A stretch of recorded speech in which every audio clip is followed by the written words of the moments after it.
Don't worry, we're gonna get started with draft now. I was just saying what was going on because I was a little late in responding on Twitter, but we're gonna get started with some drafts right now. So tonight the plan's gonna be the same as it is, as long as we're doing Theros best of three until they change best of three. Hopefully, at some point, they will let us play 3 rounds with every best of three draft and not have to resign halfway through because 5 to 6 rounds take forever. But for now, there's no ranked best of one Theros. There's only best of three. So we're going to play 3 rounds with each deck. And for 3-0 or 2-1 or whatever, we're going to drop either way and go to another draft. We're going to do 3 drafts tonight, just like I normally do. I apologize for the late start. But I like I said, I woke up late and had a dentist appointment, and it went way longer than I expected. There wasn't anything wrong, but I guess I just hadn't seen them in a while, and they did a bunch of x-rays, and there was just like a little bit of a wait to talk to the actual dentist and stuff like that. All right, so Temples, great lands, good and limited, not stuff you're looking to first pick. Daxos is quite good, but not something you're really looking to first pick. If you're heavy white, it's a great card, but it is a pretty heavy commitment to white, having your 2-drop cost white. And if you play this card later in the game, I mean, you get like a 2/6 or something, but you don't get all the life because the creatures have already entered play. Sweet Oblivion, I don't think is really playable. I know there's some sort of a mill yourself, mill them type strategy. That strategy may be good, but unless you're already there, I don't think you're ever taking Sweet Oblivion early. Mire Triton is excellent. This card is super efficient. It is like hard to get good value out of your 2-drop in this slot, in this format, your 2-drop slot. And this is a card with Death Touch, so it can trade up with any size creature with 4-drops, 5-drops, 6-drops. Also, it puts 2 cards in your yard. That practically fuels an Escape 3 like a Loathsome Chimera. So, I mean, this card is almost like 2 mana, 2/1 Death Touch, draw a creature. I mean, this is a very real card. Very efficient. Moving to the commons, Typhon is by far the best common in this pack. There's none of the really good, black or red removal or anything like that. So the best common in this pack is Typhon by a lot. Triton is definitely a better card to first pick than Daxos.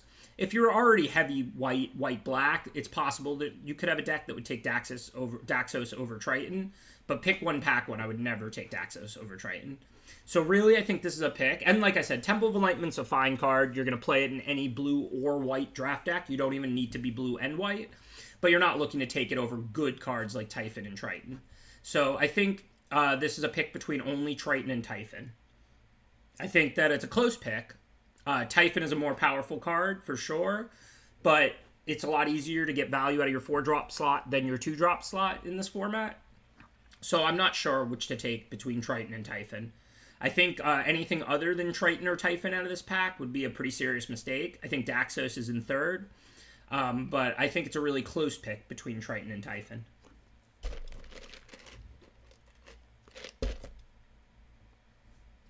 Well, thanks, Ratfreck.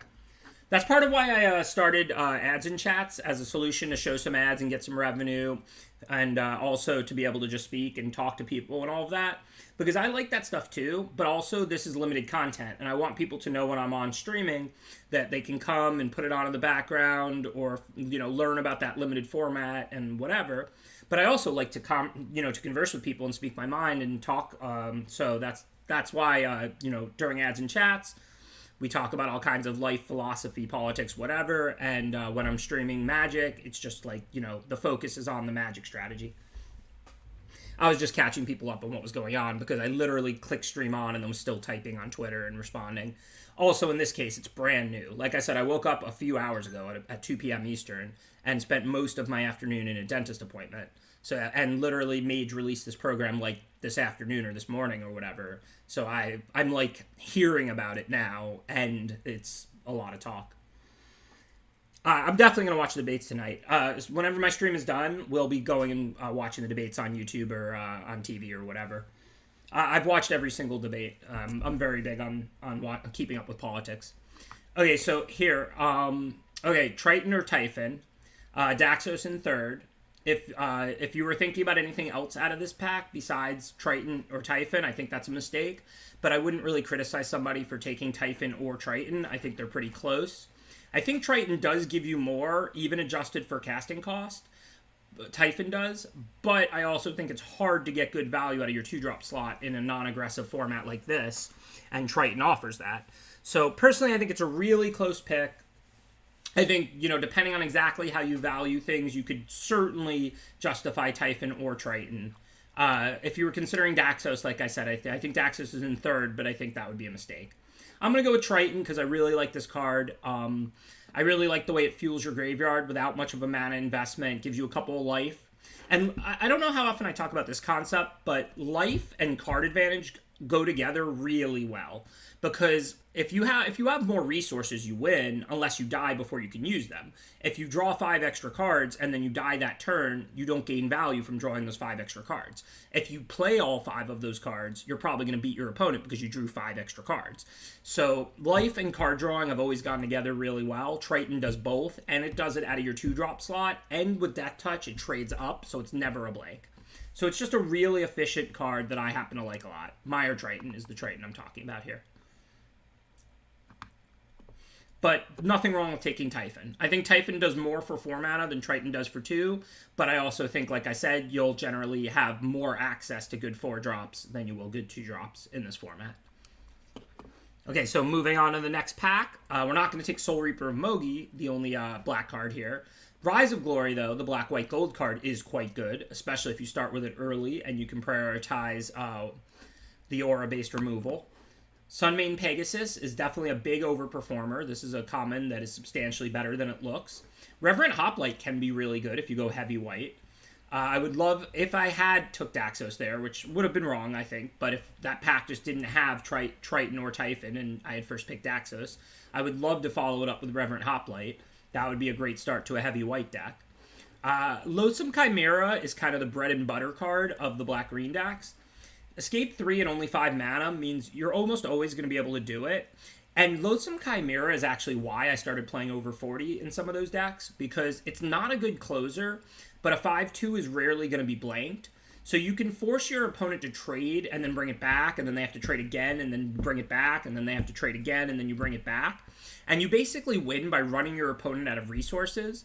But given it's just a 5-2 and it's trading with 2-drops and 3-drops and it's not like it's a 7-7, I just found you needed more than 40 physical cards to close because you need to keep milling cards and exiling and bringing it back and so on. So, Loathsome Chimera is a good card. It does the job, but it's not super powerful.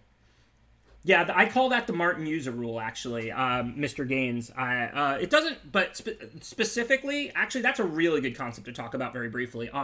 So what I'm talking about with Triton and Typhon in this format isn't specifically the Martin user rule, because I'm just saying there's a lot of good 4s in this format, but not that many good 2s because it's not an aggressive format. 2-mana 2-2 is not really a playable card, so it's hard to get good value out of your 2-drop slot.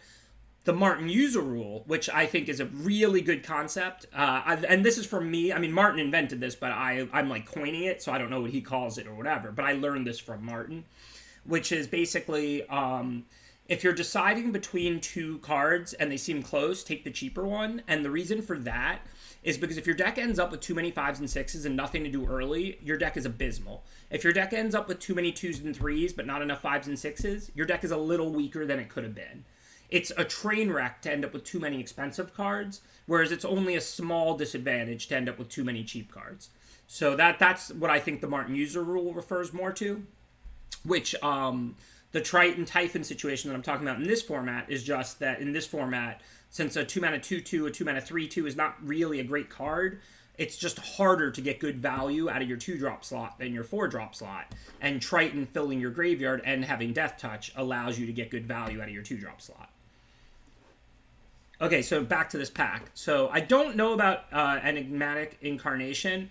Since it's a different color than our first pick, and I don't think it's that good, I'm probably not going to take it here. This is like a weird build-around that somebody like Sam Black, who we were talking about earlier, might find a great way to make work. I personally have not found any great way to make an Enigmatic Incarnation work yet, but I also haven't tried much. Reverent Hoplite is a very good card if you're a heavy white aggro deck. certainly something we could take here. Furious Rise is a good card also, even though it's more of a red-green card than a red-black card. If we start with it this early, we can just prioritize 4-power creatures the whole way through. Rise to Glory is an excellent way to get card advantage. You can buy back a Mire's Grasp or a Dreadful Apathy, both of which are commons. You also have Heliod's Pilgrim to search those out. So if you end up with, like, you know, 1 Mire's Grasp, 1 Apathy, and 1 Pilgrim, you're going to find one of those 3 almost every game, and Rise to Glory is just going to be a powerful 2-for-1 that brings back a removal spell and your best creature. Sunmane, like I said, is a bit of an overperformer. Omen of the Sea is another nice way to get value out of your 2-drop slot, to spend your mana for a positive value on turn 2 in a format where that's not that easy to do. The rest of these aren't really in consideration except Loathsome Chimera, which, as I said, is not a high power card, but it's kind of the bread and butter of the black-green escape decks. Thank you, Rokun21. Appreciate that subscription. Thank you for the support. So, those are the cards we're considering. Chimera, Sunmane, and Hoplite, which are pretty close, I think. Omen, Furious Rise, Rise to Glory. This is a really tough pick. I don't think any of these cards are way better than the other to follow up Mire Triton here. Yeah, I don't know. I would love to have the draft voting for this one to see what y'all think. I don't know. I mean, I'm not really technically still sponsored by Wizards. I need to clean that up at some point, those logos. I mean, I don't think Wizards minds, and I don't care. I mean, you know, I'm in Rivals League, which is still, you know, a WotC league. The logo and the actual sponsorship, I think, was last year when, you know, we actually had streaming contracts. So, I mean, at some point I may remove that. I may clean it up. Nobody from WotC has said anything to me. I don't know if they like it or dislike it or don't care either way. I mean, you know I criticize a lot of the choices WotC makes, but I'm not anti-WotC or something like that. I'm about, as I was talking about, you know, telling the truth and being open and being honest and criticizing even people who pay you if it's the right thing to do. But, you know, I'm a great appreciator of WotC's company and product.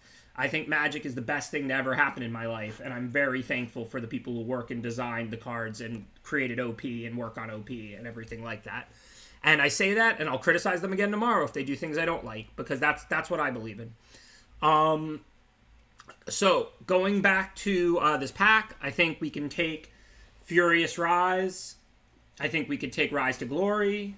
It is a gold card, but if we end up black, then it's basically just a white card. Not that we're committed to black for a good black uncommon that's nothing special here in any way. I think Furious Rise is kind of my inclination. This card is really powerful in a red-green deck, and even if we end up red-black, we still have the rest of the draft to prioritize 4-power creatures, because we're taking it so early, and we know that, so that means the rest of the way through, we'll prioritize 4-power creatures. Rise to Glory, even though if we play black, then this is a red card and this is a white card, we're not committed to black. We have one okay, good black uncommon, so, you know, we still might end up dropping Mire Triton. Rise to Glory is still a black-white gold card, whereas Furious Rise is just red. So I think the right pick here is Furious Rise, because we don't have colors yet. And even though I think Furious Rise will be a little worse in a red-black deck on average than Rise to Glory will be in a red-white deck, in a black-white deck, it is still one color, and we do have the entire rest of the draft to prioritize 4-power creatures. Okay, well, there's a little bit of a reward. Slaughter Priest is an excellent card. I would want to take, for the same reason, a really good black or red one-color card over it, even if that card was a little worse than Slaughter Priest. For example, it would be an interesting pick right now between Aroa's Blessing and Slaughter Priest. Slaughter Priest is better than Blessing in a black-red deck, but we're not committed to black. We have one black card. So if we take Aroa's Blessing, if we have to drop Triton, we can play red anything. If we take Slaughter Priest, we can only play it if we're red and black. Now, we're going to take Slaughter Priest because the best individual black card in this pack is Mogi's Favor, which is not on the level. Canister in Worlds last week actually had almost this exact same situation come up, where he had one good black card, one good red card, and then third pick he looked at Slaughter Priest and Final Death. And it was a pick that he took the Final Death, and Matt Nass asked me about on Twitter, and a bunch of people were debating, and I think Canister made the right pick. I think that Slaughter Priest is better in red-black than Final Death is, and I think Canister would agree with that. But it was only pick 3 of the draft, so for all he knew, he was just going to see black-green or black-white, not play red, and so he took the good black removal over the black-red gold card that's a little bit better in black-red. I would make the same pick as Canister in this situation. If this pack had a Final Death in it, I would take Final Death over Slaughter Priest here, even though I think Slaughter Priest is better in black-red than Final Death, because that would give me 2 black cards, and maybe I don't even play red. Mogi's Favor is a good card. I like the card quite a bit, but it's enough worse than Final Death and enough worse than Slaughter Priest that I think you're giving up too much to take Mogi's Favor over Slaughter Priest here. We're all concepts today. Usually it's more about the cards, but today we're all concepts. But no, I thought that was a really interesting pick, and I watched Canister's draft and commentated it. You should be able to find it in my VODs if it's up on YouTube. And I thought he did an excellent job. He had a good seat. He opened rares. He saw the colors he started with, but he took a good blue card Witness, like pick 6 or 7, when there wasn't a good red or black card, just in case he saw blue. He took the Final Death over the Slaughter Priest, like we just talked about, in case he didn't see red. He made sure that he had other avenues if black and red was overdrafted and not going to be open for him, even though he was seeing good black or red from the beginning.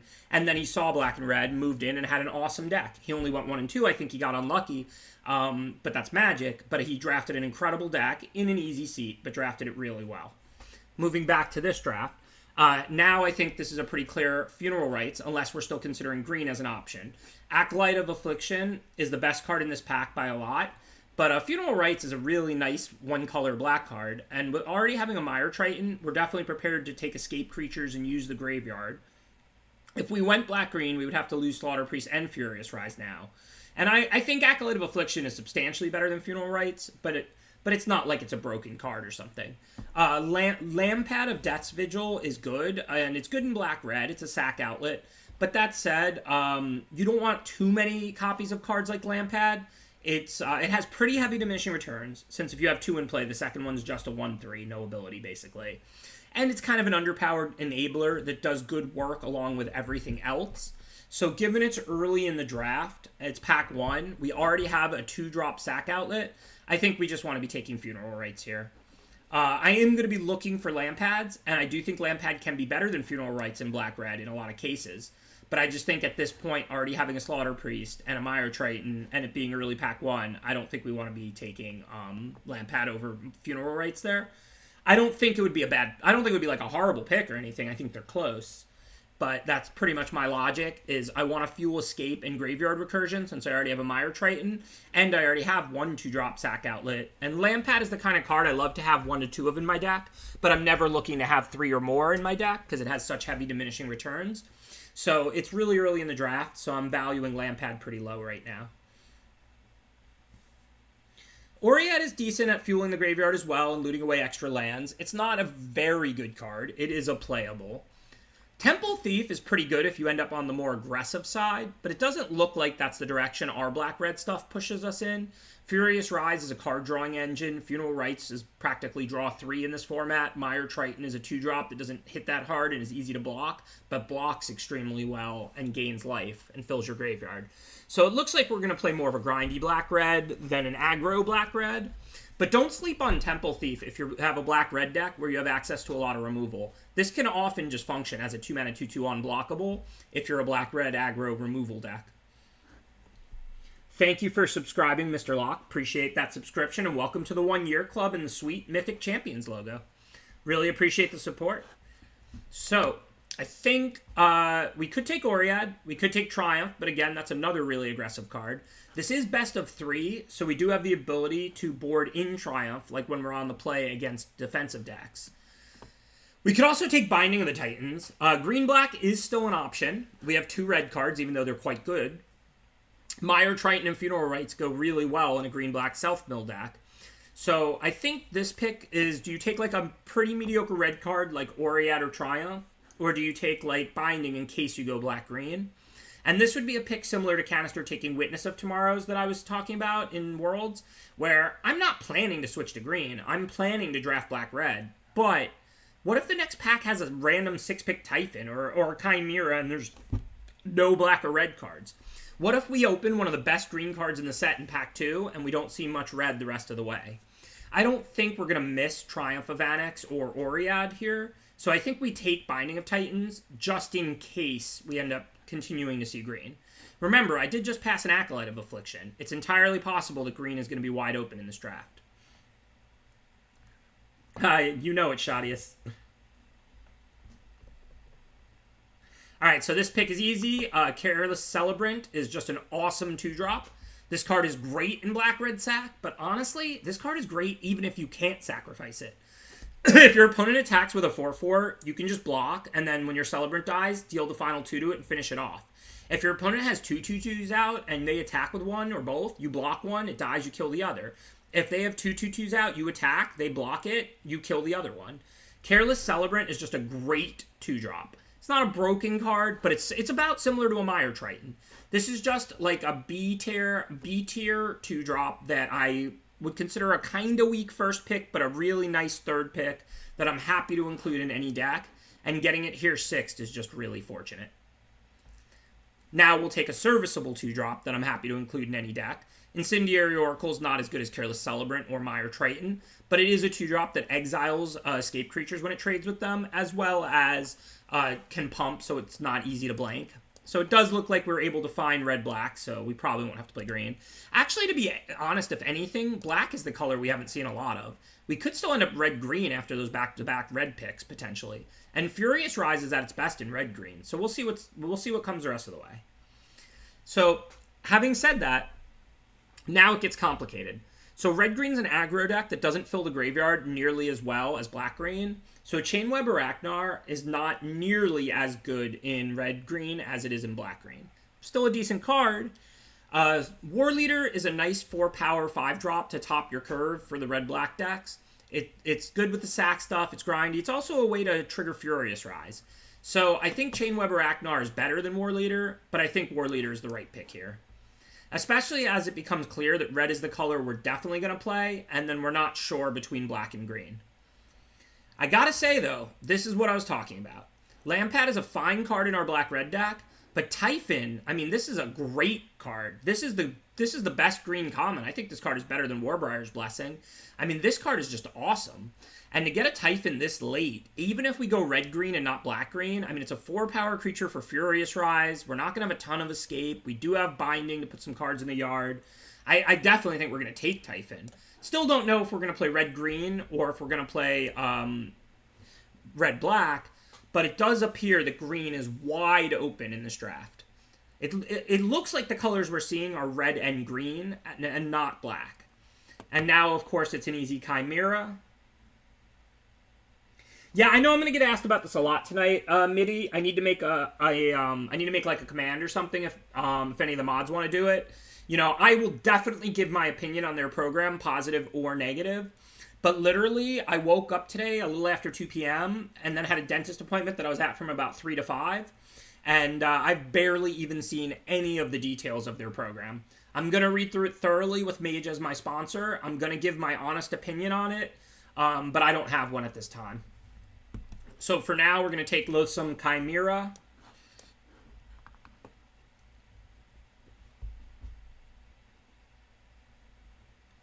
Left, right, left is the same online and in real life, but I don't know how the bots are programmed.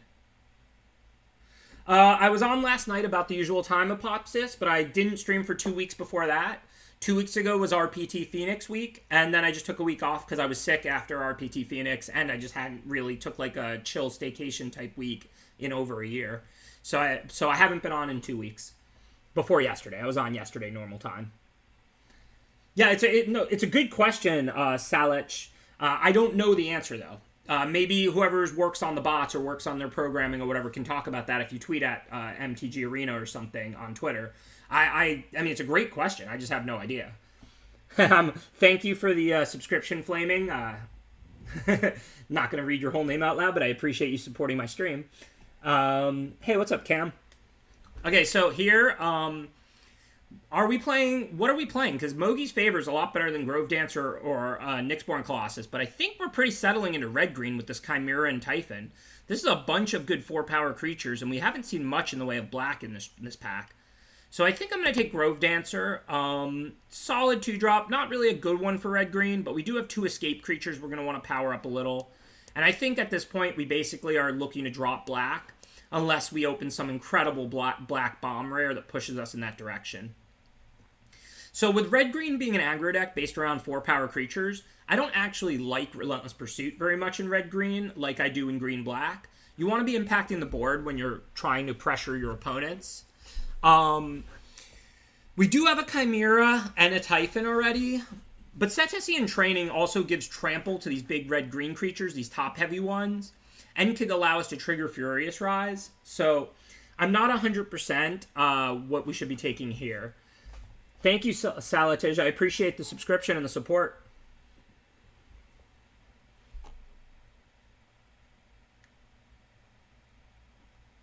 Yeah, so I do like Relentless Pursuit, but already having a binding and looking to draft a pretty aggressive red-green, I think I just want trainings. We didn't open Dream Trawler. We opened the red-green Mythic. See, sometimes you get unlucky, sometimes you get lucky. You can't get results-oriented or confirmation biased. Sometimes you see red-green pack 1, you switch into red-green after you first pick a Mire Triton, and then you open Clothis. Professional draft picks here. Alright, so I'm going to move out the black cards now, because if we had opened like a bomb black rare instead of a bomb red-green gold rare, then we might have still waffled and considered moving back to black. But even though like Mire's Grasp is by far the best card in this pack, we just opened an S-tier red-green gold mythic when red and green were the colors we saw in pack 1. So we're going to play red-green now. That said, there is like virtually nothing in this whole pack.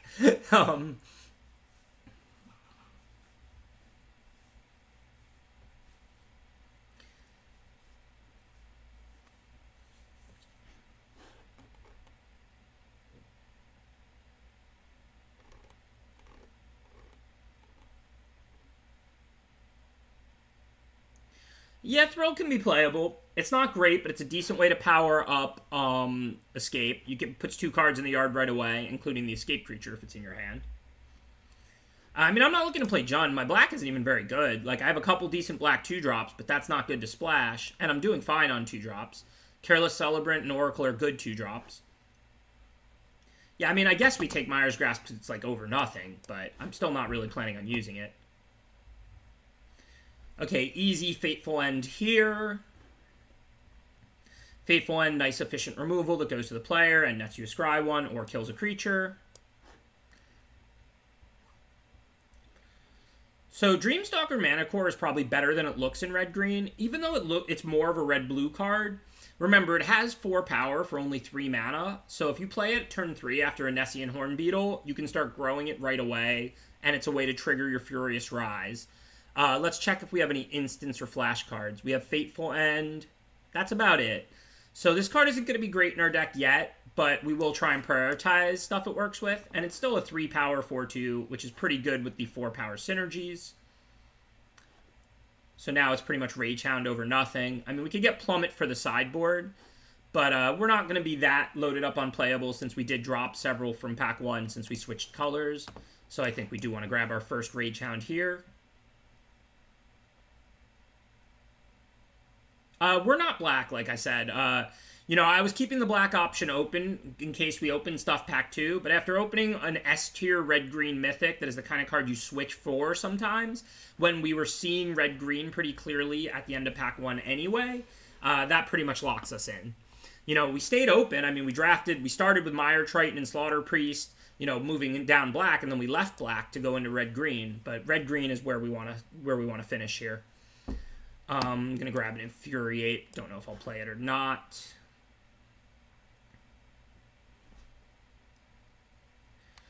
So let's take a look at Nessian Wanderer. Do we have enchantments? Even though red-green is more of an aggro deck, it's still just a good card if you're triggering it consistently. Clothis, Furious Rise, Dreamstalker Manicore, Binding, Grove Dancer, 2 trainings. Okay, we have a pretty good amount of enchantments. Although, if we have that many enchantments, maybe Cetacean Skirmisher is just a good card in this deck. If we slap Cetacean Training on it, we got 4 power, at least for the turn. Looks like a pretty aggressive 2-drop. And Wanderer is just too much better of a card. Even if it doesn't fit what our deck is trying to do perfectly, it's just a really powerful card. Now we'll definitely take Omen over Rage Hound. Like I said, Rage Hound's a bit of an underperformer. It's a playable. I'm not saying don't play Rage Hound in your red deck. Please don't take what I'm saying to be that. But we already have a Rage Hound and 2 other escape creatures. We have Klothys, which exiles cards from our graveyard. I think we're pretty low on Rage Hounds moving forward. Of course, now it's Rage Hound over nothing. The other 5 cards are blue and white. I think now we can grab a Thrill of Possibility. This is a deck that may want some of that because we have a lot of escape. I don't know how much we'll end up running, but we'll take Relentless Pursuit for the same reason. With this much escape, we may need to run some of that. And let's get to pack 3. Well, this pack pretty much has nothing good for us. We can grab our first Return to Nature. We don't have any enchantment kill, and this is best of 3 with sideboard. Or we can grab Flummox Cyclops, which is a fine 4-mana 4/4. It doesn't block well, but we're looking to play a pretty aggressive deck. I think that we've got plenty of mid-sized creatures and plenty of 4 power, so I'd rather grab the enchantment kill. Even if it's just a sideboard card, it's still a really good sideboard card sometimes.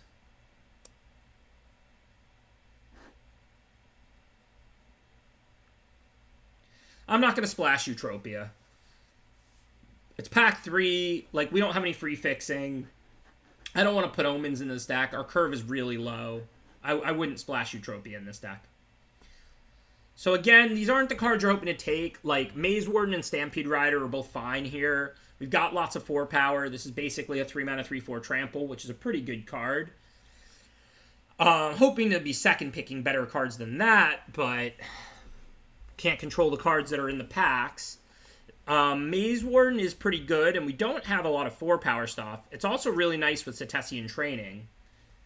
Yeah, Return to Nature's main deckable, but we ended up with quite a few playables. I don't know if we're going to main it or not. I should leave it out here anyway, just so we know we have it, so that we draft the next copy of it lower. But I suspect it's probably not going to make our main, but it is absolutely main deckable. Yeah, Chariot's fine with Hounds. It's a way to not have to attack them into bigger creatures. But ultimately, I don't think a 4-mana, 3-power creature is what a red-green deck is looking for. I think this is a pick between Stampede Rider and Maze Warden. I think in general, Stampede Rider is better for red-green, but we have a lot of 3s and not many 4s. And we have double Cetacean Training, which are really good on Maze Warden. So I think this time I actually want Maze Warden for those specific reasons. This is the first draft of the night. And we're going to do 3, even though I got the late start. Just going to be the same plan as usual, 3 drafts, but we're only going to do 3 rounds per draft. We're not going to keep playing even if we're 3-0, because I don't want to play 5 to 6 rounds with every draft deck. It just takes forever. All right, easy Warbriar's Blessing here. Now we can grab Incendiary Oracle, a nice 2-drop that you're always happy to get any number of. Huntmaster can be a powerful 4, and we would definitely play it because our curve is not that bad. But I'd like to cut one or both of these Rage Hounds so we don't actually have, like, a ton of excess 2-drops. We have some, but not, like, you know, more than I would want. Also worth noting, we have 2 Cetacean Trainings. In the late game, this is almost a fireball. I mean, if you put Training on Oracle, and then the next turn you attack and pump it out, you're talking about attacking with, like, a 7 to 8 power Trampler in the late game. So, I mean, that can be a pretty strong sequence. Now we have to decide between Oracle and Doom. I don't really want to play these Rage Hounds, given I have Loathsome Chimera, Klothys, and Typhon to use the graveyard better. So let's assume we don't have to play either Rage Hound. How many 2-drops does that leave us with? 1, 3, 4, 5, plus like a binding. Okay. So we could use like 1 to 2 more 2-drops, but we also do have these Rage Hounds, which are playable but filler 2-drops in this deck, in my opinion. Doom is a pretty strong card. I think we can grab a Doom here. Now I'm going to grab Plummet for the sideboard. We don't really care about Hero of the Games. Caryatid's okay. I think it's good if you're ramping, but again, we don't have very many expensive cards. I'd still probably play Caryatid, but I don't think it's an exciting card for this deck.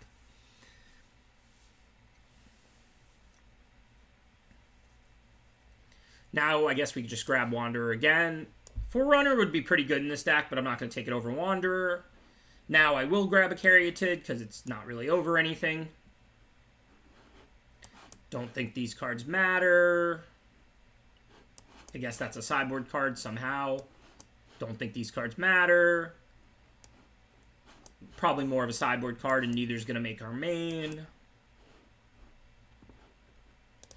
Alright, so this is definitely a 16-land deck. We have Wanderers to tutor up lands.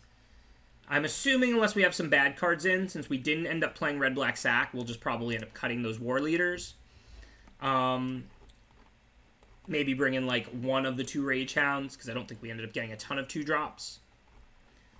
This gives us what? I know we have a lot of 2-mana cards, but Careless Celebrant, 2 Oracles. We actually have more than I thought. I forgot we picked up that Caryatid and that second Wanderer late. We could play 15 lands, but we also don't have a million enchantments, right? We have some. We have Clothis, Furious Rise, Impending Doom, and then we have, like, Grove Dancer, Omen, and the Trainings, Binding. So we have a decent amount. I think 16 is probably going to be correct. We can also discard extra lands to Thrill of Possibility. Mana Core is an enchantment as well. You are correct. I missed that. I mean, I think this is right. Maybe we want to take out this one Rage Hound and bring in a little more power, since we will make our land drops because of those Wanderers a decent amount of the time. I could see, like, this Nyxborn Brute. It looks kind of ugly, but it's an enchantment, and if we put Setesian Training on it, now you got an 8-power Trampler, and if we put Warbriar Blessing on it, now you have 5 toughness. I think I would rather have the Caryatid. I think that we do want the 1/5 drop, the one big boy. I think it's pretty close between the War Leader and the Brute. But with double Training and Warbriar's Blessing, my inclination is to go with the Brute, actually. Yeah, we could play Infuriate. I don't really like combat tricks in this format, but it's okay. Yeah, the War Leader has a good body for this format. I agree with that. I don't know that we have a ton to sack to it, though. Like, we're not really going to have creatures sitting around. I think that, yeah, the deck has a lot of ways to push through damage. Clothis, Fateful End. I think the Nyxborn Brood offers us more, but it's close. I like having one of the 5-drops, I think, topping my curve in this deck. I think it's super close between War Leader and Brute.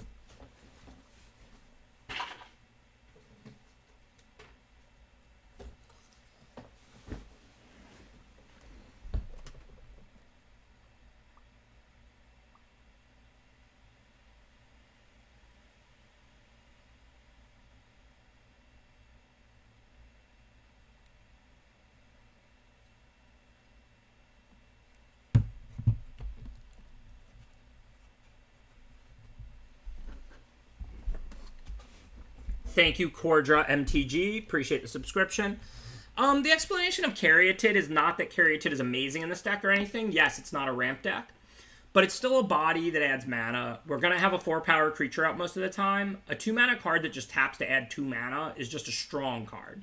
In a 16-land deck, sometimes we're just going to draw exactly 2 lands or 3 lands and the Caryatid, and we're just going to actively use it for 2 mana and spend both mana turn after turn.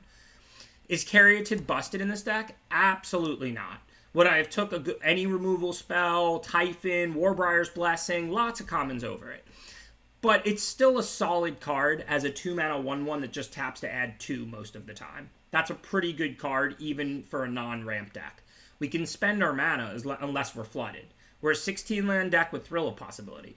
Let's just say that we're not flooded. We drew exactly 3, maybe 4 lands and a Caryatid. Maybe we just double spell 2 extra turns because of that bonus mana that we get from it. It's just a good card. Not a great card, but a good card.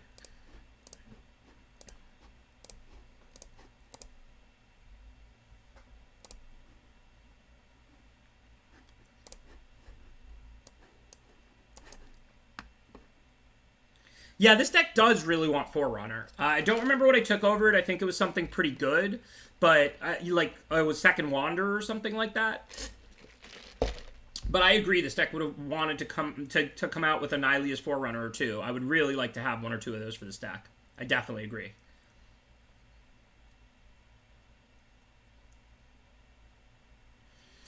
So, we have Return to Nature, I assume we probably want to kill Daxos. It might be better to kill the Envoy. I'm not really sure.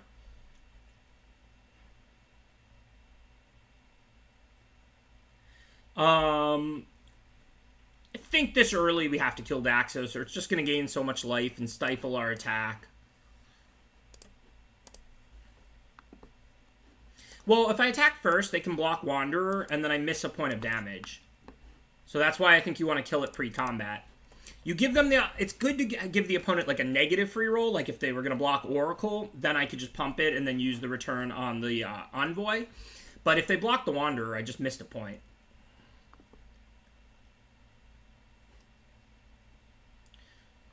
Alright, I think I'm going to attack with both here, with everything here. If they block Wanderer, then I've got Omen to finish off the 3/3 flyer. If they don't, then I'll use Omen to finish off the 2/2 flyer. But, you know, they don't know whether I have a pump spell or whether I have, like, a shock spell. I think I would rather just use Omen on the Envoy than on the 3/3 flyer. But if it gets me in 2 extra points of damage, I think it's worth the attack.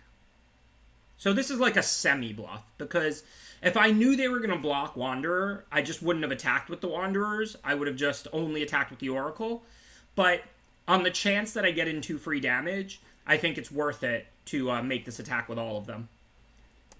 And now let's go ahead and play Omen. Hopefully we can tutor up a land to discard 2 Thrill of Possibility, since we have double Nessian Wanderer triggers.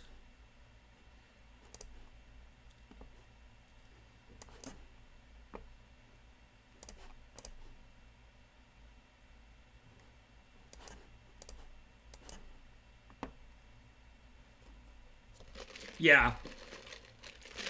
Well, we also had to use Omen here main phase to get those lands, because the plan there was, you know, we'll get a land or 2 off the 2 Wanderer triggers, then we can discard a land to Thrill of Possibility, and then we can still make our land drop if we draw another land off the Thrill of Possibility.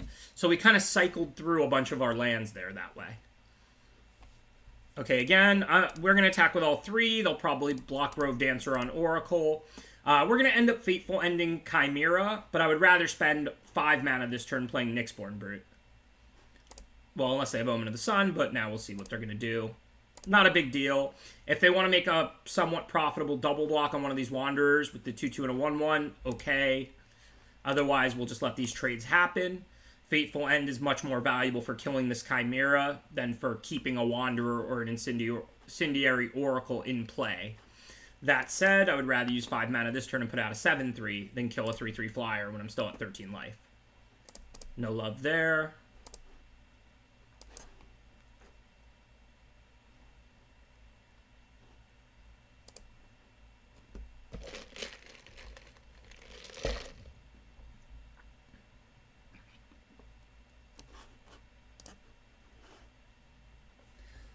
Thanks, True King Fishy. Appreciate that subscription.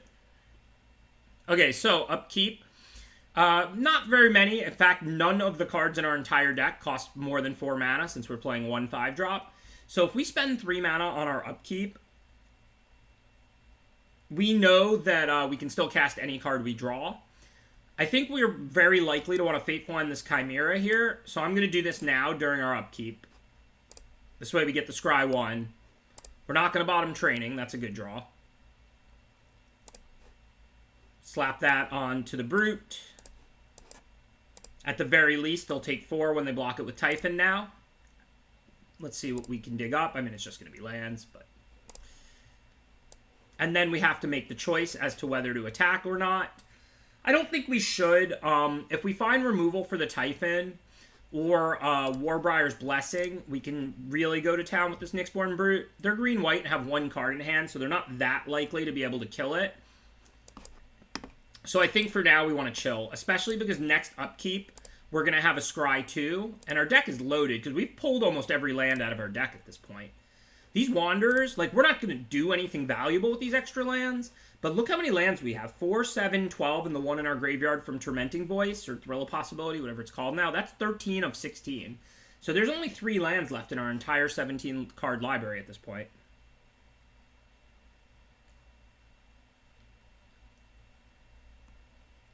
So upkeep, let's go ahead and Scry 2, see if we can find one of those good answers like Warbriar's Blessing that I was talking about. No, but we're not going to be bottoming either of those. We want the Typhon first because it's where we want to put the training. So I think, even though it's less exciting, this turn we'll draw Typhon and the next turn we'll draw training.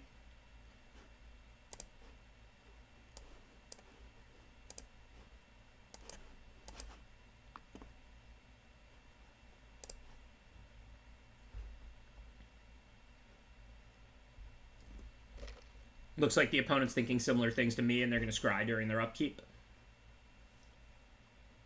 So it is true that when you pull lands out of the 3 and then put the others 2 on the bottom, you're not improving your chances at drawing spells. But that's until you go through your whole deck.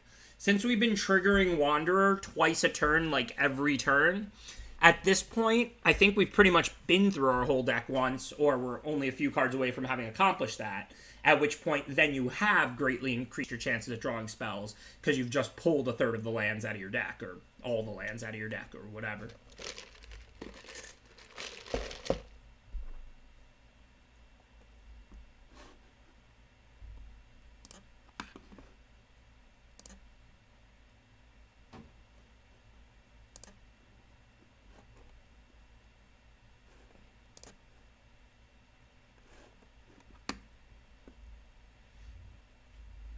Okay, so definitely want the training on our 4/4. That'll allow it to attack into the 5/5. And again, we'll see what we get.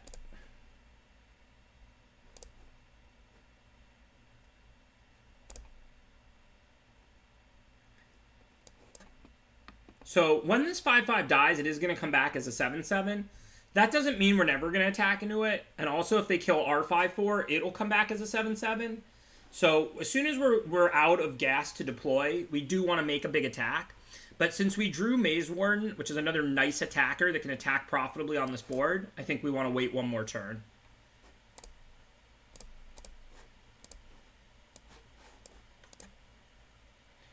Thanks, Stannis, for resubscribing. Definitely appreciate your support, and we missed you around here a little bit.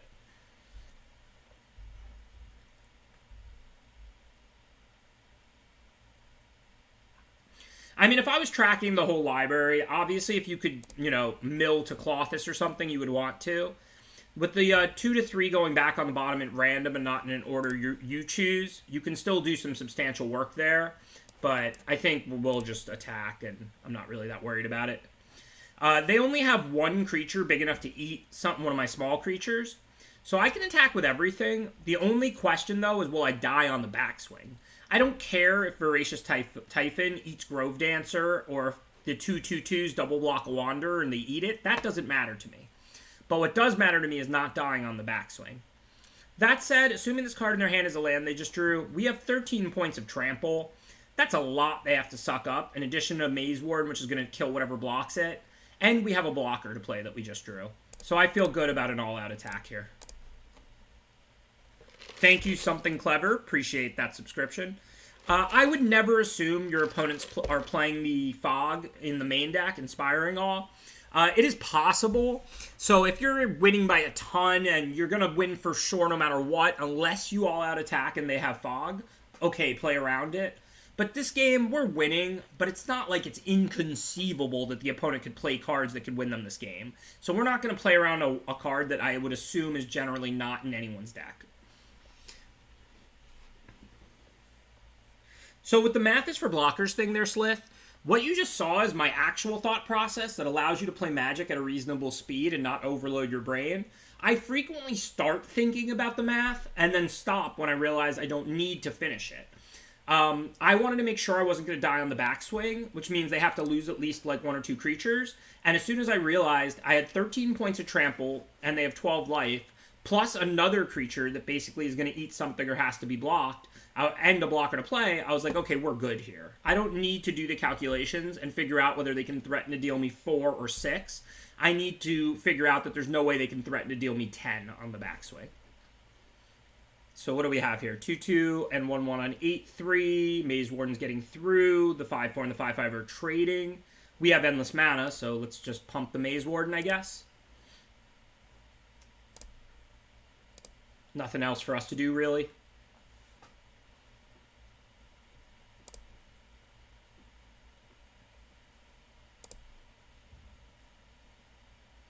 Obviously, at whatever point it's exactly lethal, you should stop pumping if it's lethal with trample. I don't think it is. They have 3, so that's 5, 11, yeah, 12 exactly. So we had to pump it all the way to 6 to make it lethal, and now they're trying to hit a land to stay alive. And they've succeeded, so we're 1 short. But that's okay. Like I said, they're not killing us on the backswing. In fact, they're going to have like a couple of 1-3s left. They're going to have like a 2-2 and a 1-3 and a 1-1 or something alive after this combat step.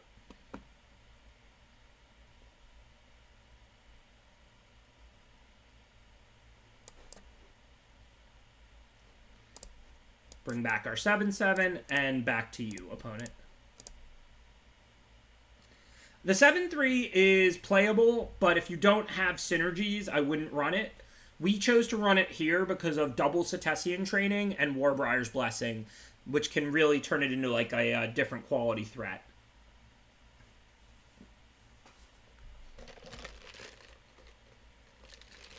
Unfortunately, I didn't get to play in Worlds, but I did enjoy the coverage. I thought the limited coverage was sweet. The 2 times I've played in Worlds are honestly the 2 most fun tournaments I've played since coming back to Magic in the Pro Tour in 2009. You know, just everyone's good, high-level matches constantly. Every match is worth so much. You know, I really enjoy Worlds, and I really hope to get back to it, you know, at some point in the future.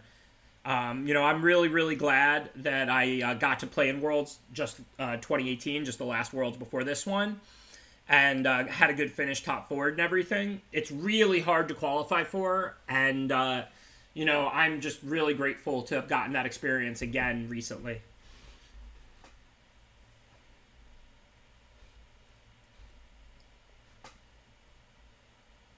I really appreciate the support, Radiant Man.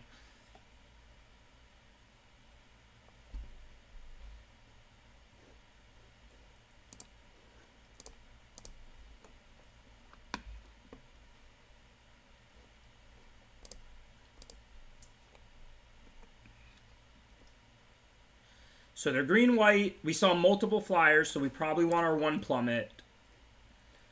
Other than that, I don't think we're going to want to change much. We are on the draw.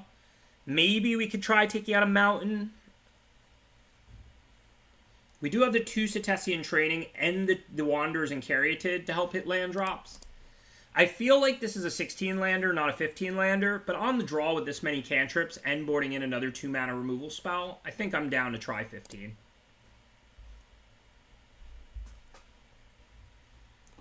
Well, the thing is, if it's right to have 16 on the play, it would almost always be right to have 15 on the draw. The bigger problem is the colored sources. But I don't hate going to 7 red sources as much as I normally would, because Caryatid against a green-white deck is not going to die very often. So that's basically an 8th red source right there. Plus the Wanderers dig up mountains. You have to have a forest to cast Wanderer. But if you have a forest, then it will dig up mountains. Alright, I'm going to keep this on the draw. Obviously, it can only cast Omen, but it's 2-lander on the draw with 8 forests in our deck. If we draw a forest, it's a really good hand. If not, if we draw a mountain, we can use the Scry 2 off the Omen. Honestly, I don't feel qualified to give advice based on the best of 1 hand smoother. I'm not saying it's wrong to account for it. I'm just saying that having played Magic for so long without it, I don't feel that I'm going to process it especially well yet. It's a really good question, but it's a really hard question. I really just don't know the answer.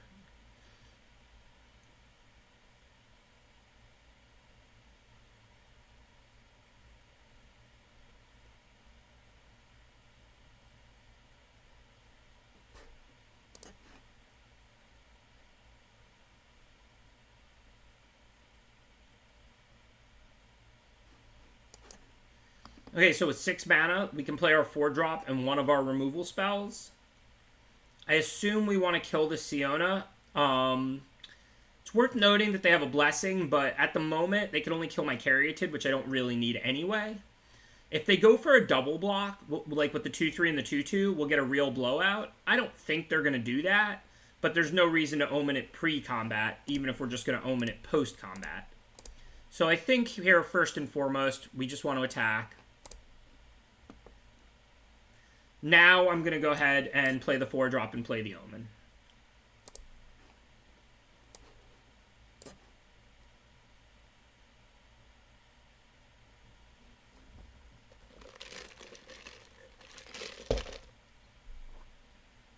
don't think we want to kill the opponent's Caryatid. It's only adding 1 mana. It's just not that big of a concern. Warbriar's Blessing will go really nicely on the Maze Warden, since we have a lot of mana, and Maze Warden's, you can pump its power. Huh? Not sure. I guess they thought Warbriar Blessing pumped power as well, not just toughness. Okay, so we want to put the Blessing on the Maze Warden. We want to kill the Chimera, though. So if we pump its power twice, that'll make it a 5/2. And then if we put the Blessing on it, that'll make it a 5/4. 5/4, fights a 3/5, lives, and kills their creature. Perfect.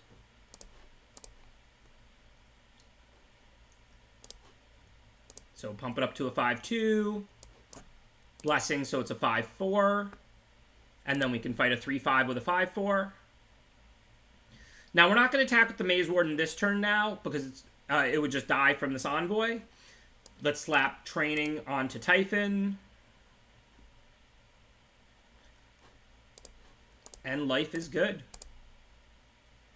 I never played an instrument in school, except we all had to play the recorder in, like, 6th grade music, and I played it very poorly.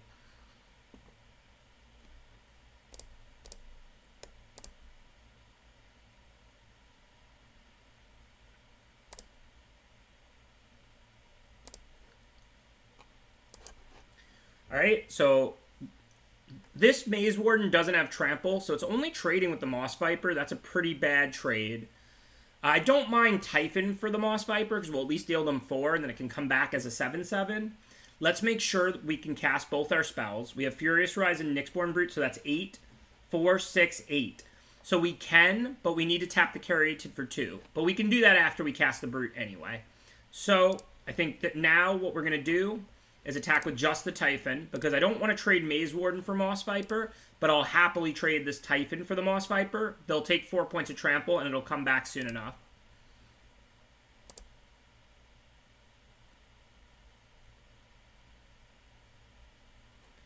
Now we need to start with Nyxborn, so we can tap the Caryatid for 2. Then we can use all our mana and play the Furious Rise.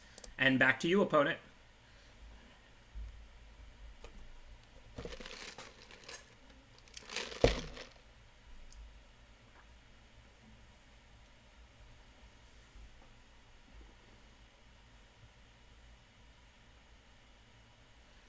Alright, so do we want to scry during our upkeep? We right now have, what? 1 card, we need 3 others. Omen would make 2. We did only hit a 2-mana card to cast. So with 8 mana, I think we can probably scry upkeep. Remember, this Typhon is not in our hand, despite what it looks like. We have no hand. We just have this 2-mana card from Furious Rise to cast. Alright, we're not looking to draw any more lands. Oh, that said, Binding is going to mill the top couple cards. So a land is a good card to mill, I think. So maybe we just leave the Binding on top. I mean, the Mountain on top under the Binding.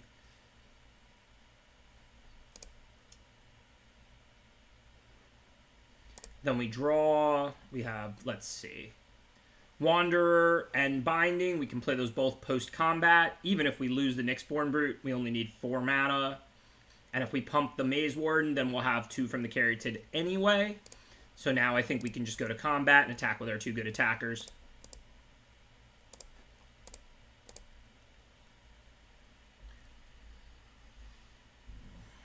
Looks like they're on double chump. That makes sense. And now post-combat, just cast our cards. So we want to stack these so that what? We mill the 3 first, because we know there's a land on top. Because I don't really even care about getting a land or not. I'm just happier to mill lands and spells, I think, at this point. In case they play, like, Shatter the Storm and the game goes long.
we should probably hold one land at all times in case we draw a Thrill of Possibility. We could spend a lot of mana on any one turn. Remember, we're bringing Typhon back next turn for 7. Plus we have Furious Rise card. Plus our draw step. Plus the card we draw off Furious Rise. So last turn it was right to play that land. Because this turn, who knows how much mana we're going to spend. We have a 7-drop and a 2-mana card drawing spell to play. But, yes, you're right that it's good to be thinking about. We want to hold one land if we can. I don't think it matters what we get rid of. Let's just get rid of 2 creatures. So we get our life.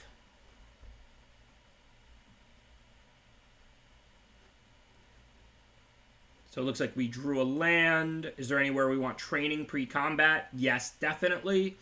This is a 3/6, so this can pump to an 8/1. But we're probably not going to have that much mana to sink into it. So let's put training on the 7/3, so when they block it, they'll take a bunch of damage.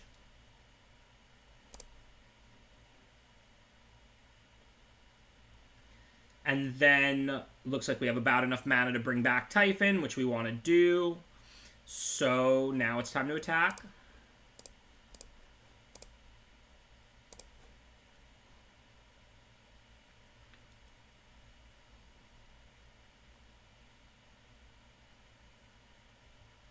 We don't really need Typhon pre-combat because we can always pump Maze Warden, and then we'll have a 4-power creature out to still get 2 from Caryatid. I like where your head is at. It's just not like a concern because of Maze Warden specifically. If we're sinking mana into Maze Warden, then we also are getting 2 mana from Caryatid. Thank you, Ajani the Cat King. Appreciate that subscription. I don't think they're dead. The Maze Warden doesn't have trample.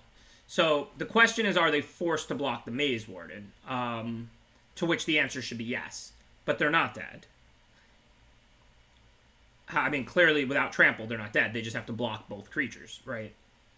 Or block just the Maze Warden. Why are they conceding? How, like, what am I missing? Why can't Envoy block one of these and Forerunner block one of these?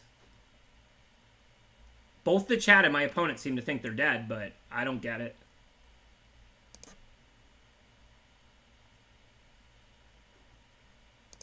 Well, whatever. If they want to be dead, they can be dead. Oh, yeah, I'm not saying they were going to win. I mean, they had to block with Forerunner, but I don't think they were dead. Yeah, I don't think it was a winnable position. I'm not. If they have to chump block with the 2/3, then they might as well be dead. But couldn't they have just put the 5/3 Nylea's Forerunner on my Maze Runner and then taken 8? And then if they top deck like a pump spell to kill me or something, they could win the game. I mean, I understand nobody wants to chump with a 5/3 trample, but I was only at, like, what, 7? And they had 3 power worth of flyers. So if they drew something that +4/+4 or something, yeah, they'd have to pump for, like, 4 or 5. I mean, I understand they were in a really bad position. Maybe they had no outs. I just didn't think they were dead. Okay, well, this one we're going to mull, even though we're on the draw. 1 land. Get rid of that. All right, here's a 2-lander we're going to keep. Yeah, they don't take the trample from Maze Warden. Only the 8/3 had trample. Maze Warden with Warbriar's Blessing, that's practically a walking abyss. If they don't block it, they take 8. If they do block it, they're gonna lose whatever they block it with. But it didn't have trample. I mean, they could literally just put something in front of the Maze Warden, take 8 from the Brute. That's it. They would just take exactly 8. The Maze Warden didn't have trample, so they definitely weren't dead. There's no debate. Whether they had outs or not, whether they could win from that position, I don't know. But they definitely were not dead. Yeah, they must have thought it had trample, Thunderwonk. I agree. I'm just saying. Okay, so what are we putting back? We're on the draw. I mean, we could put back Nyxborn Brute, because if we draw lands, we can cast Maze Warden and Furious Rise, and we can always pump the Maze Warden just for 1 mana to trigger the Furious Rise. I don't think we want to put back Caryatid, because if we draw 1 Forest, this is going to be a pretty valuable mana producer. We can't put back Omen. So I think we put back either Maze Warden or Brute, and I'm guessing it's Brute.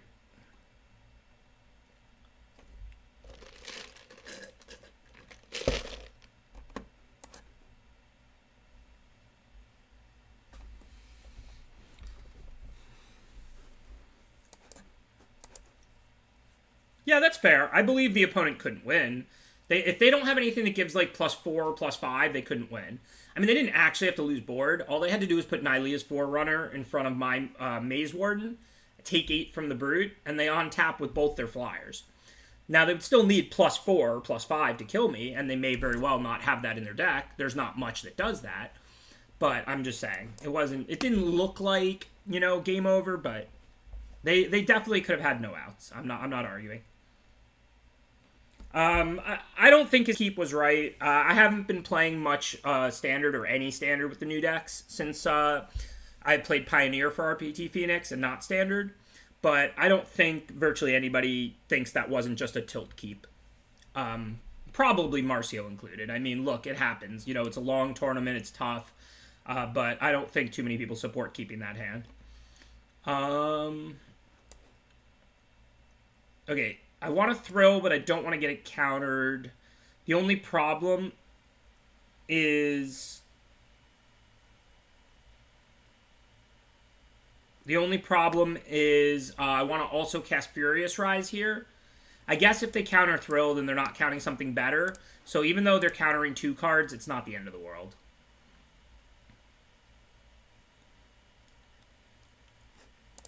Oh, we already have a Maze Warden to get back. Okay, that makes that easy. We'll cast Binding here.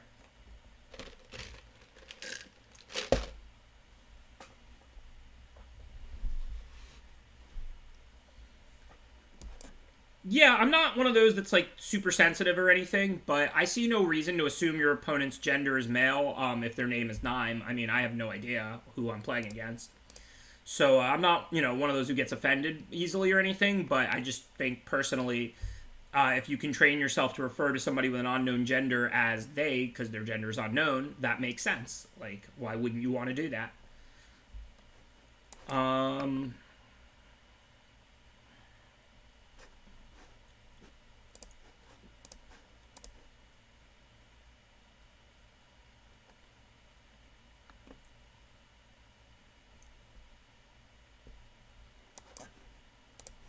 So for now, maybe we'll train... Oh, no, we have the Maze Warden to put training on, so we don't want to put training on Caryatid.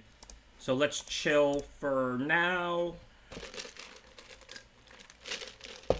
Depends if I can get some good teammates, Efro. You know anybody looking?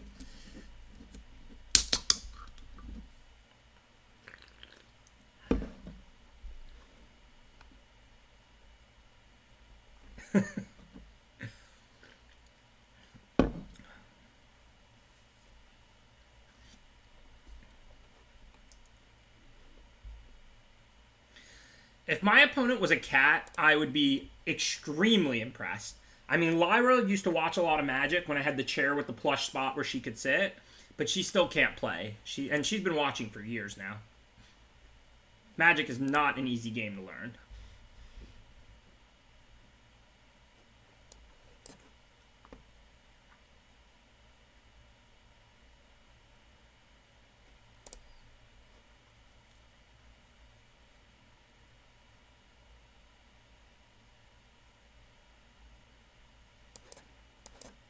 Alright, well, I don't think they're going to have much to blow it up in response, and we have no more creatures to put it on, so I think it's time to training the Caryatid.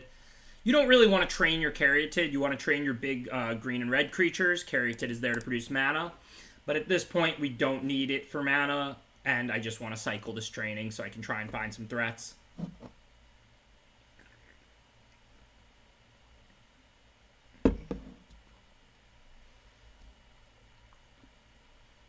So that's not as bad as it looks. The Chimera is going to come back out of the graveyard here. Escape is such a powerful mechanic.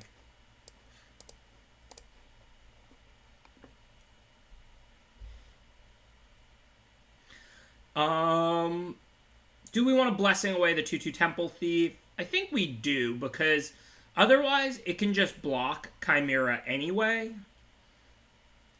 And Blue-Black has a lot of access to instant removal, bounce, tricks. So I think while they have no cards in hand, I think it makes sense to just turn Chimera into a 5/4 and get rid of a 2/2 lifelink.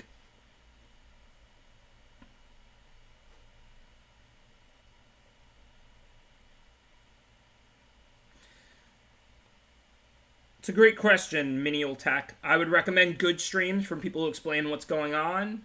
I would recommend Paulo's strategy articles on Star City. I think they're the best in the business. So, you know, follow my YouTube channel and watch the stream. Watch some other good streamers like Deathsea, like Reed, like other people, LSV, who talk about what's going on.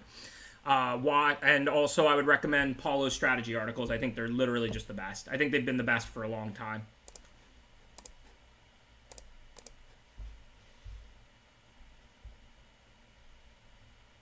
Oh yeah, Legend does a great job too. I only started encountering his work last year, so he doesn't come to my mind as quickly. But yeah, you should definitely give Legend a follow. He does great work.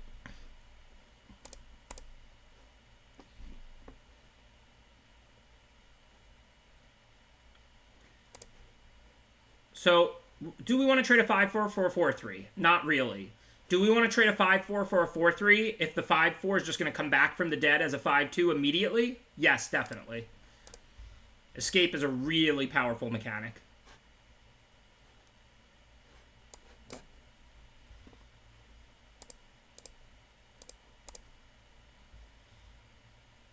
Yeah, Legend is great. Legend honestly does awesome work. Like I said, I'm newer to his stuff because I never really knew about his stuff before last year when I started streaming, but I've quickly become a very big fan.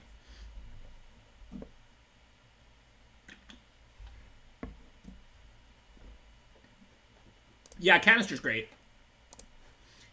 Anybody who wants to have like the best constructed decks, like the latest innovations, the best overall lists, I mean, following Canister is just a must.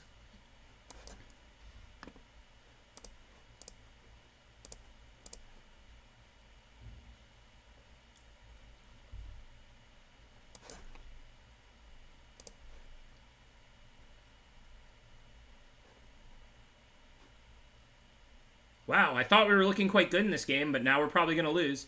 Ashiok is the #1 in the format, in my opinion. The way it mills out the opponent while creating value with 1,000,000 loyalty and only costs 5 mana is just a disgusting combination. This card is just ridiculous. And now we're out of graveyard, so if we attack, we can't bring the Chimera back. So, looking pretty bad. Yeah, I mean, we're flooding out and they're drawing all gas. But honestly, I mean, we're still in fine shape before Ashiok. If this was just like a common 5-drop, this would just be a good game. But Ashiok is so hard to beat.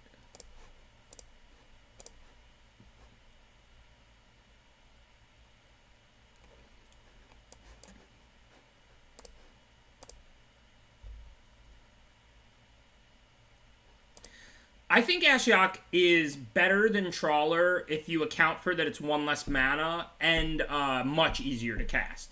Blue-Black 3 is a lot easier than White-White, Blue-Blue 2. If you're accounting for once in play, then I think Trawler is better.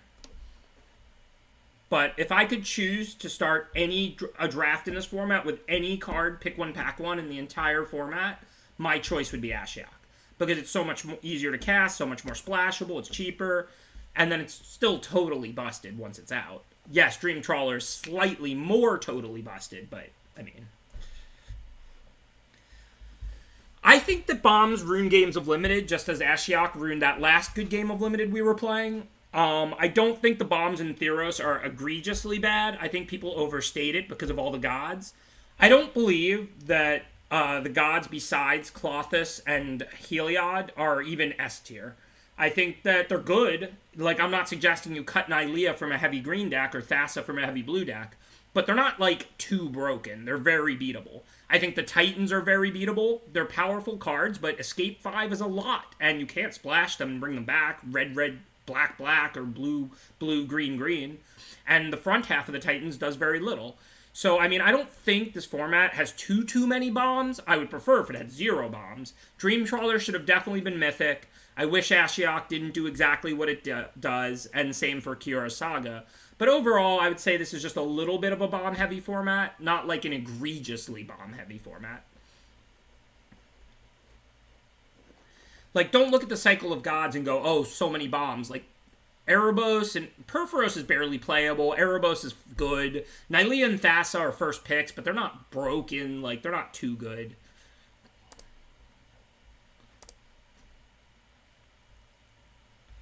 Hey, Julian Jack, how's it going? Yeah, Archons of Sun Grace is pretty broken too. I agree. That one's way up there.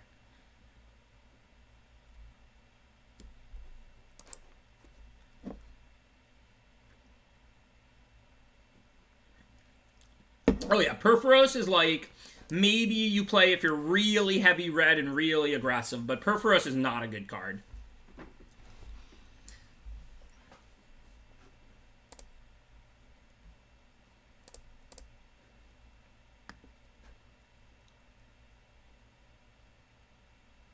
I didn't do the set review again. It kind of, I know people like them, and I thought it was a lot of fun when me and Detsy did that set review stream. But I really love just going to the pre-release, not even knowing the cards, opening the packs, reading them, playing with them, learning them that way. So I kind of found the set review kind of detracted from that for me. It's definitely something I'll have on my radar to do in the future. But my current plan of just play Infinite right away and then be able to speak intelligently about the format by, like, you know, let's say 5-6 days after the cards come out is, I think, the best one for me, both my personal enjoyment and strategy and my ability to give you good strategy content. So that's my plan. So do we want to attack with both? I don't really want to trade Mana Core for Harpy, but we have very few instants, none in hand. And Riptide Turtle stopping Mana Core indefinitely doesn't leave Mana Core doing much. So I think we should attack with both.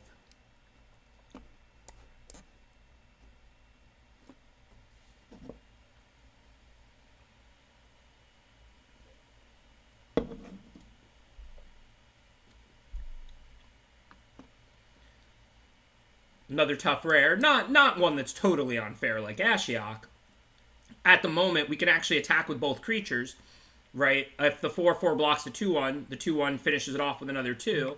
If the 4/4 blocks the 4/1, that's a great trade for us. So for now, we just attack with both and drop our 7/3. And listen, the opponent might win this game, and they might win it on the strength of Nightmare Shepherd, but this shows you the difference between a rare that's too good and a rare that's acceptable good. Nightmare Shepherd is a really powerful card, but if I had an enchantment kill in hand or a deal 4, I could just kill it. Even if it sits in play, I still have turns to draw that removal. It's not just dominating the game single-handedly. It's just a good card. If they played Ashiok this turn, I might have conceded. There's a big difference in having cards that are better than the uncommons and commons, like Nightmare Shepherd, and cards like Ashiok that basically just ruin any game that they're cast in. To me, Ashioks should all be banned from Limited and are unacceptable. Nightmare Shepherds are cool, powerful cards or whatever. Would I prefer if Nightmare Shepherd didn't exist? Sure. But do I have a big problem with it? Nah. It's whatever.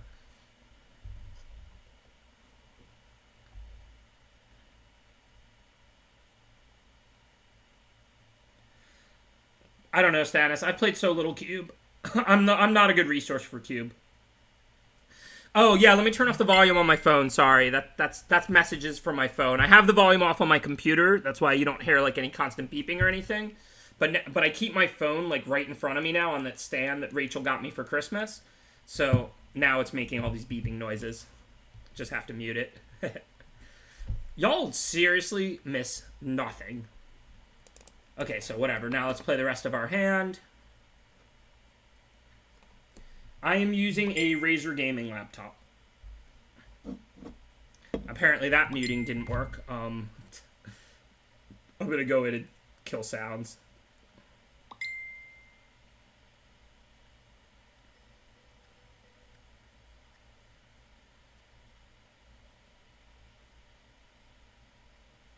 Hopefully that will work.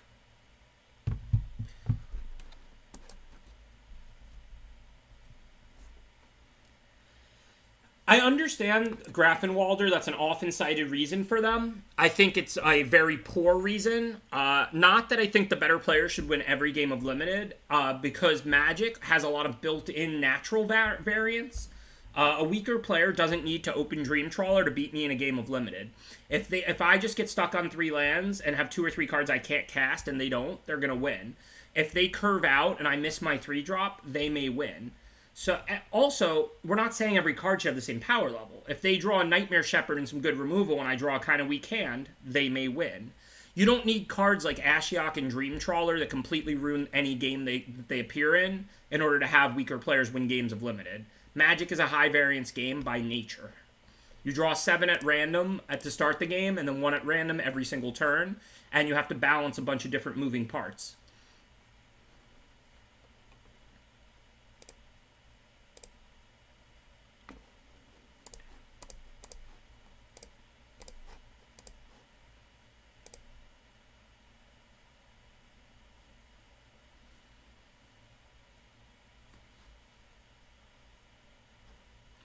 Alright, so we're going to probably Omen the Turtle. I mean, they'll get an 0-1 copy of it, but that's just a chump blocker.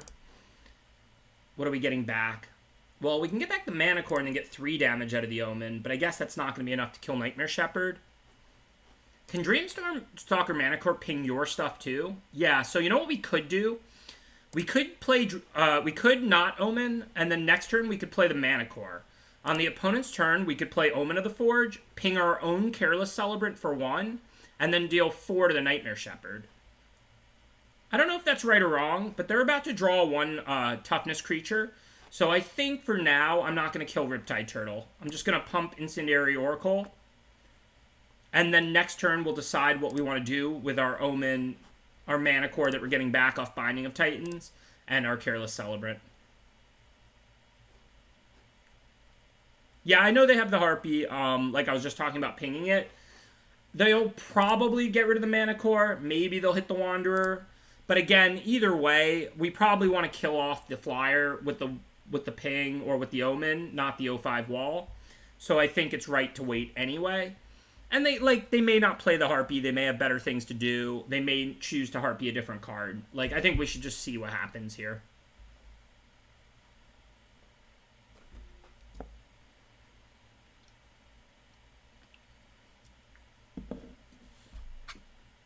Alright, so we have 6 mana.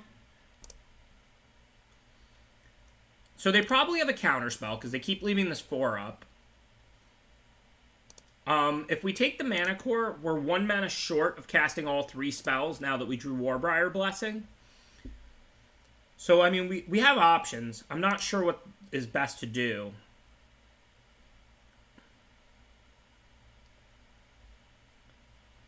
We have Klothys as a bomb in our deck, but that's not really relevant right now. Is there any way we can kill them? Probably not. We'd have to get rid of the turtle, and to do that with the Blessing, we would need a 5-power creature. Yeah, the only thing is if we play the Mana Core to bait the counter, then what do we do after that? Like, we could Blessing away the Temple Thief, or we could Blessing away the Shepherd and just lose our Chimera. It comes back anyway. That seems okay. So I think what we want to do... this turn is just drop Mana Core. If that gets countered, post-combat, we can Blessing away this Nightmare Shepherd with Loathsome Chimera.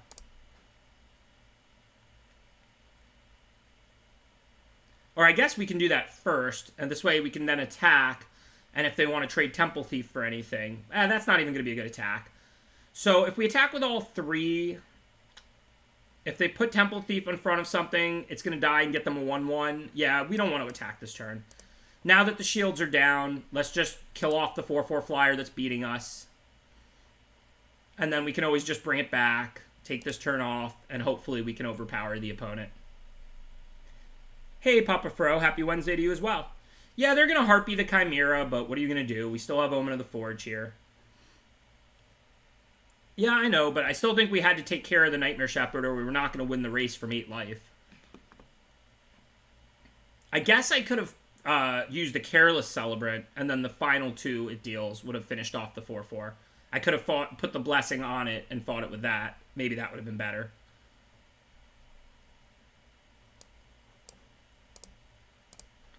Okay, so clearly training on the Oracle. Papa Fro is Ephro's dad. One of the great Magic parents in the history of the game. For anybody who doesn't know, Ephro started playing in tournaments when he was really, really young, and his dad was at a lot of them. So if we attack with the Oracle and they block with the Turtle, Pump Pump kills it. It has Trample, So I think now we pretty clearly can just attack with the Oracle. If they block it with either of the 2-power creatures, we'll omen the 2-power creature away and they'll take the trample damage. If they block it with the 0/5, then we can just pump.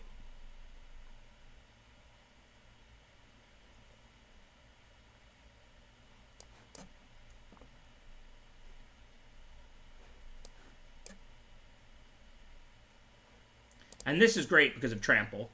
So it's not only are we omening away Temple Thief, because that's kind of a medium exchange, it's that we're now hitting them for 4.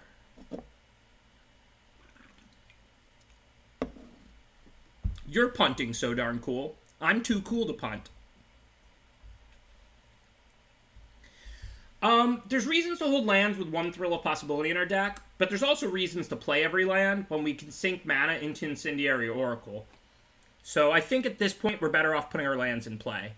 Like, I'm probably going to scry during my next upkeep. Well, maybe not, because I need to be able to pump this to 5, actually, to get it through Turtle. So I guess I can't actually scry. But that's my reasoning for playing every land right now, is because we have the Incendiary Oracle out to sink mana into. Alright, well, there's our friend Ashiok. I guess at the moment we can attack it with both. We're not scared of a 2-1 being blocked by a 2-3. We can finish it off. We have, what, 5, 7? So if we have to pump Oracle twice, unfortunately, we're a mana short of casting Typhon, so that's pretty bad. But if we eat the 0/5, it won't be there to soak up all the damage again the following turn.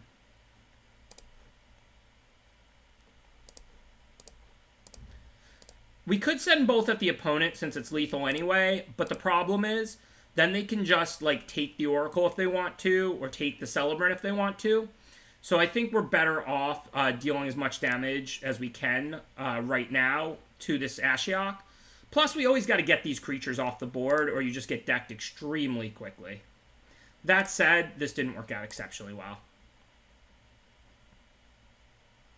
Not sure that we really have good options. Again, we're just going to lose to Ashiok because this card is disgusting. As you saw, Nightmare Shepherd gave them a big advantage and was a tough card to work through, and we had to make sacrifices to do it, but we're able to work around Nightmare Shepherd. Ashiok is just unbeatable. This card is just disgusting. This is a Magic card that should be banned from Limited, that shouldn't exist.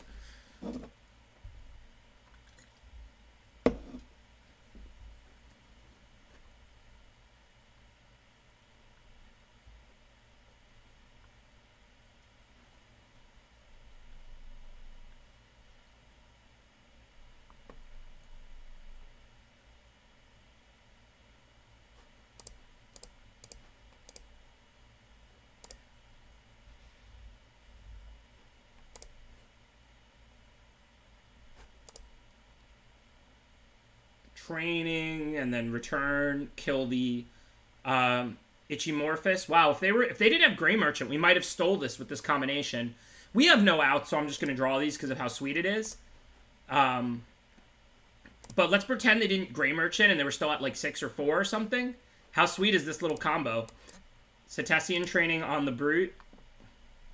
Now we have an 8-power Trampler because of Return to Nature.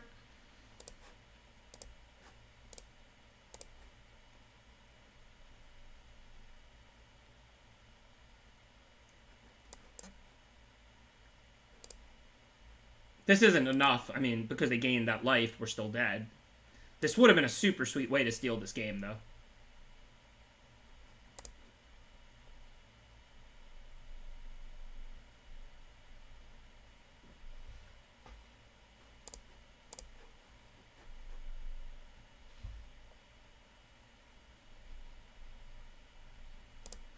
I think that they should just decide what they think the 10 best cards or 5 best cards in the set are for Limited, and then have them disappear from the packs on Arena. That would be great. Like, you could just have all the other rares show up ever so slightly more, and just not have Dream Trawlers show up in the packs, or Ashiok show up in the packs. They do that anyway. I mean, we have cards like, what is the Red Corvald that aren't in the normal sets, and you play with them in Standard.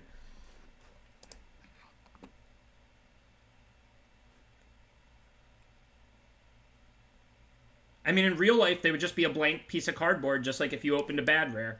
But I don't think that you could do that at a casual level. If they ever did any... Again, I want to be clear on this. The ban cards from Limited is because these cards ruin games and suck for Limited. It's not actually a super real proposal at the moment. But if you ever did anything like that, like in reality, because it would make the competition potentially better, it would be at like the professional level only in person. I'm not suggesting that somebody should go to F&M, do their first draft ever, and open a rare that's banned and not be able to draft it. If you were gonna ban cards from limited in person, not digital, it would strictly be at like, you know, Grand Prix Day 2s or like you know, Worlds or whatever. I would never suggest that at the casual level you ban cards from limited.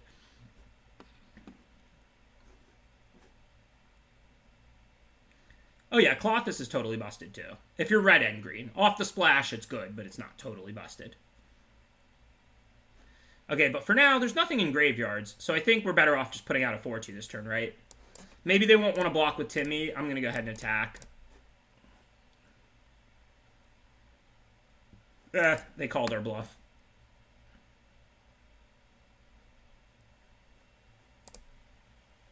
Thank you, it's 9. Appreciate that subscription after the Ashiok beatings you gave me. Oh, yeah, it was great playing you, and you played extremely well. And again, like with all forms of criticism, unless they're actually personal, of course, I know you're not taking that personal, but when I open Ashiok, I play Ashiok, and I beat my opponents with Ashiok. You play Magic to win, so, I mean, you're obviously doing absolutely nothing wrong opening and winning with Dream Trawler and Ashiok. It's just unfortunate that these cards exist to ruin games of Magic in Limited. But that was a good game, and you played really well. It's not... Okay, so we can Warbriar's Blessing here on the Mana Core, and then drop another 2-drop. Both of these are pretty good targets to fight. I think with Clothis, we really want access to graveyards, so we probably want to kill Timurit. If we Blessing first, then the opponent gets the ability to block if I attack. I don't really want to trade my 4-4 for a 2-3. So I think the right play this turn is not to attack. I think we just want to play like Blessing and a 2-drop, and then next turn we can play Clothis and a 2-drop. And I think it's important we kill Timurit, because we need cards in graveyards for Clothis. So Walled Shields are basically down. I think we want to play Blessing. Take out Timmy over here. Right, but don't you get, like, way more out of Clothis? You have to exile a card to get the drain for 2, I think. Let me check Clothis out, but I could be wrong. Exile target card from a graveyard. If it was a land... Yeah, if you don't target any card, you still get the drain? I don't think so. I think you have to exile a card to get the drain.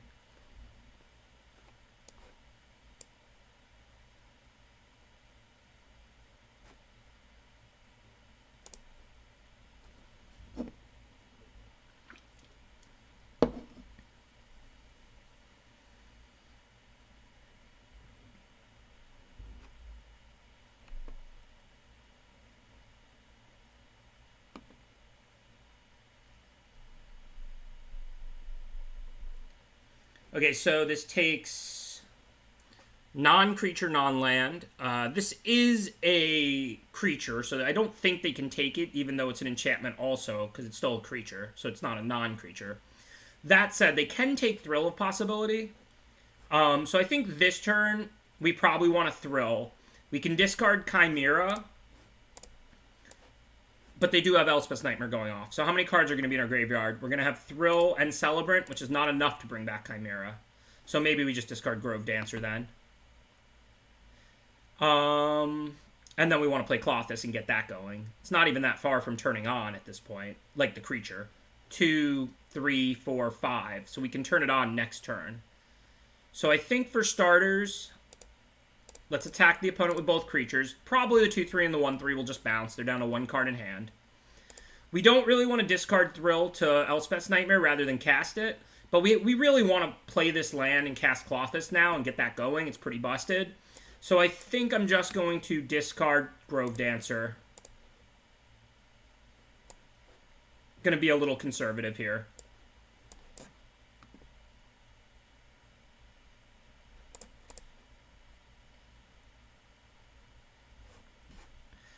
Oh, you know what I could have done? I forgot about the Wanderer. I could have played the Klothys before the Thrill, and then if I found a land, I could have still had 5 to cast Thrill and discarded whatever land I got off Klothys, off Wanderer when I played Klothys, instead of having to discard the Grove Dancer. So that would have been better, because my hand would be the same, except I would get to trade a land for Grove Dancer. So I did actually play that turn a little bit suboptimally. I cast the right cards, but I forgot about getting a land. I didn't bin the Chimera because the Elspeth's Nightmare exiles graveyards, so I wouldn't be able to bring back the Chimera. So I think what I discarded was right if you had to choose, but I think there's a better way I could have sequenced that last turn of the game. What I should have done was tap 3 and cast Klothys. Then if I got a land off of the Wanderer, I could play it and then Thrill of Possibility and still have a land to discard, and I wouldn't have to discard Grove Dancer. So that would have been a better play. So I took like the second best line through the turn. The best line through the turn, post-combat, would have been tap 3 for Klothys, get a land off Wanderer, assuming I do, play a land, Thrill, and then discard the other land that's still in my hand. So just pointing that out in case anybody is learning from that or paying attention. That I took the second best sequencing through that turn. It would have been better to have done that.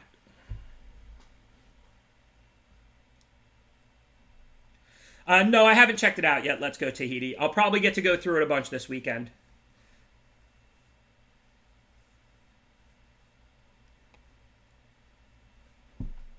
It was going to be Chapter 2 next turn, so I did have time to escape, but I didn't have cards to escape it with.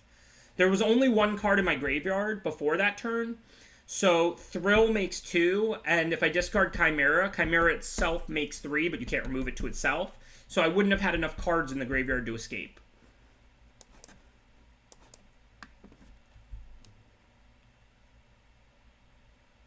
Yeah, that's true, Slith, but I don't have that many of them in the deck. It's better to have a Grove Dancer in my hand over a land than the option to play a instant or sorcery that costs 3 mana or less, which I have like Fateful End, maybe 1 other card. Alright, we're on the draw. We already have plenty of lands in our hand. I think I need to slow them down. I'm just going to make this trade. Also, that means there'll already be a creature in their yard for me to exile with Klothys.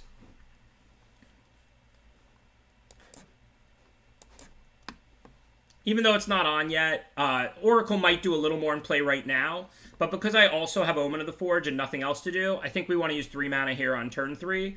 Now on turn 4, we can double spell.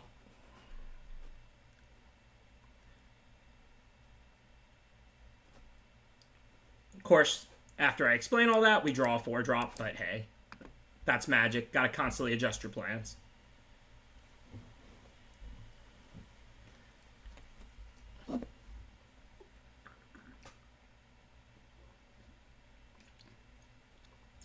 If you're asking the most busted card of all time, Anders, for Limited, I think it's Umezawa's Jitte.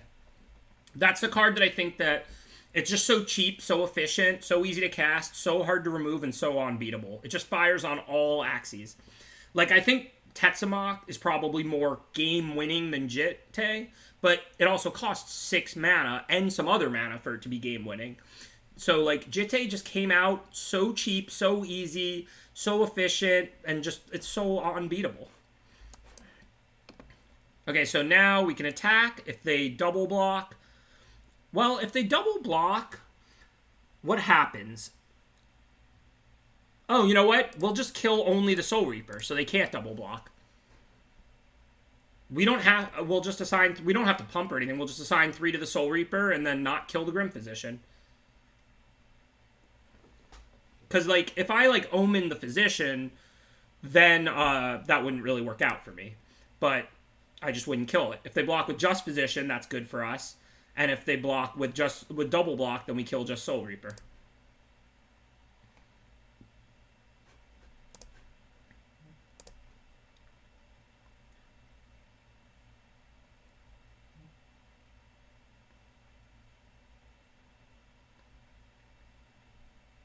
Yeah, this was bad. I was explaining that, and I forgot that they could sack the Physician to the Soul Reaper. Should have obviously only pumped to a 5/2 here. Yes, that was a punt. Hit the punt.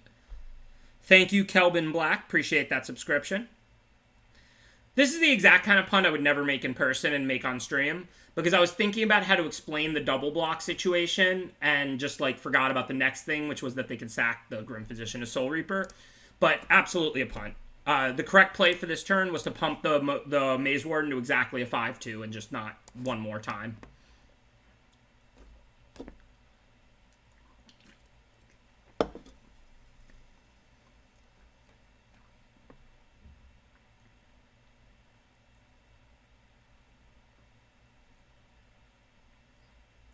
Thanks for the nice compliment, though, Kelvin Black. And I hope that maybe you'll consider starting to play Magic if you learn some stuff from the stream and you're thinking the game is interesting.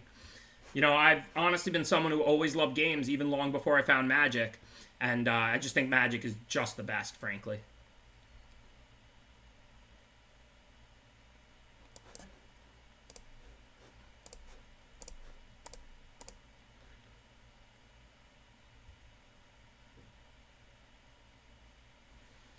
I don't really like Zendikar, so probably not. Is that the flashback format on Magic Online or something? Like, where is the Zendikar draft?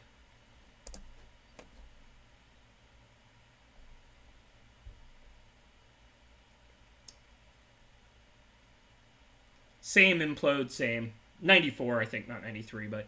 When did I start? I started playing in 6th grade in the fall. That was fall of 94 or 93. 10 turning 11. No, it was 93. Yeah, September 93 is when I started playing, I think. Oh, no, September 94. Yeah. I started playing fall of 94. Because it was right before my 11th birthday, or right around my 11th birthday. My birthday is October 12th, and then you start school in Florida, like, right around the beginning of September. So I don't actually know if I was 10 or 11 when I started playing Magic, because I know I started playing Magic pretty quickly into my 6th grade year. And that was September, October, November 1994. Okay. Guess put the training on the only creature we have for now.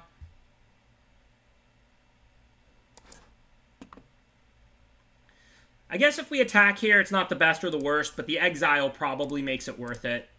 If they trade Spawn for Oracle here, that's about an even trade, and we don't have much going, but at least the Spawn will get exiled. I am from Broward County, Florida. I live in Plantation, a suburb of Fort Lauderdale, if you know the area. And I grew up in, like, Davie, just next door to Plantation.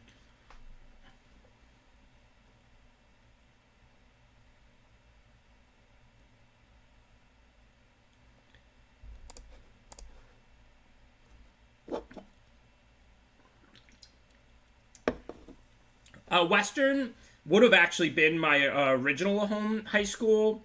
Then it got moved, I think, to South Plantation. But I went to Nova, like Nova Public, not like the fancy rich kid school. So I didn't go to Weston or South Plant.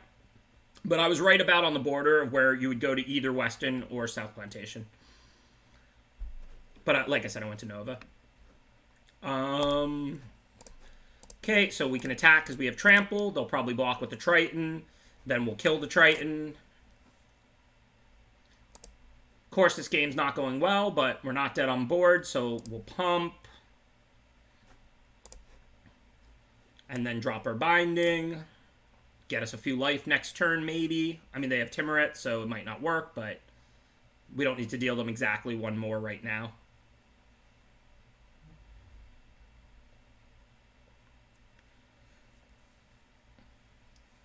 What took you from Jacksonville to Maine, Brendan?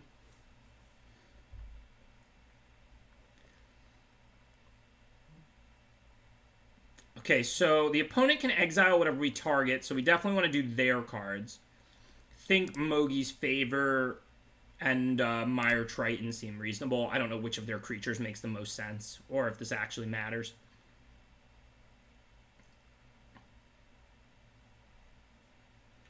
So, let's say we attack and they block. It's pretty good for us. We can Fateful End the Soul Reaper and then eat the Timuret. Let's say we attack and they take it. We're just dead. So I guess for now, I'll just pass back to the opponent. Especially now that we drew Fateful End. If we can trade Oracle for Spawn, maybe we can then Fateful End Timuret or something like that.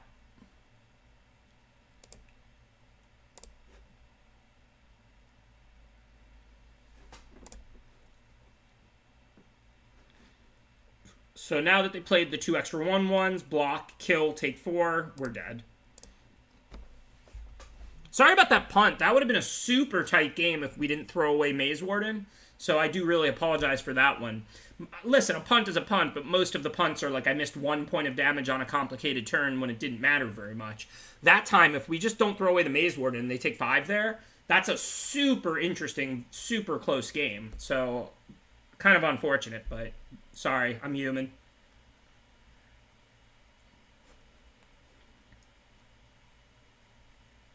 So I'd want to bring in more enchantment kill, especially to get rid of Banishing Light for Klothys, and then they had other targets, but we don't have any. We didn't really see any flyers. They do have a bunch of fairly grindy ground creatures. I think War Leader actually lines up substantially better against them than Nyxborn Brute. I know it's pretty subtle and not a big deal, but I think I want to make that swap. Other than that, I don't think there's much else to do.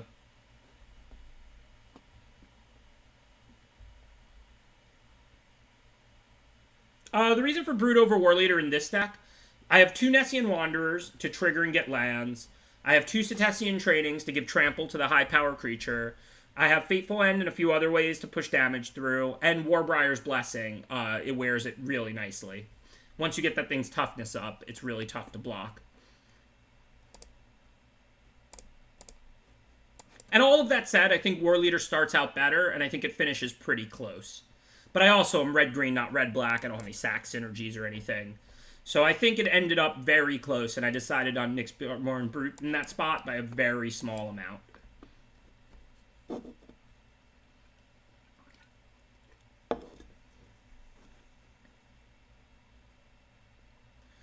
Okay, this is about an even trade, so we have to figure out if we want it or not. We'll exile their 3/1. That doesn't matter much. They won't get to exile our 2/2, I don't think, because this doesn't die and go to the graveyard. It gets exiled instead. So that's kind of nice. And then if they take it and swing back, we can block with Wanderer, and we definitely don't need all these extra lands. So I think it's right to attack. Because if they take it, we get in some damage since we have a blocker. And if they block, at the very least, we exile their creature. I don't even think they get to exile ours. Which is relevant. We have several escape cards, and so do they.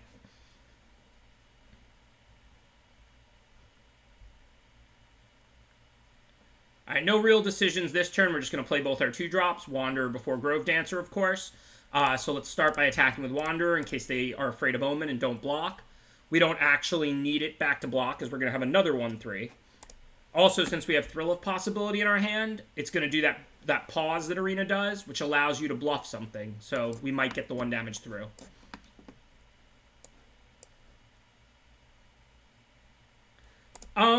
I don't think it's just a 16 land format. I think 16 and 17 is often a pretty close choice.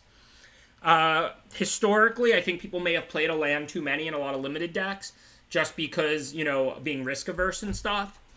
I'm very open to the idea that most of the decks that we've historically played 17 in should probably be more like 16 in the dark, 17 on the play. But I don't know the right answer there. As somebody who's played a ton of limited for over 20 years, I cannot tell you whether most decks should have 16 or 17 lands. I think it's close, and I think it's hard, and I think the math is nebulous. Okay, so what do we want to do here?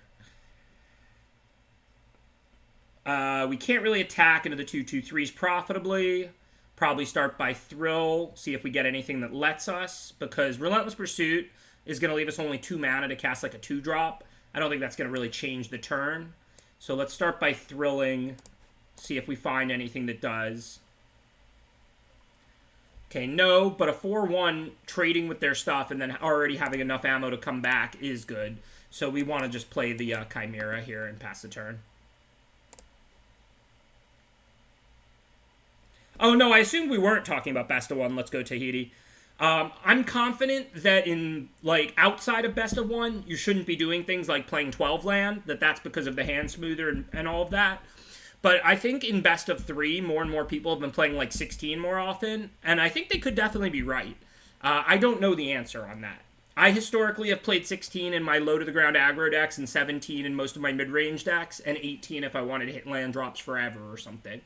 And that's a fine baseline heuristic, But if you told me I was playing 17, 10% too much, I wouldn't be shocked. Like I said, the calculations behind that are just near impossible, and I'm just keeping my eyes open and listening to what people have to say.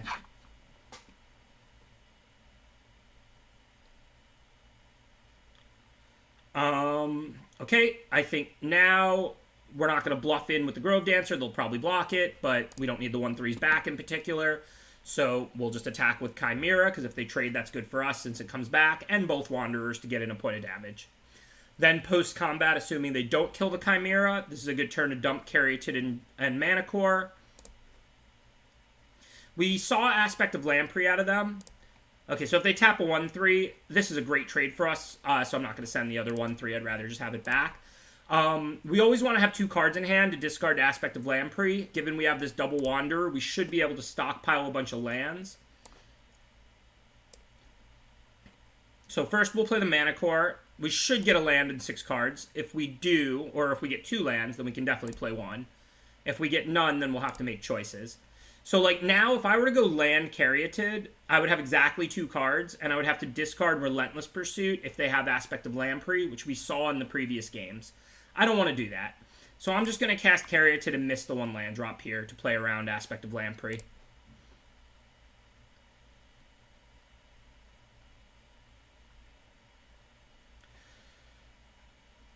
I think that's a totally reasonable all-time GOAT list MIDI. I'm not going to go too long on that right now during the limited games. During ads and chats, I'll chat about that endlessly. You know, from what I've seen when everybody was playing their best and fully committed to Magic, I think LSV's technical play is the best I've ever seen.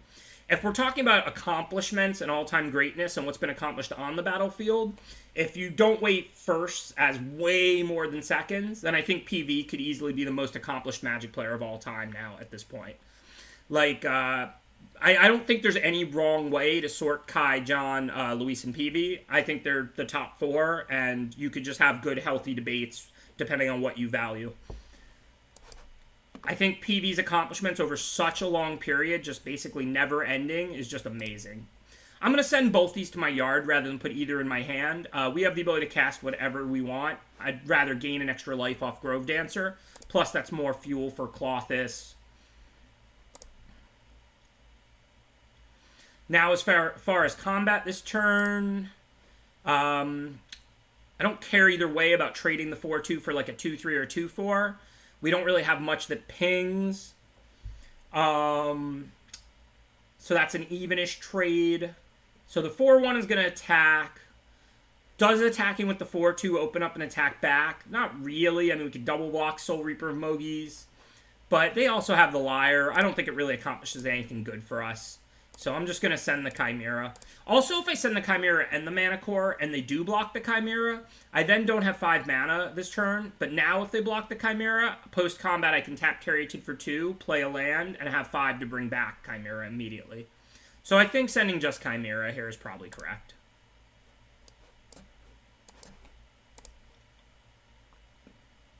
I don't have my own design cube. I do have my own design battle box. You should be able to find the article still up on CFB if you Google Ben Stark battle box or whatever. I haven't updated it in quite a while. I won't say I haven't played it in quite a while, but I will say I don't play it often anymore.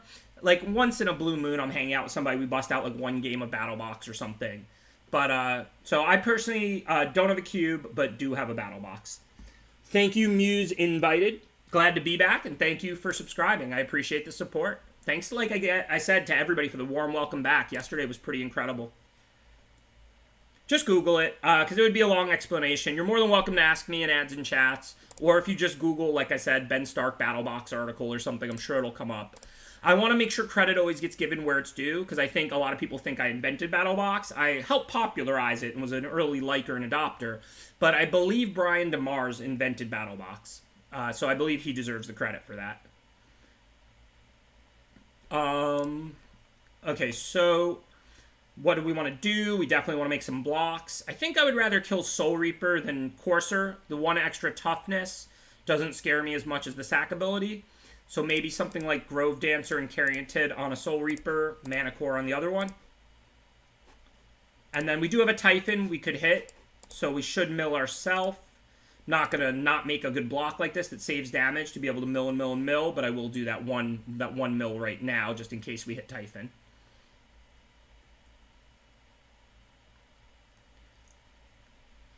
Don't see a reason to put training anywhere other than Chimera for now.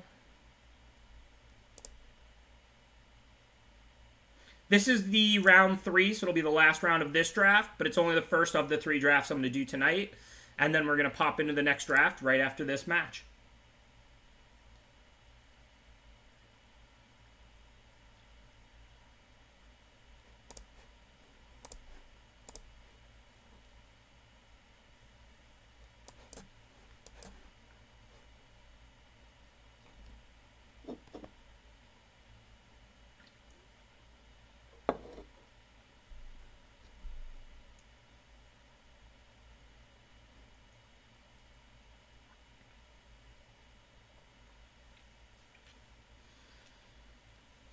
What's the 3+ drop rule, Brendan?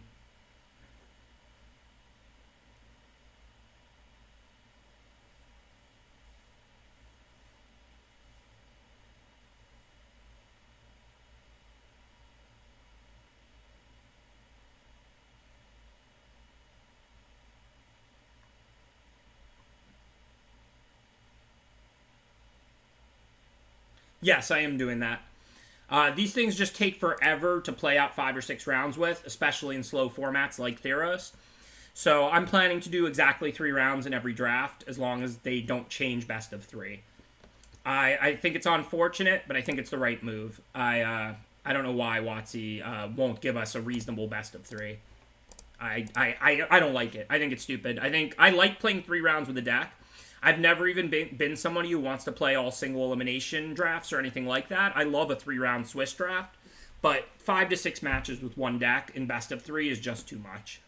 You're in a draft for 5 hours. Like, lower the entry fee, lower the prizes, play 3 rounds, win whatever prize for 3 wins, 2 wins, and 1 win, and just play 3 rounds no matter what your record is. Heck, you can even let people who are 0-2 play round 3 if they want to try and get to 1-2 and win some gems. But I just want to play 3 rounds, period. I don't want to play 6, I don't want to play 1. Phantom drafts are a cool concept. I mean, all the economics, marketing, all that stuff is way over my head. I don't personally care whether I'm drafting with real cards or fake cards. As long as I'm drafting, I'm good.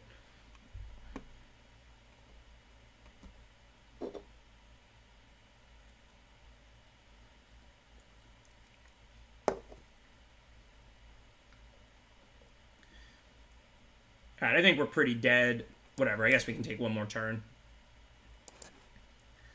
They are at 7, so maybe there's a way we can steal it with drawing another Cetacean Training, putting it on the Oracle, drawing like a removal spell off that or something like that. They're gaining 3 a turn, though, so this is pretty tough to come back from. Kind of built their own Baneslayer Angel here. Thank you for the subscription, Boko Harambe. Appreciate the support.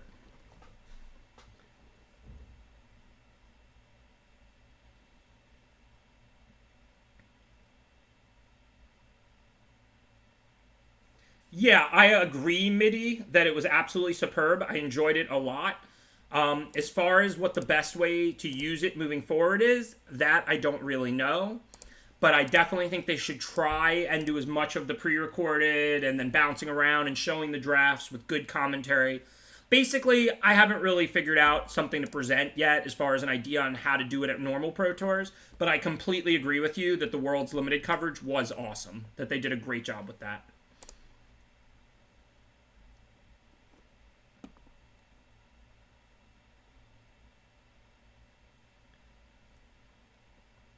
Yeah, again, like, you know, they're a business, but I don't really care about them maximizing their revenue. So this is where me and WotC's interests often align, but sometimes differ.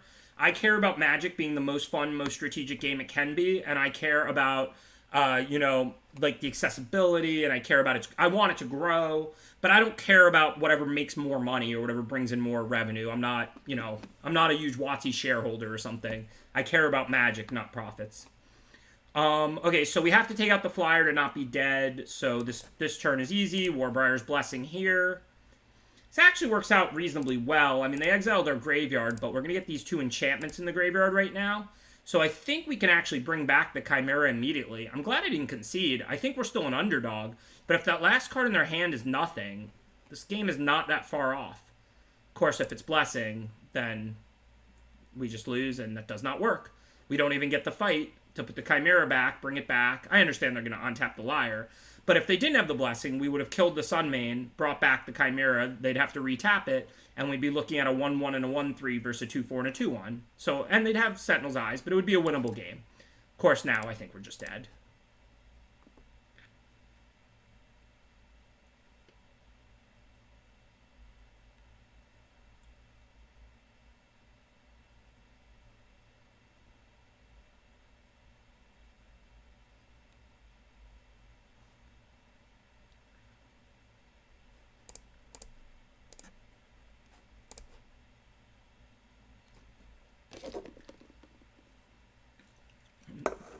Not a great start to the night. It was a tough draft, and we didn't draw Cloth this very much or have it live when we did draw it, but I always hate going 1 and 2.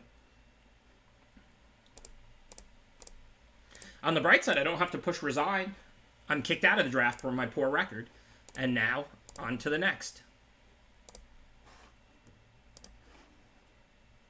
Yeah, the deck was better than it performed. I mean, like I said, Canister's red-black deck was near busted, and I think he went 1-2. I mean, look, Matt, I always say this, and it's just true. Learn from your mistakes, pay attention to what's going on, have an attitude that you want to improve. But reality is, winning or losing any given game or match of Magic has a lot more to do with draw quality than anything else. Draw 1 extra spell in a close game, have your opponent draw 1 card that was really good for them 1 turn later. You know, I mean, that's Magic. That's why I think adding bombs so that, you know, weaker players have a lottery ticket is just silly. It's not false, but I think it's just silly. Magic is inherently very high variance. We should always be doing things to reduce the variance, not exacerbate it. Not because the better player should win every time, but because the fundamental nature of the game is you draw 7 cards at random, and then you draw an 8th card at random, and a 9th card at random, and a 10th card at random. So the game's always going to be high variance, and the worst player's always going to win a substantial percentage of the time. So we should be trying to mitigate the variance, not exacerbate it. Anyways. This pick is Thrix the Sudden Storm. Typhon isn't like miles and miles behind it, but it's definitely behind it. 4 or 5 flyers, just a game-winning threat. Taking 1 off the casting cost of your 6 drops isn't nothing. Thrix is just a really good card. Second choice out of this pack, though, would be Typhon. It's better than like Prophecy and Doom and Pilgrim, which are the next ones after that. So this is easy Thrix, Typhon in second, honorable mention. Followed by, like, Pilgrim and Doom.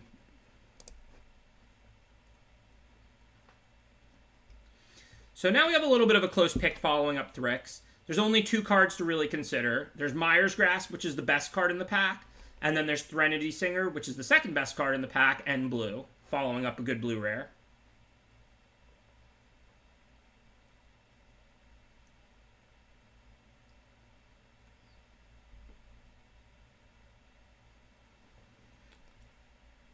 Grasp is definitely better, there's no question, but Threnody Singer's a pretty good card here. Thanks for subscribing, JT Money, appreciate it.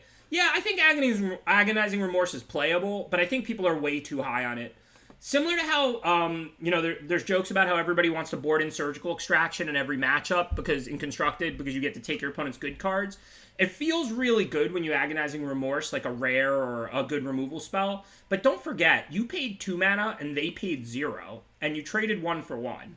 And I'm not saying that exchange isn't worth it, but when you factor in the fact that you lose a life, the times it basically whiffs completely, like in the late game, and the times they don't have anything especially good, like, I think Agonizing Remorse is more of a good sideboard card or a filler main deck card. I'm not saying it's unplayable, but it's more of like a filler level main deck card, like a moderate playable, but not great, than a good card. I think people are way too high on Agonizing Remorse.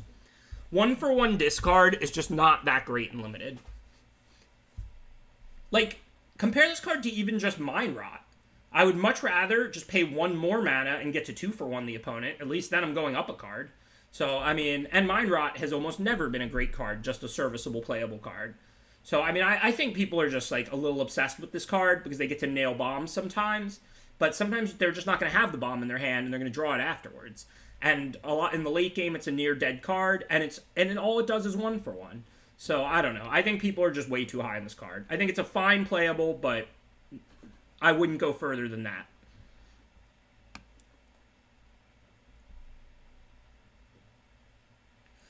So I'm going to take Mire's Grasp. I think that you could take Threnody Singer or Mire's Grasp. Anything else out of this pack would be a serious mistake. I think Mire's Grasp is enough better than Singer to take it here, even following a pretty good blue rare. It's not like we're, moving off blue. We'll just see what's in the next couple packs. So this pick is easy. Timurit's the best card in the pack, and it's following up Mire's Grasp.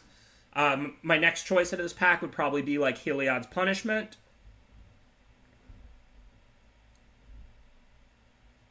Thanks, UB3RK.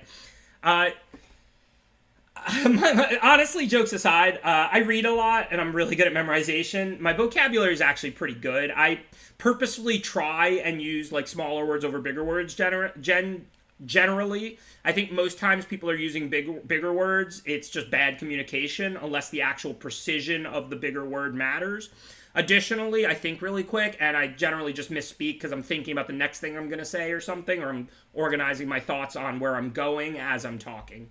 But I actually don't have like a bad vocabulary. I'm not saying it's towards the top or anything, but I read a lot and I'm pretty good at memorizing and learning things. Anyways, though, this pack is definitely Timurit. Timurit's the best card in this whole pack, and it's following up a Mire's Grasp, and there's no blue card to consider. My second choice out of this pack would be Heliod's Punishment.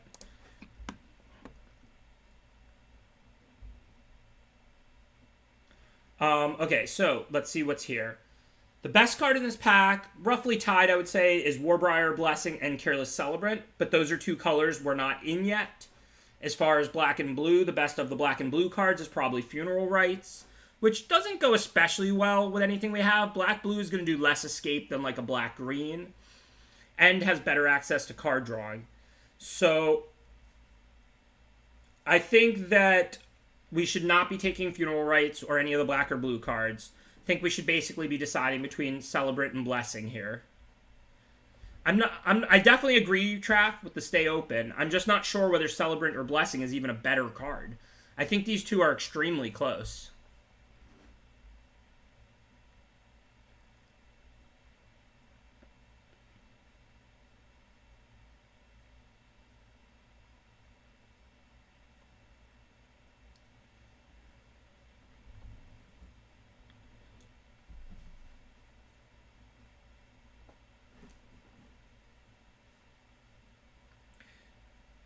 I think red-black and green-black are actually the two best black combinations and probably the two best decks in the format. So I don't think we really need to make this decision based on whether red-black or green-black is better. Black is definitely the color we're most committed to, so we should think about how Celebrant plays in red-black and how Blessing plays in green-black. But I don't think really we're concerned whether we end up red-black or green-black. They're both just excellent color combinations.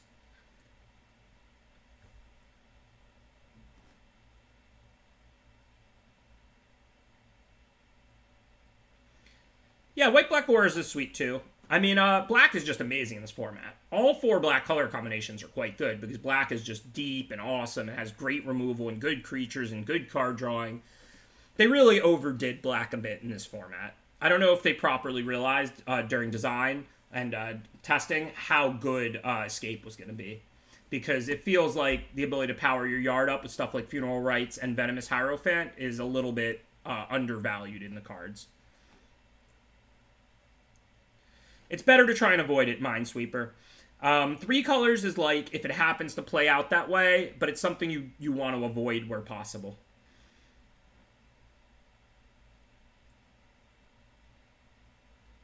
Black is often the best color because of removal. I wouldn't say almost always. I don't think black's been the best color in over half of formats.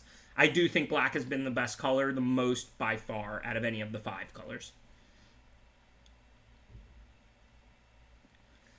Okay, so anyways, I think this is a pick between Careless Celebrant and Warbriar Blessing. I think it's pretty close. I actually think Celebrant in red-black is probably better than Blessing in green-black. So I'm going to go with the Celebrant. You could certainly take Blessing. That's kind of a flip a coin pick. Once in a while, like I said, you guess right. I'm not psychic, but now the best card in the pack happens to be Fateful End by a lot.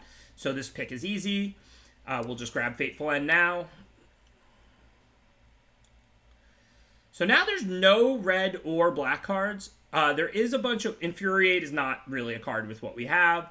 There is a bunch of blue cards. None of them are great. If we do like a blue-red or blue-black defensive deck, then Nyxborn Seaguard is a fine playable, nothing special. Memory Drain is like fine in those decks as well, nothing special. Alter's pretty bad. I only like Alter if you're like a 4-color type deck or a ramp deck, but otherwise I don't want to pay 3 mana for a mana rock.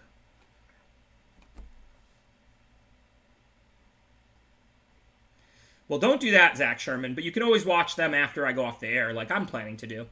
I don't have to watch them exactly live. I mean, we live in 2020. I will be watching the debates tonight before I even go to sleep. Just when I finish my stream, I'll go on the internet/TV and pull up the debate and start watching. Hey, how's it going, Wild Shadow? It's the Democratic primary debates going on. I believe this one is basically the same as the one a few weeks ago, except Yang is out and Bloomberg is in. So I think we're going to take one of these blue cards, Seaguard or Memory Drain. I think Seaguard is probably the better one to get early. I really hope we can play red-black and not red-blue. Red-blue is one of my least favorite archetypes in the format, and I think red-black could easily be number 1. Black-green is kind of a personal favorite, but I think red-black could easily actually be the best. For now, though, I mean, I am open to blue-red. We do have a blue rare that's quite good. Mischievous Chimera is a little bit better than Omen of the Forge in blue-red, but it only pings players. It's not like a big concern. So because, you know, we can play red-black or red-blue, we're definitely going to take Omen here. If Omen was not in this pack, I would definitely take Chimera out of this pack. But instead, and I'm still considering red-blue. As you can see, we have 2 good black cards, 1 good blue card, 3 good red cards. So we're red, most likely. That's the color it feels like we're seeing the most of in this draft. And then we're going to pair red with black or blue based on what we see, most likely. If we open Heliod or something incredible from green or white, it's still an option.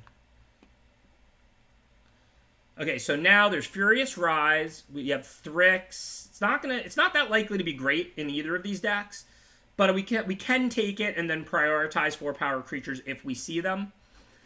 Eidolon actually works out pretty well in grindy red-blue decks in my experience, but we're not going to miss it if we don't take it. Aspect is not a card I would even play in like most of these type of red-black decks. Aspect is the kind of card that if you're like red-white and you have all creatures, then it's a nice card when you're attacking every turn with small creatures. If you're red-black and you've already got a bunch of removal and sack synergy, you don't really want to play a card like Aspect of Manticore. So Aspect, in my opinion, is more of like a red-white card. Portent can be a red-black card. We don't have any sack outlets yet, but it is only pack 1. So I think that Furious Rise just has so much more upside than everything else. Even if I don't expect to play it, we can see what we get. If we happen to get some 4-power creatures, then we can prioritize more of them. Trickster is like a mediocre filler, but it's not a good card. Alright, so again, now we have a pick between the first 2 cards in the pack, basically. Impending Doom is better than Final Flare if you have a lot of 2-drops in a really aggressive deck. But if we end up like red-blue, we already have an Omen, a Celebrant to sack. If we end up red-black, you want sack synergies. I don't think our deck is going to be super aggressive. So I think here we just want to take Final Flare. Even though Impending Doom, I think, is a little bit better of a card overall, Final Flare is more what we want. Rage Hound over nothing. Stampede Rider basically over nothing. I don't know which of those filler okay drops are going to end up better. It just depends what we see.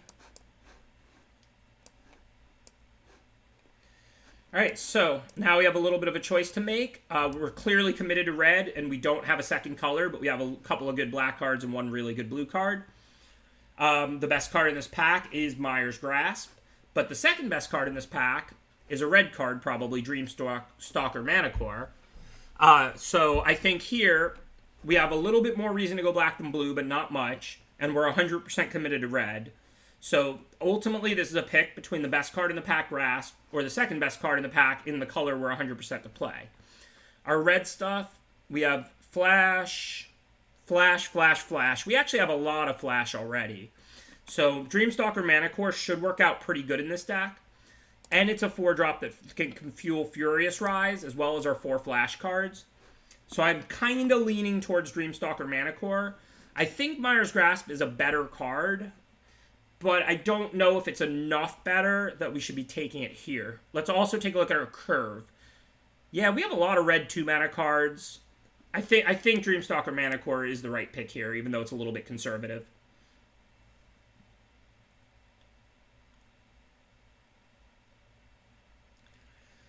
Okay, so Gray Merchant's the best card if we go red-black, but even if we go red-black, we're not going to have that many black permanents. Not saying you need that many for Gray Merchant to be good, but you do need that many for it to be busted. So I think here, again, I'm just going to stay the course, take the mediocre 2-drop. I don't feel like this pack pushes me in a direction. I don't really care that much about the Gray Merchant and the Omen of the Sea. They're both better than Oracle, but not by a lot. I'm just going to stay the course for now and then see what's in the next packs. Yeah, I mean, same answer. I'm just going to take another Oracle. It's a good 2-drop. You can have any amount of it. The only card in this pack that really stands way above the rest to me is Nessian Hornbeetle, and we're not looking to move into red-green. Venomous Hierophant might offer more than Oracle. Naiad could offer more than Oracle, but it's by small amounts. So we just keep taking the red cards until we get pushed in a direction. Speaking of, now we're definitely going to take Blood Aspirant. It's good if we go red-black sack, and it's a red card. So I think here, this is just another easy pick. Blood Aspirant, stay on color, and also it's good in red-black sack anyway. And even if we don't go black, we still have the 2 Final Flares to sack. We still have the Omen to sack. It's not like the card doesn't trigger on its own. It literally sacks permanents.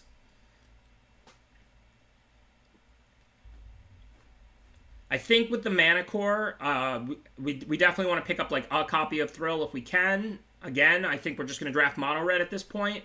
Soul Reaper of Mogies might be a little better if we were red-black, but it's not a reason to take a black card.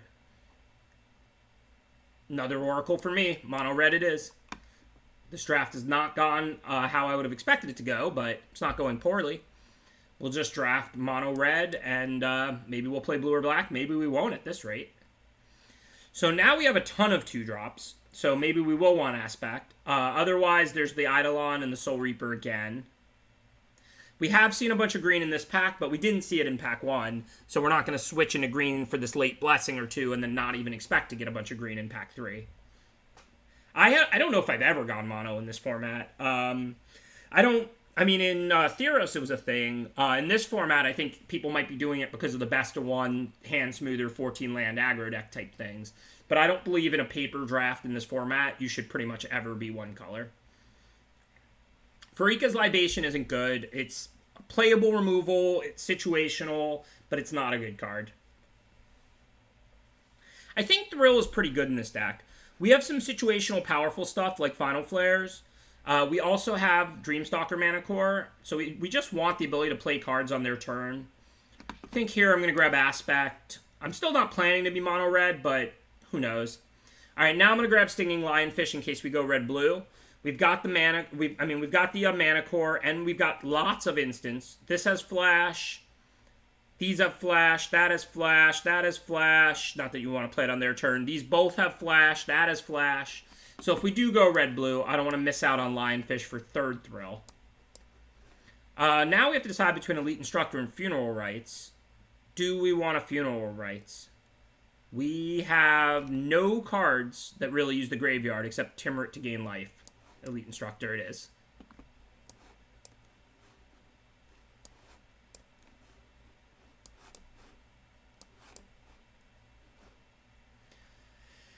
Well, when you have a 1-color deck and you open a Broken Rare, you can consider it. That said, Shimmering Chimera is a pretty good card for a blue-red deck here.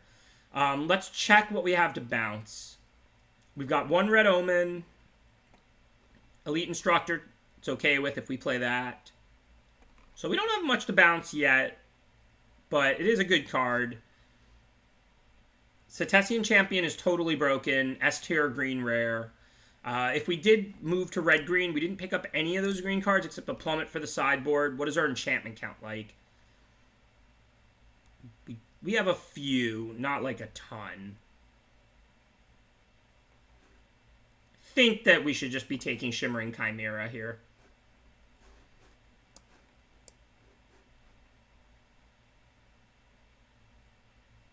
So now that blue is looking to be our second color, and we just got Shimmering Chimera, and we got that late Stinging Lionfish, we want this Omen of the Sea pretty badly. Omens work incredibly well with Chimera, of course. You can gate them every turn and then get their comes into play ability every time you play them.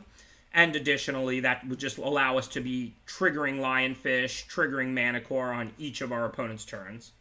So this is an easy Omen now.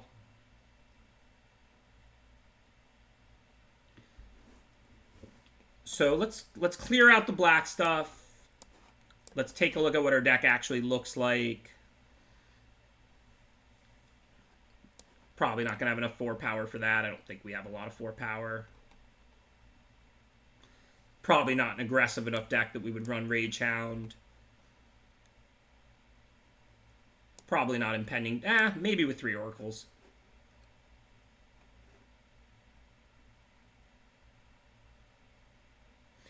Okay, so there's no good cards for us here. We can decide between Arena Trickster, Wrap in Flames, and Elite Instructor. Definitely not Elite Instructor. We already have one, and I barely want that. I hope it doesn't make my deck. How's our curve? Not great, not horrible, but we do have some playable 4s here. Given it's best of 3, I think Wrap of Flames, even for the sideboard in this deck, is still just the right pick. I assume we can't do much to make the Furious Rises great. I mean, we could double pump Oracle to draw a card. That's not the worst. And then we have Manicore, we have Doom, Thrix. I guess we could make this deck more aggressive. What if we cut, like, the more defensive cards and look at more of a red-blue aggro deck? What does that end up looking like?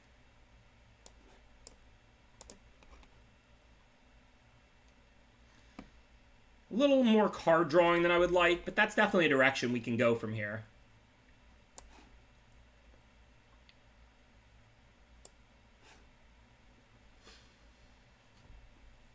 So we can take in second Impending Doom. How many 2-drops do we have? 1, 2, 3, 6, 7. Yeah, that seems decent. All right, maybe we'll try for an aggressive red-blue here.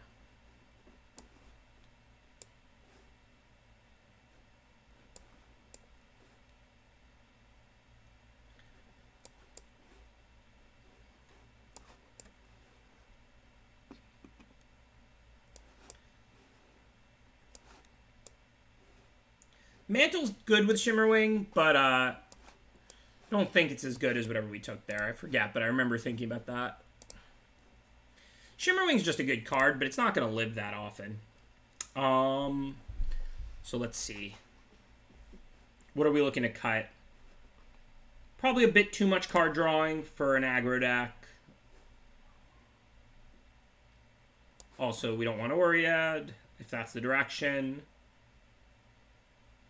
We don't have much in the way of 4 power, right? Well, I guess we could double pump our Oracles, plus we have 2 Impending Dooms. Just play 1 Wrap, not 2. I forgot we got 2 of those. Cut a Wrap, I agree. I forgot we got 2 Wraps. I don't hate 2 Flares. We can always sack Impending Doom. We can sack the Omens. But yeah, cut the second Wrap for sure. I just forgot there was 2 of them there.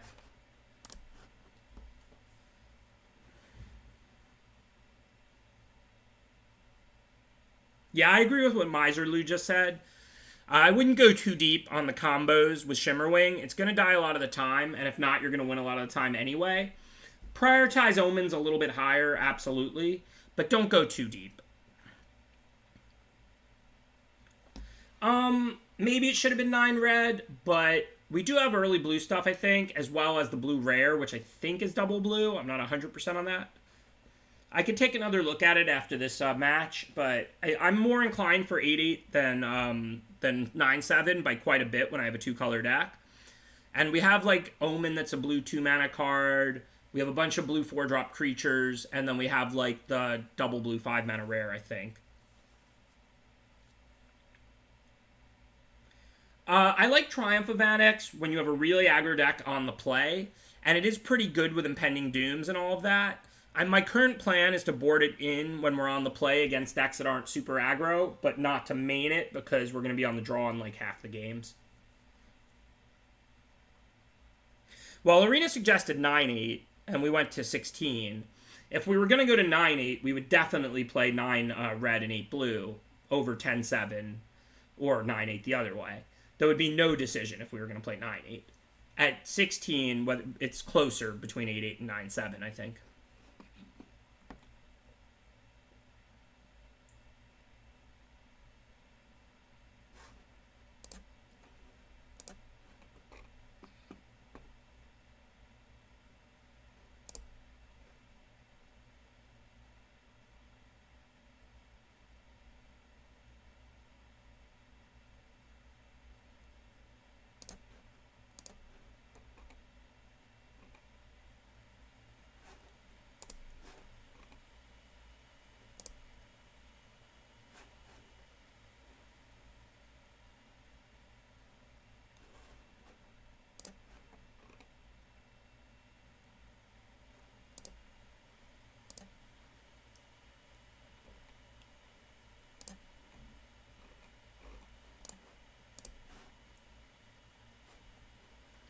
There's not an exact science, and there's with stuff like Impending Doom and Incendiary Oracles, you have the ability to get to 4 power sometimes. But also, I don't think this deck really needs to draw an extra card or two that badly. Obviously, if Furious Rise was just draw 2 cards a turn, you would always play it. It would be a totally broken card. But a situational draw 2 that's going to be off a decent amount of the time is not going to be what we're looking for in a double Impending Doom deck. I think this deck is mostly interested in hitting its curve and attacking the opponent. Hello, Lance Lost again. I'm glad you found us. Sorry to let you down, a literal god. Listen, I mean, PV, one of the best of all time. I mean, you know, Javier clearly really dominant over the past 2 years. I mean, I don't think that there was a big value difference there either way. I said after I picked Javier before the tournament even started that I was secretly rooting for PV because just all-time greatness and like his legacy and all of that. But Javier would have been a fitting champion. PV is a fitting champion, and you're choosing between 2 great players there. PV is absolutely a living legend at this point.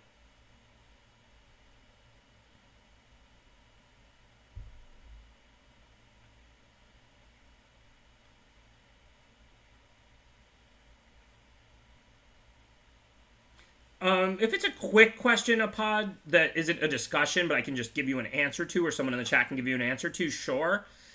My rule in the stream is not by any means no politics. It's just the primary focus of all conversation when there's ongoing Magic should be the ongoing Magic. So, you know, if somebody ever is like, hey, are you happy the Heat got so-and-so in a trade? I'm just like, yep, and then we go back to talking about Magic. If we're going to have a 30-minute discussion about politics or basketball, I'm only going to do that during ads and chats, because this is a Magic content stream where I want people to know if they tune in when it says Magic, they're going to get Magic, Magic strategy, and games of Magic.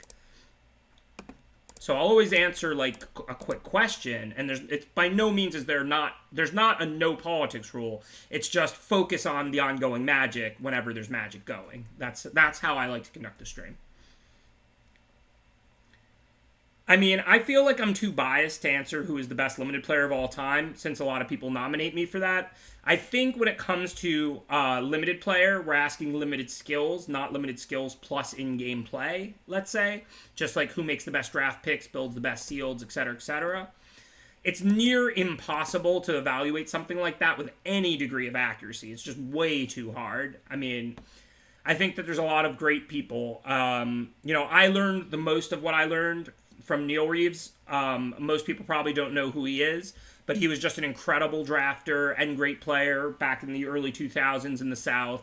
He top-8 2 Pro Tours, you know, didn't make Hall of Fame or anything really to get his fame up, but, you know, I think some people would certainly cite him as the best limited player of all time, and I'll cite him as the player that I learned the most from. Anton Johnson, also incredible. Kai Finkel, also incredible. I mean, you know, Efro, Huey, Siggy, so many great limited players and limited minds. PV, like everybody really. I mean, you know, it's really hard to be truly amazing at Magic and not be good at limited. But as far as who's the best, it's impossible to answer.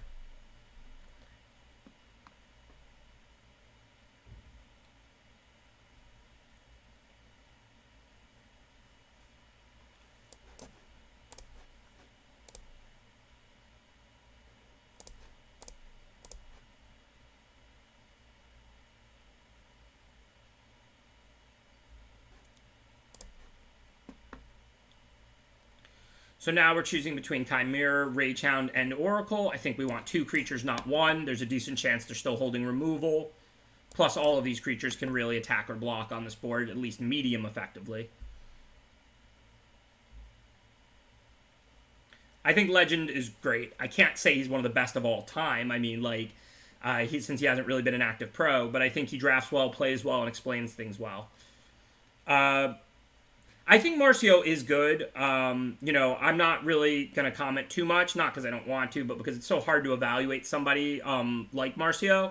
But I honestly think that he is good at drafting, and I'm not going to ever deny that because I think he is very talented. Okay, let's see. So we're going to attack with everything. There's no way it's going to work out bad for us. If they put Hierophant on an Oracle and an 0/4 on the other one, we just have to pump the one that the Hierophant's on, and then we'll bounce with the wall.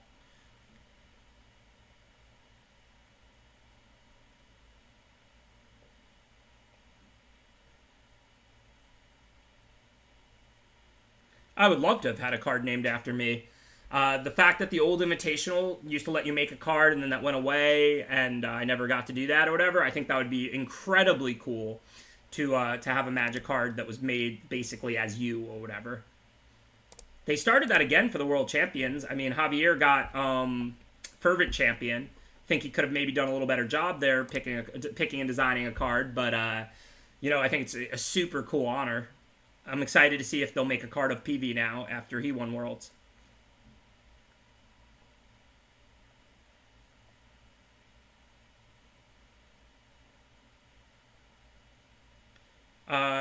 Did I miss a damage? This Oracle went unblocked.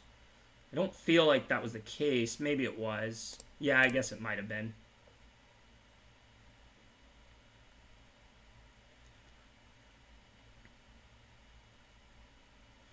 I never got to play in the old style Invitational. The first year that I did really, really well on the Pro Tour was 2003, 2004. They still had the Invitational, but they changed it to a bunch of, like, invite your favorite player, not by pro points. So I didn't end up making it, which was kind of unfortunate. I finished, like, 6th or 7th or something in the Player of the Year race that year, and I would have definitely made it under the old parameters. And I was actually pretty upset about that at the time, because I had always watched the Invitational and thought it would have been super awesome to get to compete in it. Thank you, Sedulous Turtle. Appreciate that subscription.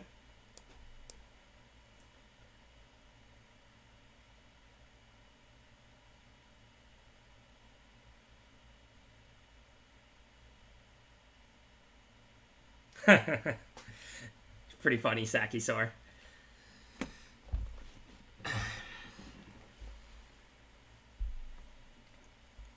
I wouldn't say I missed the old ELO point system. It's just a rating system. I mean, I never really cared either way. I thought it was fine. I didn't really have big problems with it.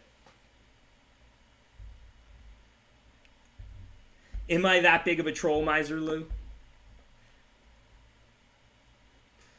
We'll see how much smack Tom Martell and LSV talk over the next few months, whether or not to make Gyre Engineer in their honor.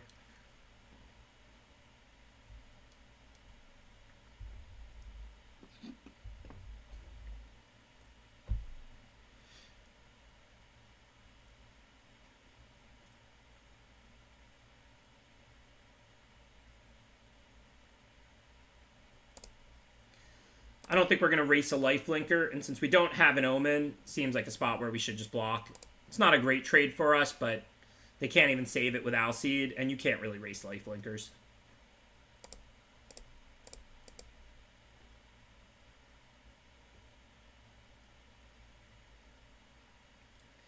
John still plays, but I wouldn't describe him as an active pro now. He was just a few years ago. But I think he's kind of took a step back. I don't think he's really like an active pro anymore.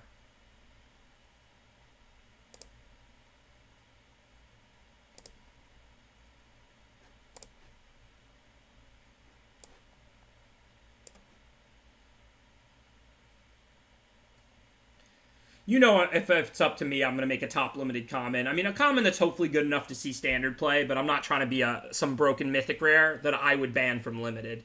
That's not my style. If I got to make a card, it would be some sweet grindy common that's, you know, like a first pick in limited and hopefully good enough for standard.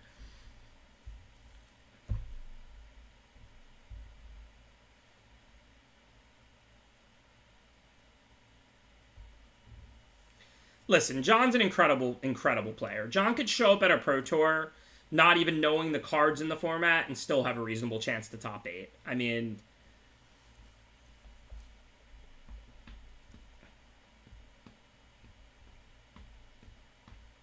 it's an example of a card like that. I don't know, Omen of the Sea maybe?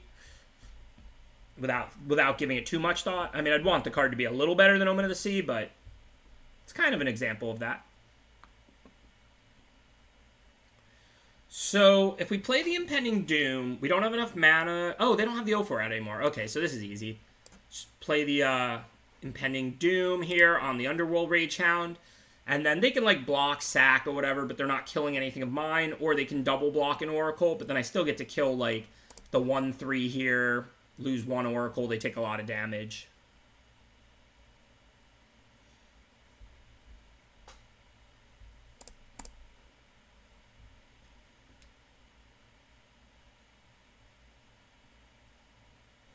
People always ask what makes PV so good, what makes John so good. Listen, it's a logical question to ask, but the reality is in Magic, there isn't some skill that John has that the like next best players, like the next tier of good players, people like myself probably don't have.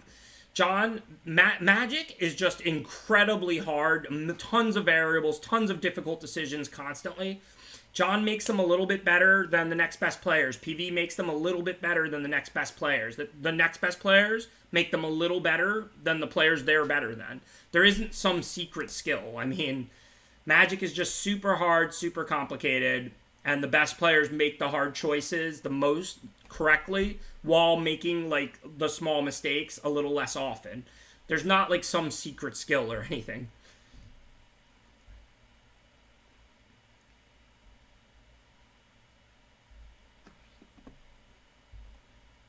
When I compute all and navigate all these hard games, you know, I might make one mistake out of every, 100, like, decisions. Like, not mistake, like, slightly suboptimal play, like, actual mistake. I know it looks a lot more on stream, but I do a little better when I'm focused and not streaming. PV might make it one out of every 500, or one out of every 200, or one out of every 150, instead of one out of every 100. When it comes down to 100 close, hard choices where nobody really knows what the right play is and pros would disagree, I may get that right 70 times out of 100, and PV may get that right 75 times out of 100. I'm making up the numbers, but there's not like some thing that you're missing. Magic is really hard. You can take 10 good pros, sit them in a room, ask them about a close, hard decision, and it will frequently have 6 think one and 4 think the other. And these guys like John and PV, they just get those right a little more often. They just mess up a little less often. Magic is really hard.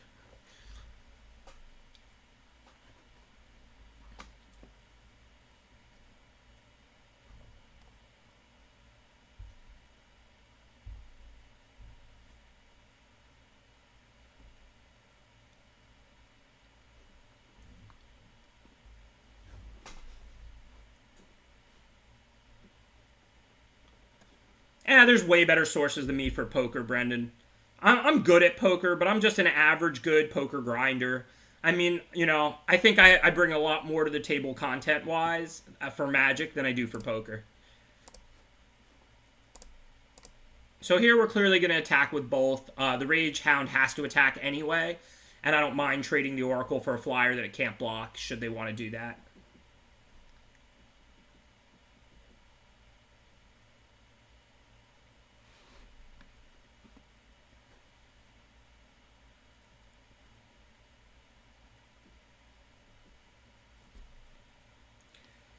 I mean, I think that is true Irish Exit, but I think it's way overvalued and overstated. You know, like, I'm not going to say it's false, but I don't think it's particularly important. So which do we want to play? The Wave Rider from our hand or the Rage Hound from the yard? The Rage Hound from the yard is 1 extra damage. Doesn't technically change the clock, but it could also get, like, Heartbeat or Timorided or something. Not Timorided since they have 1 swamp. So I think it makes more sense to bring out the Rage Hound. Of course, they could make me discard the Wave Rider, but Aspect of Lamprey is the main discard that common that people play, and they don't even have a creature in play, so it's not that likely to happen.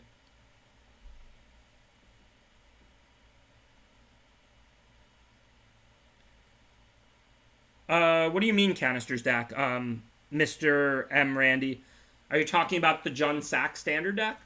I thought that deck was awesome when he won MC7 with it, and I have not tested much standard since the last tournament I played was Pioneer, and I wasn't queued for Worlds, so I cannot speak intelligently about this current standard format. I think Aspect is good. Lifelink is really hard to race. Discard 2 in a grindy format that's not that fast is pretty effective. I'm a pretty big fan of Aspect of Lamprey. I think it's one of the best discard 2 versions we've ever seen. Not to say it's some amazing card or anything, but I'll almost never cut the first copy of it from a black deck. Oh, I like Magic way more than Poker. Like, I like Poker just fine, but if I were giving them, like, enjoyment ratings or something, Magic is a 10 on a 1 to 10 scale, and Poker is, like, I don't know, like a 6 or a 7. Like, I think Poker's a fine game, but nothing special, and I think Magic is the greatest of all time by a wide margin. That's pretty funny, the nod GG. I assume she plays in South Florida, like at the Isle or the Hard Rock or something.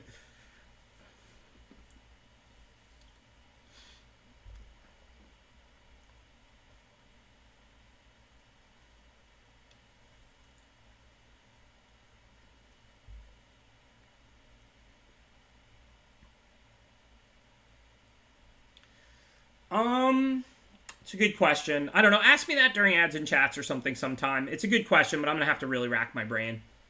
So this isn't a great trade, but of course if we make the trade, we get to... The Rage Hound goes to our graveyard and not theirs, and we have enough cards to bring it back immediately, so that's why we block in this spot. If it was their Rage Hound attacking, I might take the 3, but since it's my Rage Hound attacking, and we'll go back to my graveyard and not theirs, and then we can bring it back out on our turn.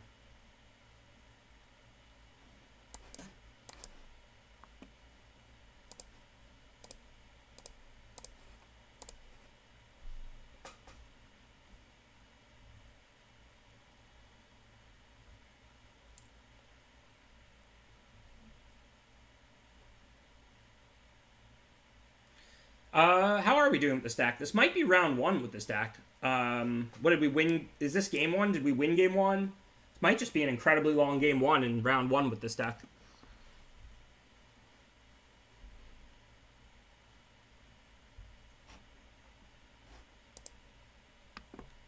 Yeah, it's round 1, game 1. It's just been like a 20-minute game, which is awesome. I mean, we just keep trading things and are still pretty even, although they just pulled way far ahead with this Archon.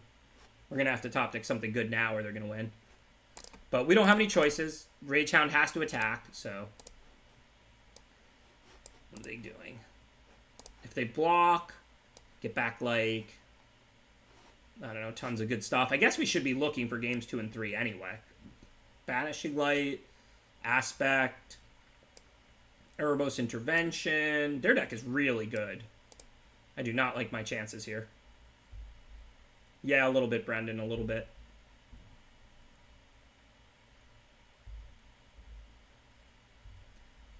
Not sure about them winning on the backswing if they block. What can they get?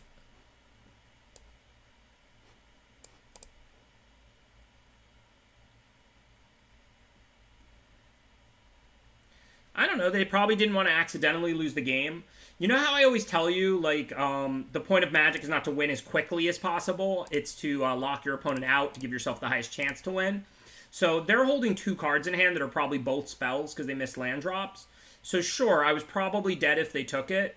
But what if I somehow use the 2 cards in my hand to just deal them the final 5? What if I just go Fateful End You, Omen You? What if I just go Infuriate, Red Omen You? How silly do they feel losing the game with an Archon in play, a Sunmane Pegasus in play, 2 spells in hand because they didn't block? So, I mean, I get why the opponent blocked there, assuming they have decent spells in hand. They're winning by enough. The Archon gives them an enchantment back. They have 2 more cards in hand. So I think the block is probably right, assuming the cards in their hand are decent spells. If they were holding 2 lands in hand, then I would just take it and try and untap and lethal. But if they're holding 2 decent spells in hand, they don't want to just accidentally take 9 and die in a game where they're up resources by so much.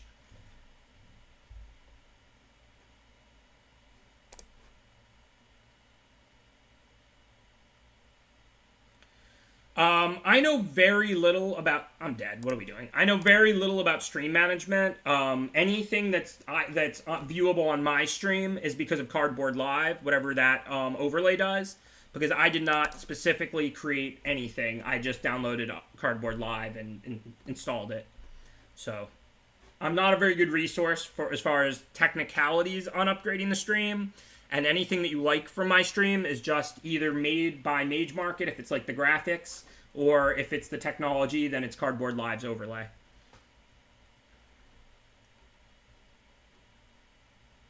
Or extension or add-on or whatever that's called. So we saw a good amount of 1 toughness creatures. They had Alseed, they had Harpy.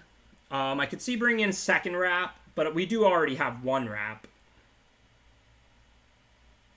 So certainly if we were going to skew the lands in either direction, it would be 9 red, 7 blue. But with a blue 2-drop creature, a blue 2-drop that helps you dig up a mountain, a double blue 5-drop, and a bunch of blue creatures, I'm not sure that we want 9-7. Obviously, 100% if we were going to go 9-7, it would be 9 red, 7 blue. But I think 8-8 is correct, but I'm not 100% on that. Yeah, or Dangle. Dangle's done a lot of upgrading the stream as well, adding features and things like that.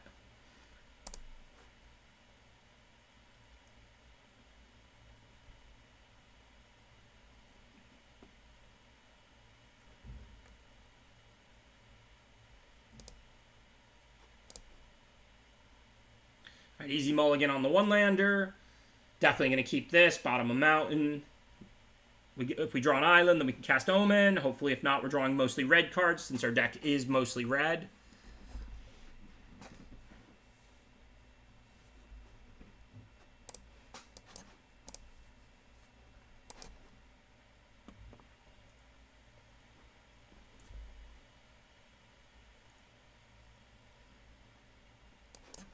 So, change of plans. I'd rather get out a 3-power attacker than a 2-power attacker on turn 2.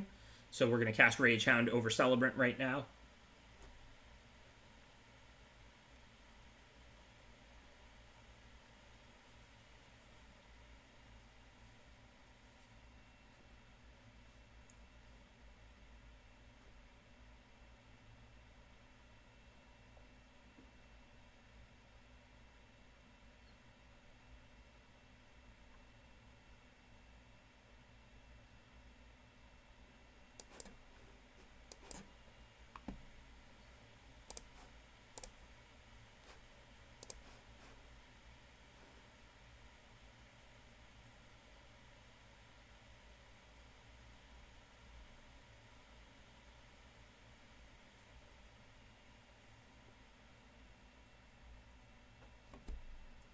Yeah, their black-white deck looks quite good. It's grindy, it's got some recursion, it's got the enchantment kill auras.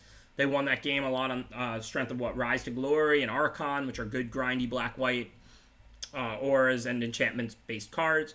Black-white in this format just wants to be a grindy mid-range deck. You're not going to get run over, you have a little life gain, and you have plenty of removal. You're not going to draw a million cards, but you can go up cards and win that way. I think black-white and black-green in this format are just really mid-rangey, like grindy type decks. Birth is really good if you're really defensive, and totally unplayable if you're aggressive. And if you fall in between, then it's in between.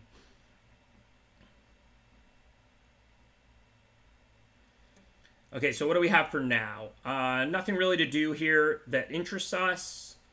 I guess we are just going to attack with the Rage Hound. If we send the Mana Core, it's just a bad trade for the hero. There's no reason to offer them that. Obviously, we can't kill the 0-4, and they're probably going to block, but good beats.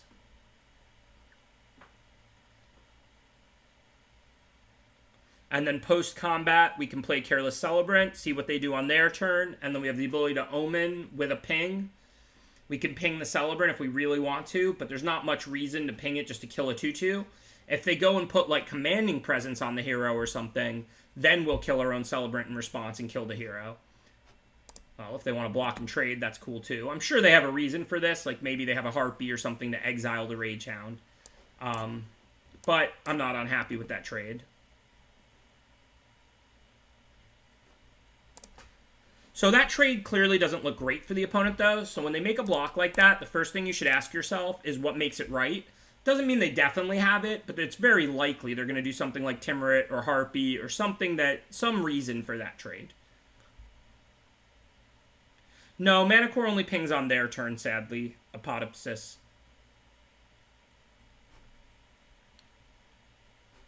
Hey, and a shocking plot twist. There's the Harpy that we just knew they had because they blocked the Rage Hound. And I'm actually pretty happy about that total sequence, because we can flash in this Omen now on their turn and kill the Harpy for free.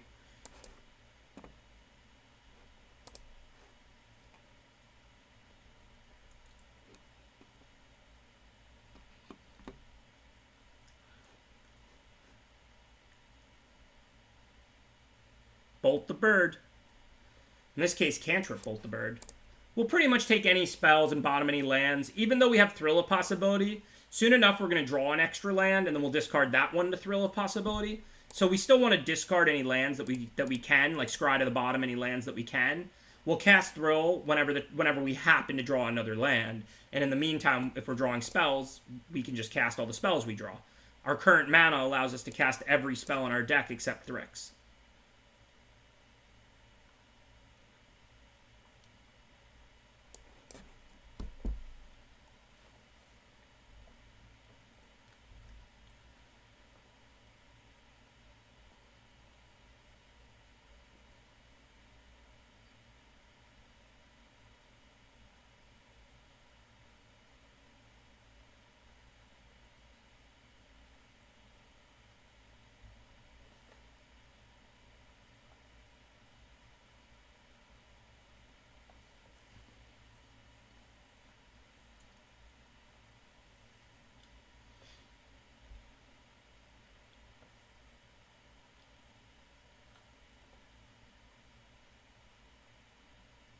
Wow. So I was just going to Thrill for sure on their upkeep. The odds we draw a 2-drop creature aren't that high, and we'd get to use Stinging Lionfish to tap their blocker. I don't really want to discard Thrix. We're one island away from a 4/5 flyer. We could even sack Omen end of their turn to find the island. So I think I'm probably just going to let them make me discard Thrill now. Yeah, Thrix is a creature. They can't take it, right? Well, it's not even an enchantment, but even if it was like Klothys, I don't think they can take Klothys with Elspeth's Nightmare. If this says non-creature, non-land, I don't think you can take an enchantment creature. But now we do have the interesting choice. If we cast the Thrill with the Elspeth's Nightmare on the stack, we get 2 new cards that are not that likely to be something they can take. Thanks, Daniel Rage. But we have to discard Thrix, the best card in our deck here. And we're on 4 lands. We're only 1 island away from just casting Thrix. So I think we just let them take Thrill here. Sad as it is. And then we can sack the Omen end of their turn. And, of course, we'll bottom any mountains, but we'll top an island if we see it, so that we can cast Thrix. Yeah, I know. We get to ping them for 1, and we get to tap their blocker. I was planning to cast Thrill and discard whatever I drew, even if it was like a 2-drop that I could have played or something. But I don't think we're discarding a 4/5 Flying Flash.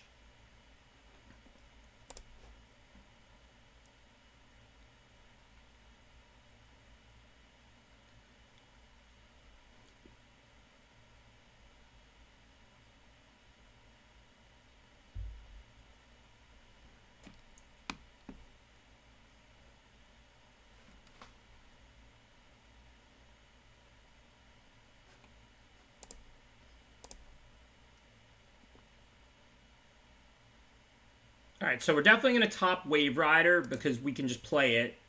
And then I guess we have to top Omen because the turn after that we can play that and give it flying. I kind of want to draw an island, so mediocre stuff like Omen I'm somewhat inclined to bottom at this point in the game. But we can always use the Scry 2 again after that to dig up islands and bottom mountains. So even though we're not casting Thrix anytime soon, I think it's still probably right to just top these. We're not under pressure or anything.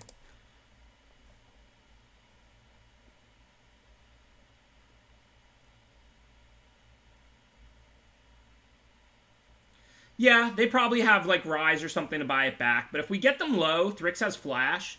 So they're going to have an instant speed, like Final Death. And then they have to leave their mana up. So Thrix could still end up being somewhat effective. Or, like, maybe they'll block it with Archon and buy something back. But we're still eating a 4/4 flyer then.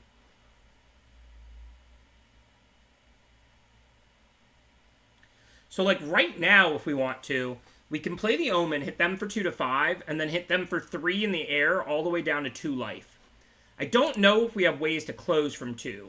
Does this deck have a Fateful End? I think we got 1.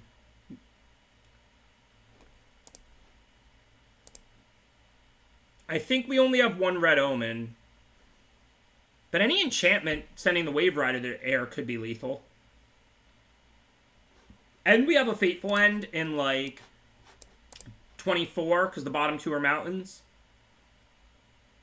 Yeah, I'm going to go Omen here. I'm going to go aggro. I don't think they're going to close anytime soon. So if we put them to 2, turn after turn, we can draw Fateful End for the win. We have Scry 2 here. Plus, they have to deal with Wave Rider or put out a flyer. I think they can. I would be very surprised if they're not holding a removal or a flyer.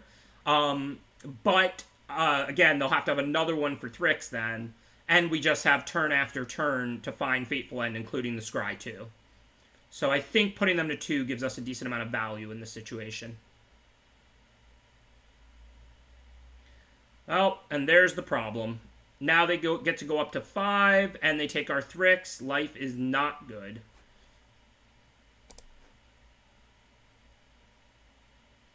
Definitely not shocked to see Aspect or Mire's Grasp, but I wasn't hoping for Aspect and Mire's Grasp. Definitely was hoping for one, but not both.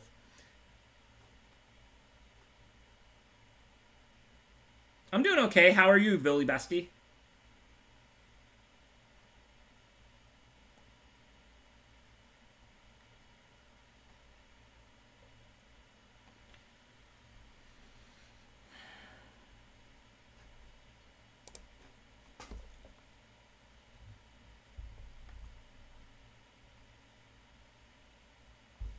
We do have plenty of time, but they're gaining 3 life a turn now, so much for any sort of aggro plan.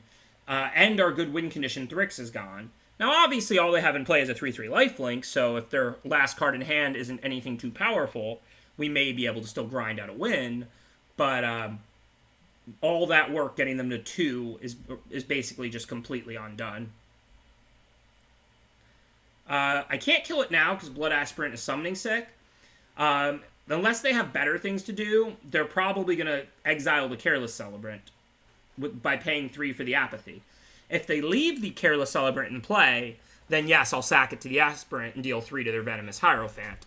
But unfortunately, Blood Aspirant is summoning sick, so I can't do it right now.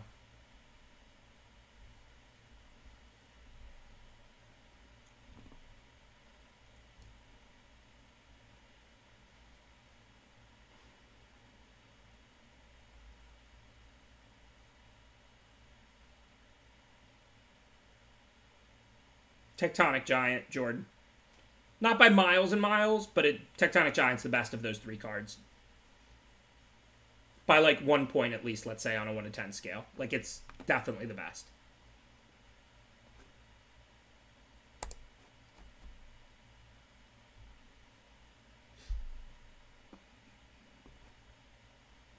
Well, for some reason they didn't pay the 3 for Apathy.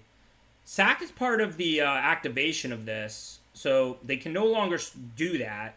They do have the Alseid, of course, but, I mean, if I kill their Alseid, I'm not unhappy about that. I guess we pass the turn, because if they pay 3 and sack Omen to Scry, then they don't have mana for Alseid. Otherwise, I think on their upkeep, I'll probably just shoot the Venomous Hierophant. And we want to be able to sack this to Scry and sack the Careless Celebrant to the Blood Aspirant. The opponents played pretty well overall, but I think they made a pretty serious mistake here. I don't know why they didn't pay the 3 while the Blood Aspirant was summoning sick. This was a pretty bad mistake by them.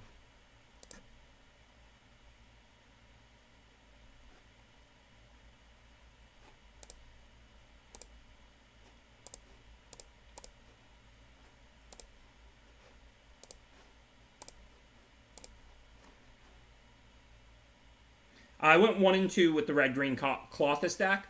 Don't think that deck was great. Do think it underperformed. I think the vast majority of times I would go 2-1, not 1-2 with it.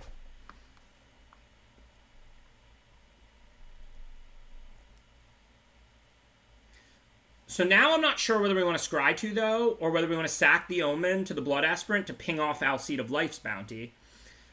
We don't exactly have a ton of things to sack. Scry 2 is pretty nice right now, but we're a 16-land deck with 2 mountains on the bottom already. So it might be better to just sack the Omen to the Blood Aspirant, because otherwise I don't know what we're going to sack to Blood Aspirant. Thank you, One Kitchen Knife. Appreciate that subscription. We've already used Blue Omen. Like, how many cards can we draw that we're actually happy to just sacrifice? And Alseid is no ordinary 1-1. This saves their best thing at any time. So I think we want to ping this off pretty bad.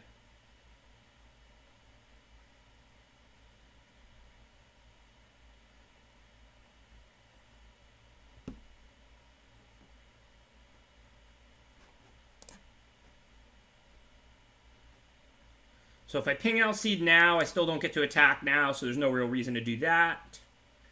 Just chill this turn, plan to ping Alseid end of their turn, and then we'll see what the board looks like.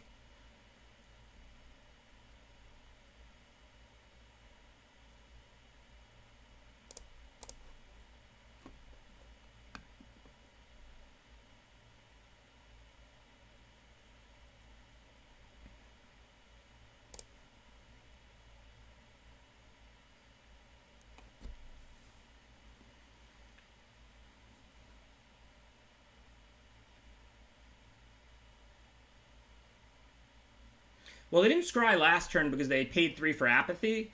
But yeah, they shouldn't have done what they done. They should have just paid the same 3 mana for Apathy just on their turn while the Blood Aspirant was still summoning sick.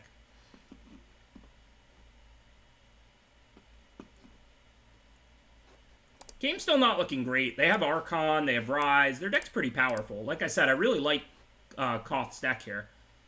They have a really powerful deck. Which one is Atris, Quintus Meister?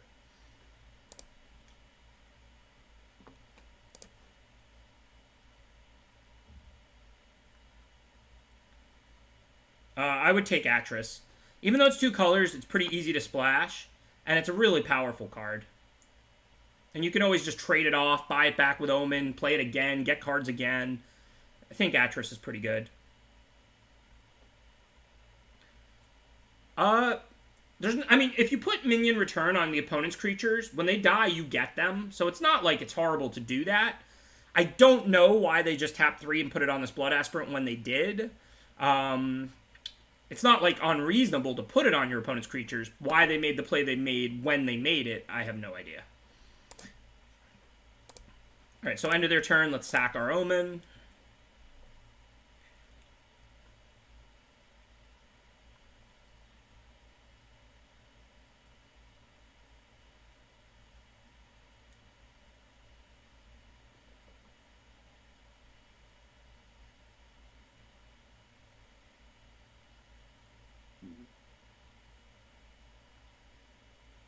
If I missed it, thanks for that subscription, One Kitchen Knife. Very much appreciated. I barely know how to use a kitchen, but I appreciate your support nonetheless. So for now, I think we just want to attack with Oracle. The Blood Aspirant would just bounce off an 0-4 anyway. Oracle for Grey Merchant, though, is a good trade for us. Get that thing exiled, and then we can start attacking with both our creatures into their 0-4 if they don't do anything else.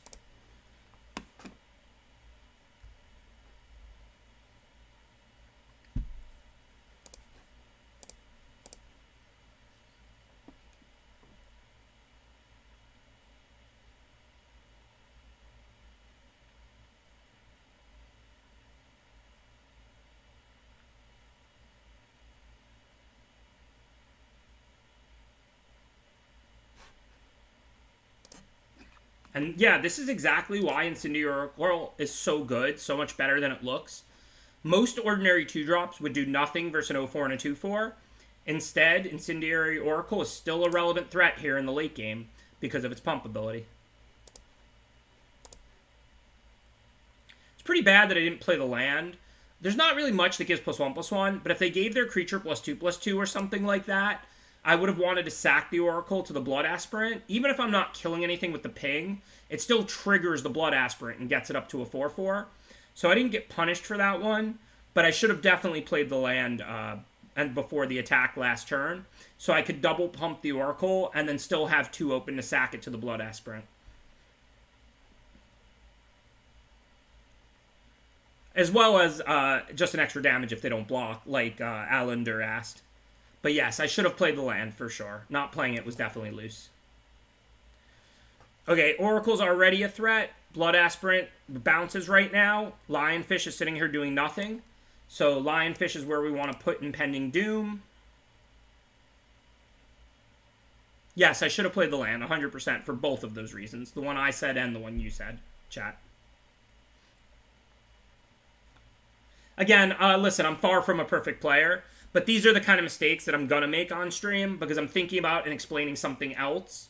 And, of course, I never want to change that. I would hope to, if I could make no mistakes, that would be awesome. But focused on the strategy content of what's going on and whatever is the most important thing to me, not tight technical play. But that is exactly an example of why it's so much harder to play perfectly on stream. Okay, so let's see. They're flicking it. The Doom's not going to hit it. I don't want to sack it. I'd rather have it in play than a +1/+1 counter. Nothing I can really do here. Good beats. Flicker of Fate basically answers Impending Doom. I can't really attack with these two this turn because they'll just block the Oracle and eat it and take 3. So back to you, opponent.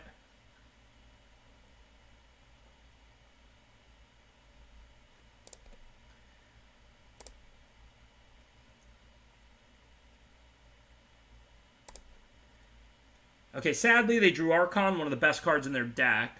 If they trade it for Oracle, that's pretty good for me. If they trade Grey Merchant for Oracle, that's medium for me.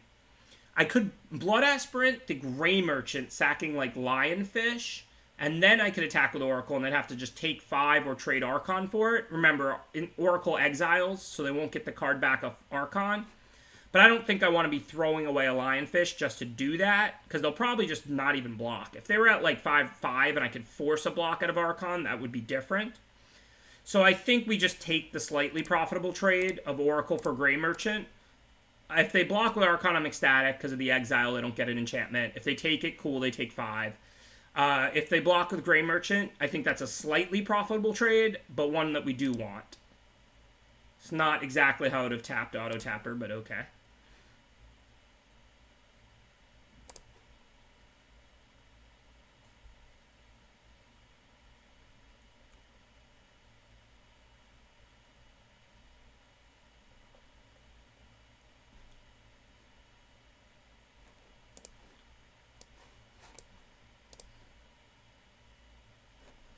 So now they can sack the Archon, and then what would they get back? It puts it right in play, right? Yeah. So what can they bring back? Alcide, the Omen, but whatever. A removal spell, a 2/3, Elspeth's Nightmare. All right, what are you gonna do? So if I attack with the 3/3, they either take 3 or they sack the Archon. I think we're pretty dead. If they take 3 and they brick on their turn, they hit us back for 5, then drain me out. Even if they hit me for 4, they can just sack the Archon to bring back an enchantment creature, then sack that, then sack the Lampad. So I think we're just dead on board. So I don't know if we have outs. Can we really do? This was a great game. This was a great match. Both games were super awesome. Guess I'm just going to attack in case they just chump or something like that. I don't really think we can win this game. In fact, I think we're just dead on board if they play optimally.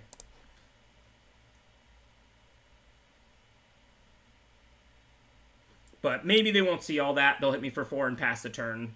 So I'm going to attack, just see what happens. But I think we're dead.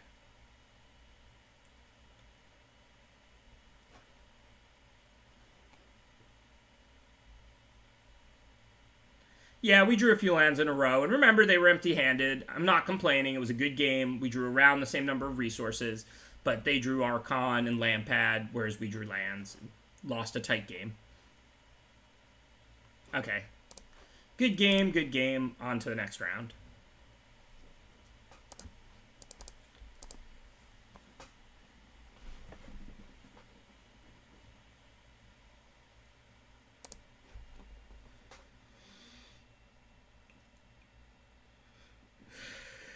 Ugh.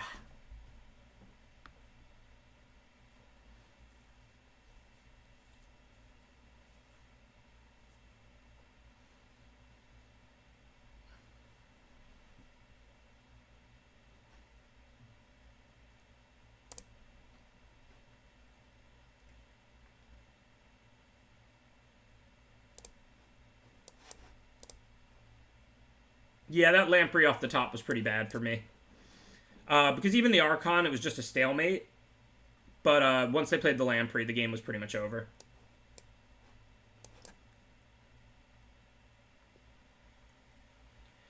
Yes, Scrying the Omen might have worked out better. I mean, I think my play was right in theory, but sorry about that, Wolfcon. But I think that could have worked out better. I mean, obviously things didn't end up lining well for us, you know? Alright, so here they're tapped. They have a 1-4. I'm just going to slap down Impending Doom. If they don't have Apathy, then maybe we can get a pretty easy win or at least a big advantage. Depends on what else they're holding, but hitting for 5 on turn 3 is pretty nice.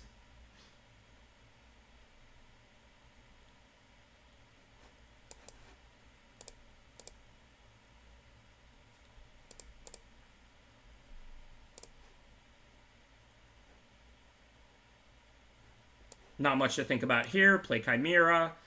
If they don't do anything to interact with any of this on my upkeep, I probably want to play the Omen so that I get to draw a card in the scry, and then I just gate it with the Chimera.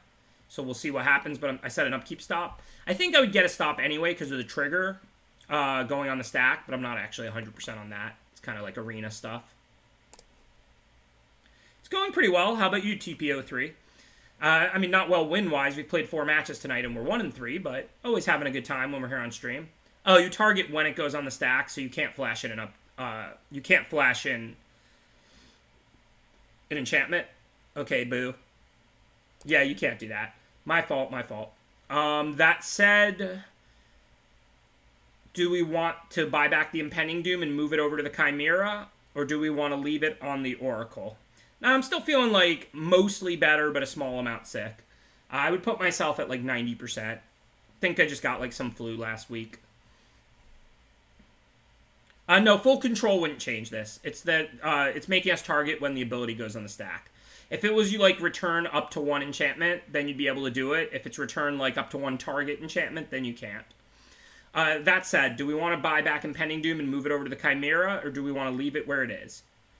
If they do want to quadruple block Oracle, we could pump and kill most of their team, but I think we're better off just enhancing our flyer. There's no real cost except paying the 3 mana again.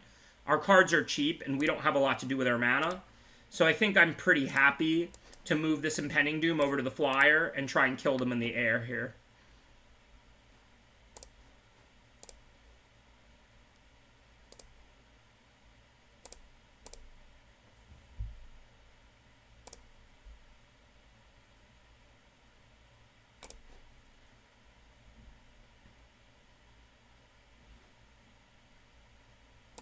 The downside of this play is, of course, the Chimera is the better creature, but I didn't know I was going to top deck Final Flare, and the Chimera was stopped by the Nexus Wardens, so it wasn't going to be hitting for 3 a turn in the air if we didn't put the Doom on it.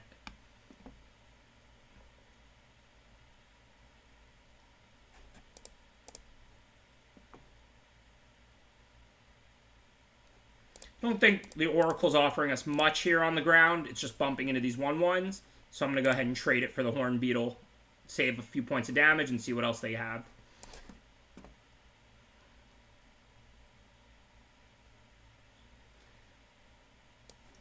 Little bottom top looks right to me.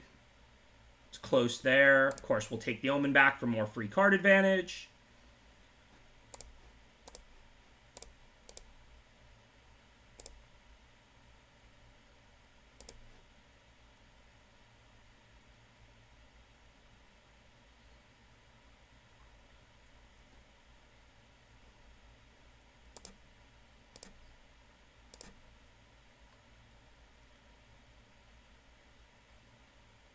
Arena was just very briefly lagging a small amount, so I'm going to just do a quick restart of Arena, but not the stream, because I know that they do this memory dump problem or whatever, and if you restart it every once in a while, that's probably a good thing. And I haven't restarted it all night.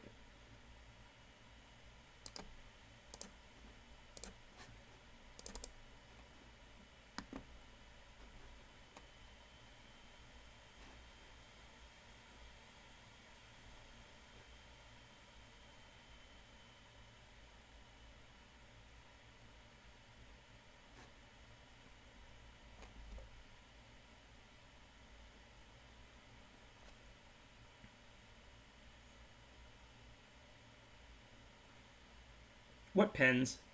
F2 Pen Engineer. Pengineer.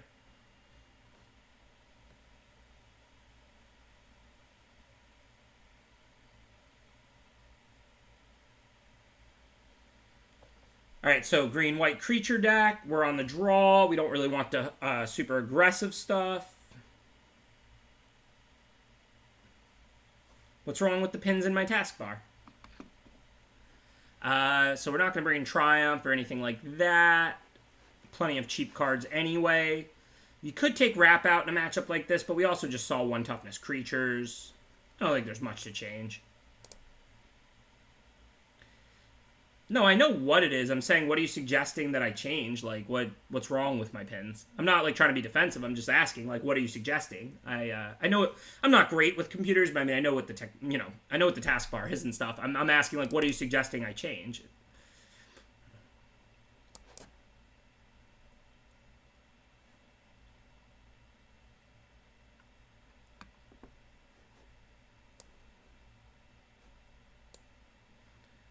No, I never use the Microsoft App Store. So you're saying just get rid of that, basically?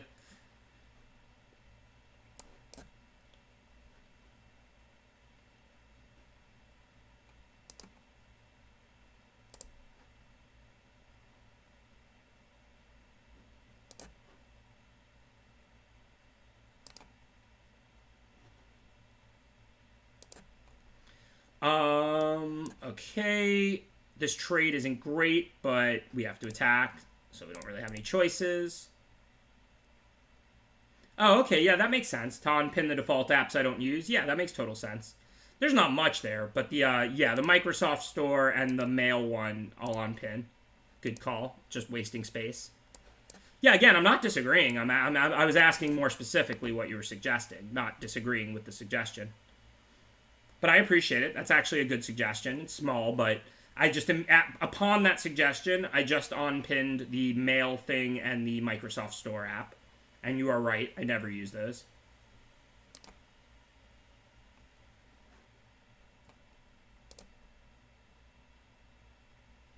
Thanks, Pengineer.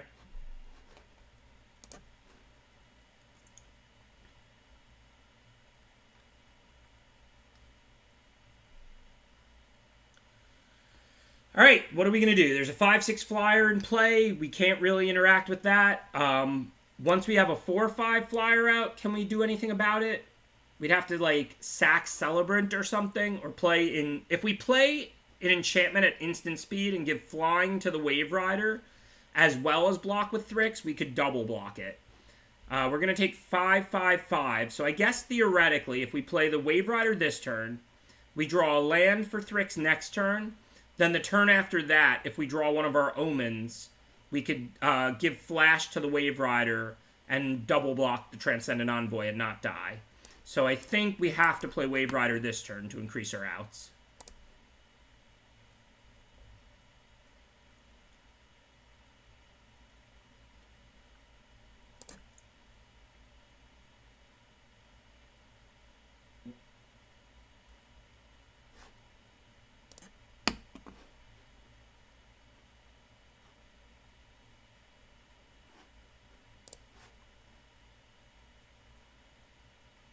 Okay, well, we are super dead, but I'll take one more draw step. We may... Final Flare does 5, and this has 6. I don't think we realistically can win this game. I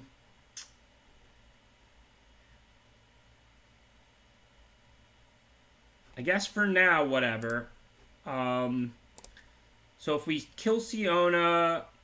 Do we have any direct outs for this Transcendent Envoy? I don't think so.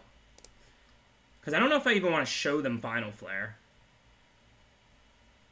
Yeah, we're going to lose this game. Let's not show them any more cards.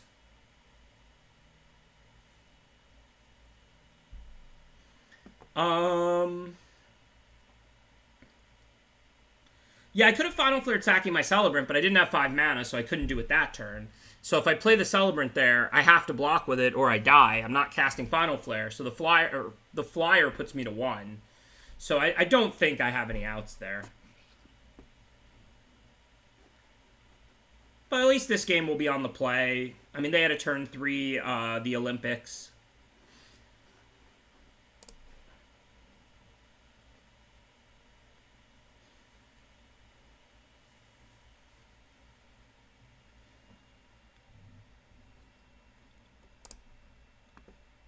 Well, can't keep that. Hopefully the second hand will be playable.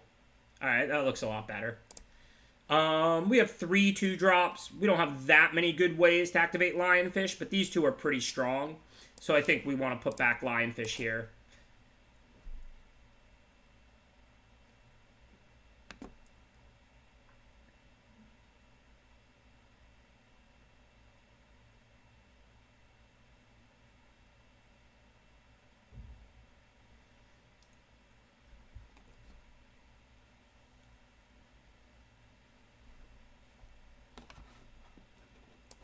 Both creatures attack for 2, but if they put out like an ordinary 2-drop, I would rather trade the Oracle this early for it than the Celebrant. So that's why we play the Oracle first. We know that they're unlikely to play something with 3 toughness, something that blanks our creatures. So the question is, if they put out a decent 2-drop of their own, which one would we rather trade off? Oracle can even be better than Celebrant in the late game, but at this point in the early game, I think we would rather trade the Oracle off. So that's why we put it out. Now we can attack, because Daxos is a good trade for us if they want to trade. And if not, rinse and repeat. But now, if we put out the Careless Celebrant, let's say they play a white permanent.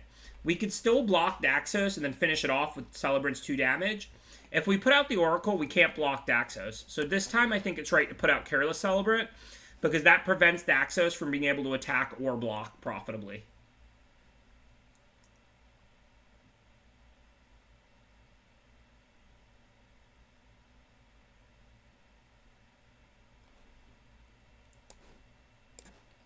And I would happily trade either of my creatures for Daxos. And I'm not really scared of White Omen, because if they put a 1/1 in front of Careless Celebrant... oh, wait, no, they have the 3rd white toughness, so I can't necessarily kill Daxos, but I mean, good beats. If they put a 1/1 in front of Careless Celebrant, I still kill the other 1/1 token with the Celebrant, and then they have no block on the Oracle. So White Omen actually isn't that punishing here. Like, I'm not happy they had it, but all it's doing is trading the 2 creatures for the Oracle, and they take 2.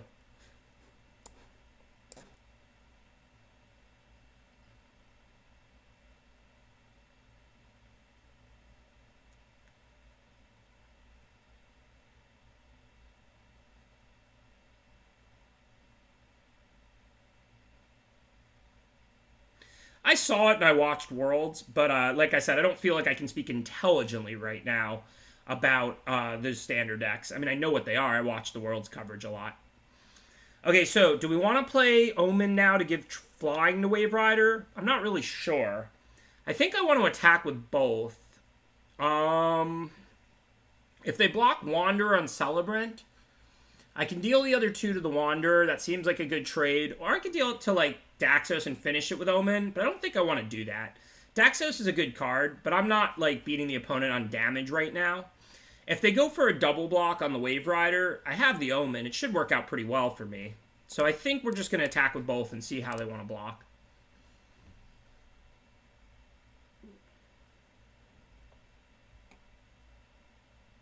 Yeah, this is why aggro's kind of dicey in this format. There's a lot of ways to gain a few life and like decent toughness. Like, you know, they played Omen and gained 4 effectively because of the 1/1s and Daxos. It's pretty hard to just kind of like Xaxes your opponent out in this format. Our power level's not that low, though. We have Thrix, whatever it's called. Couple Final Flares to deal with big things. We've got the Wave Riders. I don't think this blue-red deck is either great nor horrible.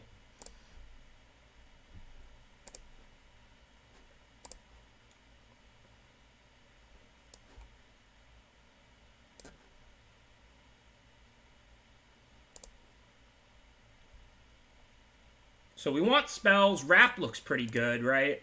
No, they don't have any 1 toughness creatures. It's 7 damage, but it's not actually killing anything. Wrap's actually not good. Aspect should be a really nice trick if they don't do anything.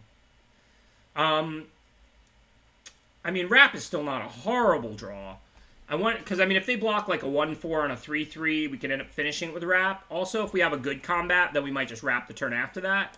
So we're going to top Aspect for this turn. I don't know whether we should put Wrap underneath it on top or whether we should just bottom Wrap.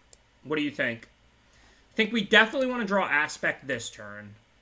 But after that, I'm not sure whether we bottom the Wrap or whether we put it behind the Aspect. I think... Yeah, I get we'll have both this turn, but what I'm saying is, like, we want the Aspect. I don't know if we want the Wrap or not. Yeah, I think we probably want to bottom it. And then, let's see. Daxos is the only thing that can own us. If they block the Oracle and they don't block the Celebrant, since I don't have another red mana to play Omen and Aspect, I can't do anything. So I think we can attack with Celebrant and Wave Rider. Okay, they just took it, so no real decisions. Just drop another Oracle and pass the turn. Well, I prefer best of 3 drafts for strategy, but I prefer, like, the way they're currently structured, I prefer best of 1. 7 game wins or 2 game losses feels about right for the amount of time I want to be in a draft in best of, and that's what best of 1 is. 3 rounds is about how long I want to play a best of 3 draft for, and right now it's frequently 5 or 6 if you're doing well. Okay, so they added a 4/1 that comes back, but they have no cards in their graveyard. We had a pretty interesting draw with Chimera, because we do have this Omen, and this one already in play. I think, as usual, any block they make on Celebrant will be good for us. And if they go for some kind of a double block on Wave Rider, I don't think it can work out too badly for us. So I'm going to send Wave Rider and Celebrant and see what they do. I'm not going to send the Oracles. I don't particularly want to even have to spend mana this turn, because I kind of want to cast Chimera. But I'm not really scared of any of their blocks here. If I get to get a good free kill, like with the Aspect, I'm happy about that. If they trade pretty much anything for the Celebrant, I'm happy about that.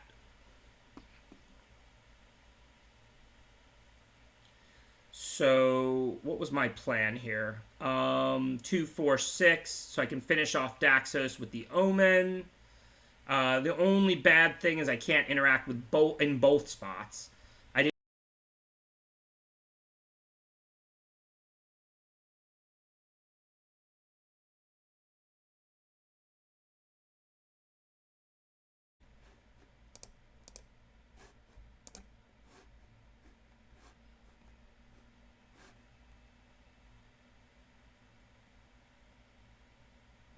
I blame you, Choclip. I blame you. I don't know if you can hear me or not, but I blame you.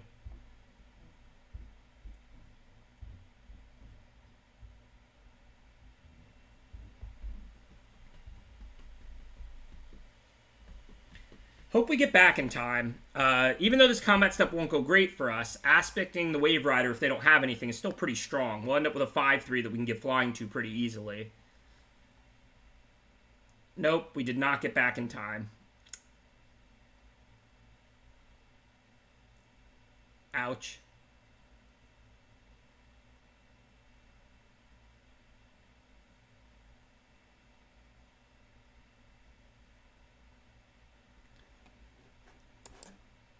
Well, that was a rough turn of events. If we had aspected the Wave Rider, we would have a 5-3 flying in play, and then we could have used the Careless Celebrant to finish off the hero, and we'd be in a pretty good position in this game. Definitely a losable game, but it's a good game, and I think I'd be a pretty big favorite to win. Now, it looks pretty rough. Guess we're not dead on board, so we'll pass the turn and see what they have.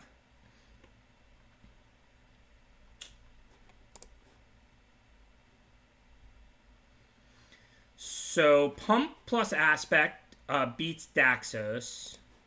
So we can do that. And then Pump and eat that. Oh no, we can't pump both. So it needs to be like, if we Omen the hero, then we can like 4 first strike out the Daxos. And then their 2/2 can block like a 1/3, but we don't get a free kill. Or we can pump here.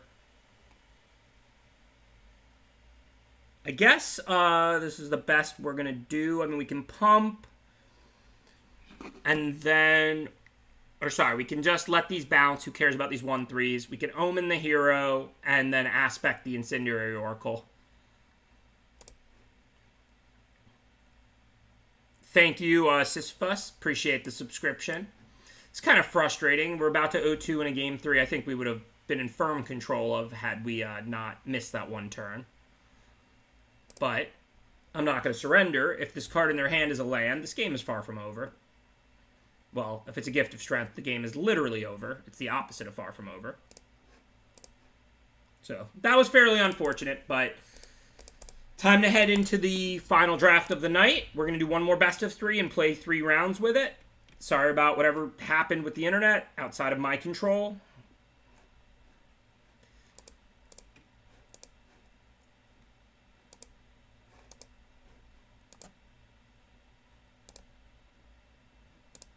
Why is it not giving me this bar?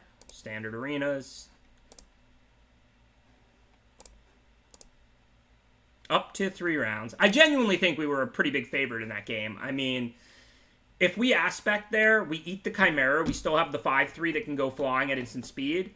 Even through that Gift of Strength on the following turn, I think we would have been in pretty good shape. It's kind of unfortunate. Because don't forget, the Careless Celebrant killed nothing. That would have killed the hero. The 5/3 would still be in play. The Aspect would be out of our hand. Like, that was a pretty unfortunate time to time out or to have a problem. I agree Blue-Red is a weak archetype in this format. I'm just pointing out that we were probably 1-1 and not 0-2. We were looking pretty good there. Alright, I guess we'll get another chance at Thrix.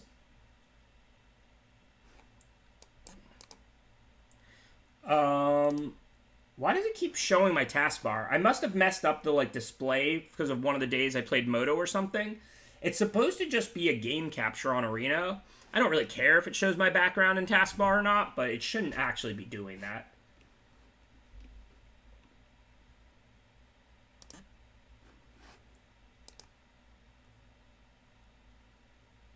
Let's see.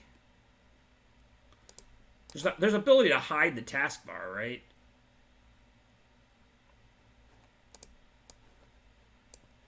Yeah, just move it off screen for now.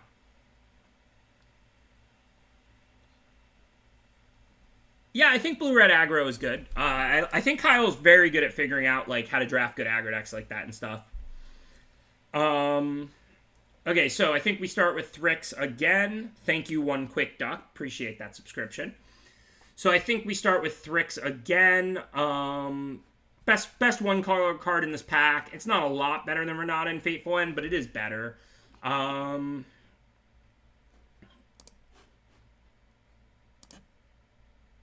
Well, it's not picking up Arena when I go to the draft scene, but I was in the draft scene earlier. Oh, Arena must have just updated or something. That's probably why it crashed. That seems to happen every time that happens, like some tiny update.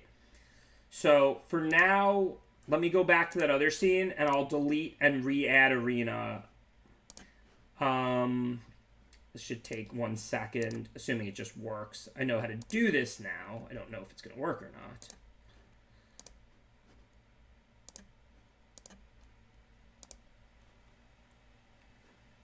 Add game capture.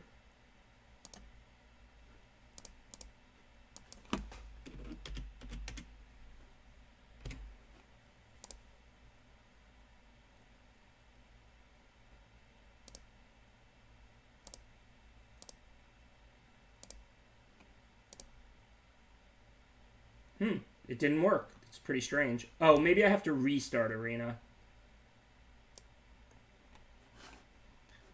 Let me also just close it and reopen it again. Sorry about the problems, y'all. I don't know what happened with the internet. I mean, I know there was a tiny Arena update because when I like logged back into Arena, it said updating. I don't know if that's what caused that or not. I mean, I really can't answer this kind of stuff. It's pretty unfortunate. Obviously, we were in a good game and a good match in Game 3. Nobody wants to look at a black screen and nobody wants to lose a game because they missed a turn. Thanks, Slave to Phage. Appreciate the subscription.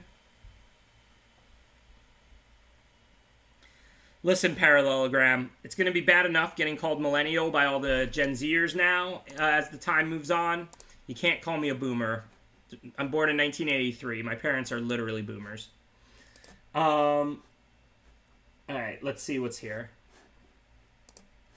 So, we're back. Seems to be added and working. We first picked Thrix. Now, what do we want to follow it up with? Final Death just looks like the clear choice by miles.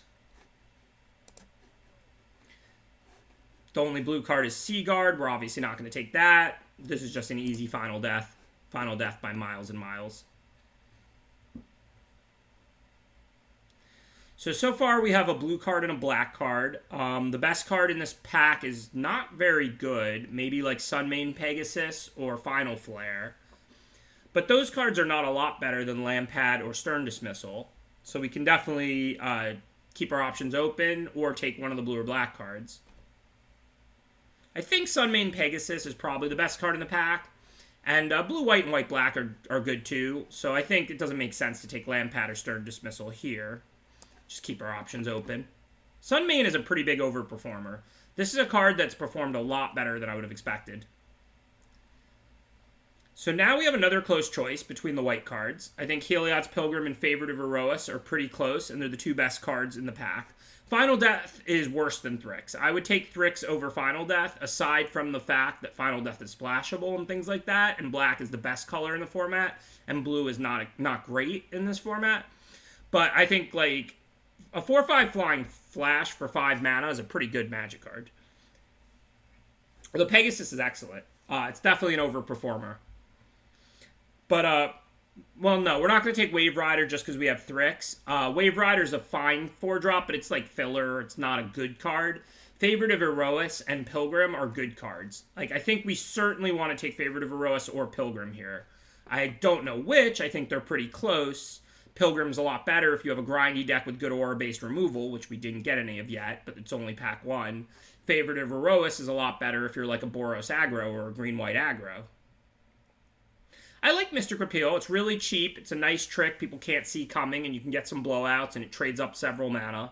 Yeah, we're not going to take it here over the good white cards, but I think Mystic Repeal is a solid playable.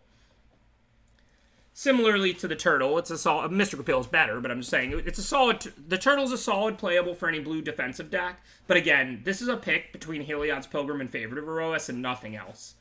We are definitely going to take one of those two cards. I don't know why the stream crashed. Arena had some tiny update that it did when I reconnected, but that may have just been something that was waiting, let's say. My internet may have blooped or may not have. I mean, I have no idea.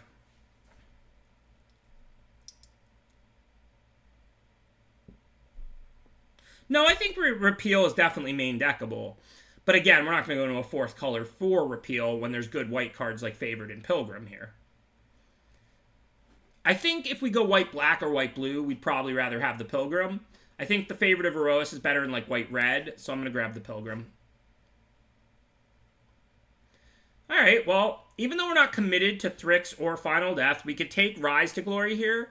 Even if we go white, blue, we could definitely splash Final Death and Rise to Glory. That's two really powerful single black late game cards. And if we go white, black, Rise to Glory is a game-winning spell, assuming we get the right aura removal, which we'll be taking pretty aggressively from here. Speaking of taking it pretty aggressively, Heliod's Punishment is not one of my favorite ones, but it's still a good card. Aspect of Lamprey I like, but we'll have plenty of time to pick one of those up, so this is a pretty easy punishment. I'm not personally big on punishment. If I do ever have any kids, I plan to do a lot more like explaining and teaching than reprimanding. But, you know, Heliod's Punishment stopped something for a long time. It's a pretty respectable Magic card. Don't think we'll care about Tactics or Captivating Unicorn in this deck. I'm going to take Naiad just in case. Heliod's explaining. You know how we do. Sentinel's Eye is not one of the stronger aura-based removals, but we do want to, or not removal, but stronger auras, but we do want to have things to search for since we took that Pilgrim. We have Rise to Glory, so I'm going to go ahead and grab that. I think Wings is like a fine card if you're like really aggro and non-flyer, or it's a sideboard card for some matchups. But I don't expect to play it in a grindy white-black or white-blue like with flyers and removal and stuff anyway.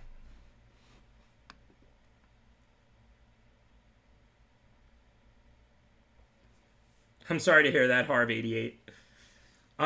Definitely everybody's got their own style, and I'm no expert on parenting. I'm 36 and I don't have any kids. But my style is definitely, you know, it's kind of like when people ask me about how to stream and stuff. I'm like, you got to just play to your strengths and weaknesses. I'm very patient. I like learning, teaching, and explaining. I don't like trying to control situations or people or things. This is not going to be my style of parenting. I just wouldn't even be good at being a disciplinarian. Okay, so Flicker of Fate or Omen of Sun. Let's see. Well, I like how surprised you are. Given you're looking at me and you're that surprised by it, I must look good for my age. I don't think White Omen is unplayable, but I don't think it's great either. Not cool, Center. Good joke, though. I think Flicker and Omen are both fine in these kind of decks. I mean, you can Flicker Punishment to reset it as it's getting towards the end. You can Flicker Pilgrim to get another nice aura. Omen, like I said, I don't think there's anything wrong with it. I don't think it's great. Let's take a look at our 3-drop slot. We have one 3-drop that's white, and white is the only color we're committed to. All right, I'm down for the Omen. I do probably underdraft it a little bit, but I don't think it's a great card.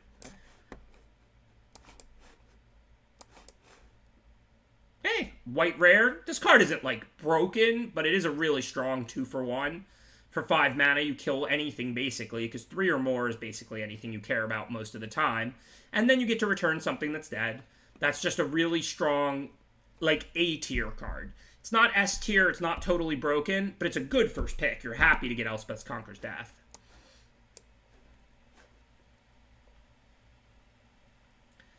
So, we don't actually have much in the way of auras, but we do use the graveyard, and our black cards are substantially better than our blue cards. So I actually think I'm going to not be conservative and make the stay open pick here of, like, Dawn Evangel. I think I'm going to take Mire Triton. There's going to be a lot of value in putting cards in our graveyard. We already have Elspeth Conquers Death, Rise to Glory, and Sentinel's Eyes. And black-white tends to use the graveyard pretty well. So I think Mire Triton is going to end up being pretty good in this deck if we go black-white.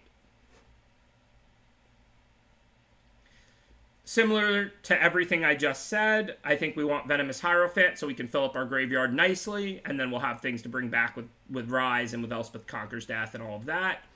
Dawn of Angel can be good, but we don't have much enchantment-based removal right now, so I think we want to make sure to prioritize any Dreadful Apathies or Mire's Grasps extremely highly. But other than that, I think we just want to draft these cards. That said, this is aura-based removal. I'm going to take it because who cares about Rumbling Sentry? I'm not planning to splash it, but we'll see what we end up with and if we need it.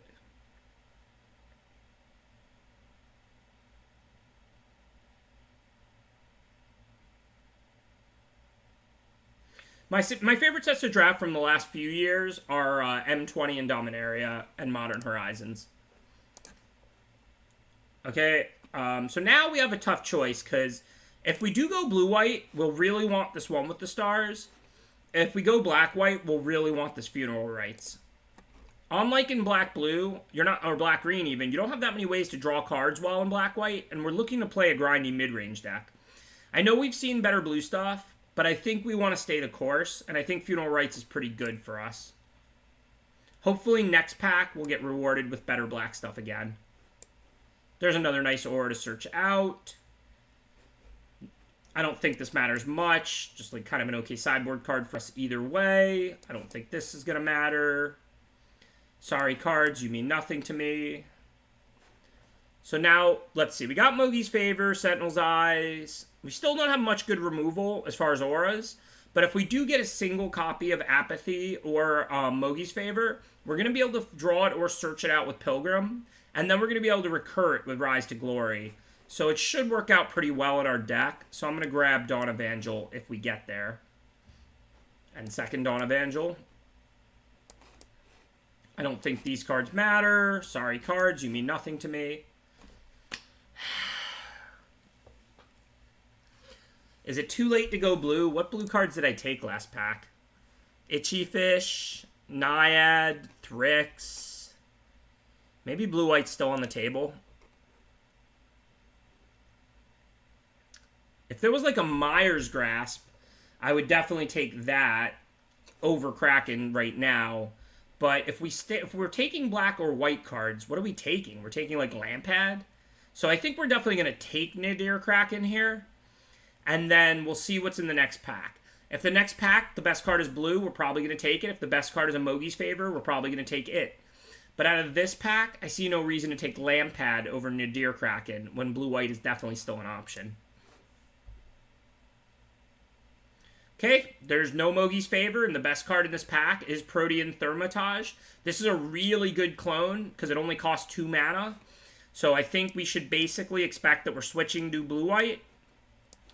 Kind of rough, but we're doing it for good reason. Remember, we have that Thrix here that we started with.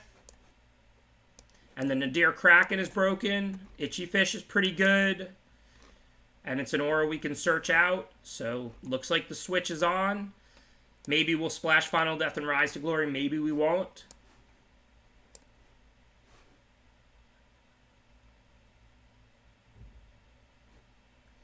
Looks like a pretty easy favorite of Aroa's here. We have plenty of enchantments. Just a good card. While we really want like Apathy more than anything and we're just not seeing it, we can dig deeper and find our few auras that we do have with Thirst. So I think that's a card that offers us a decent amount.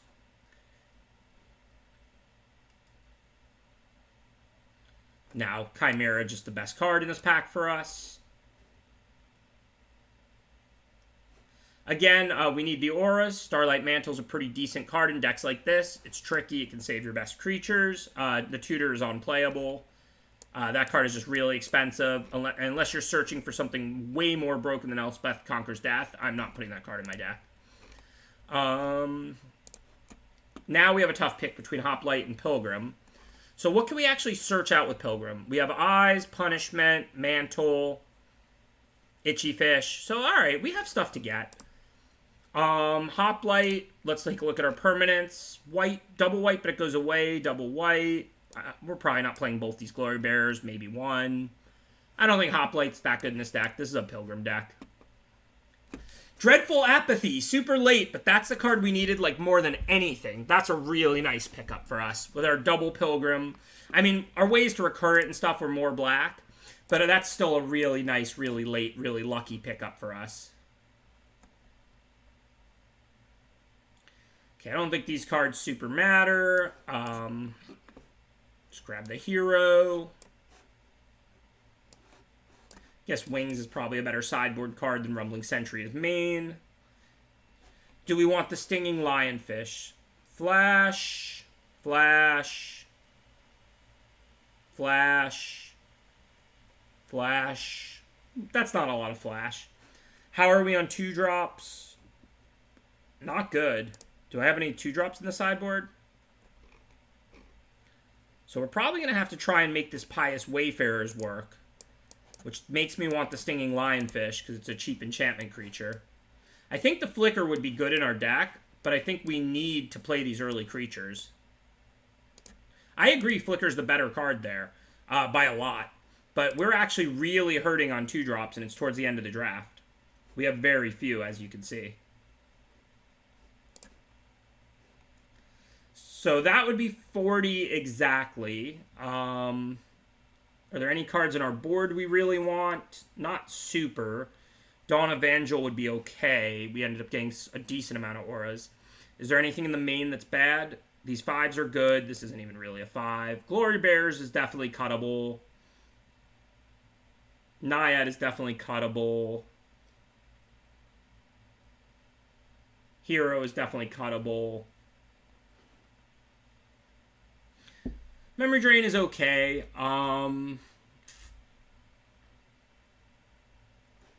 The Courser could be okay, but on 8 planes, it's kind of dicey. I think it's actually right. I don't think we want to switch anything. Yeah, I like Flicker with Apathy, and I mean, I like Flicker in this deck. Like I said, we just needed early drops pretty badly. I think Sweet Oblivion has its place.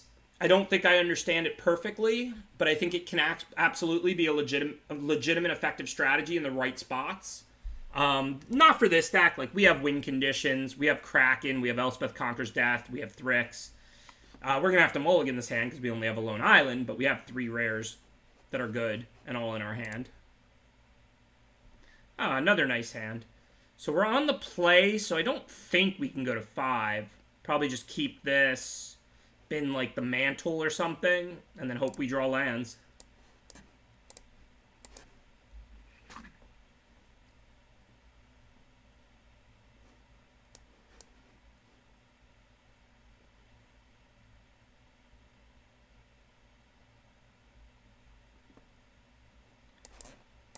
Got to try and slow them down. If we draw planes, we have another removal or 2 in the waiting. Definitely not our night tonight.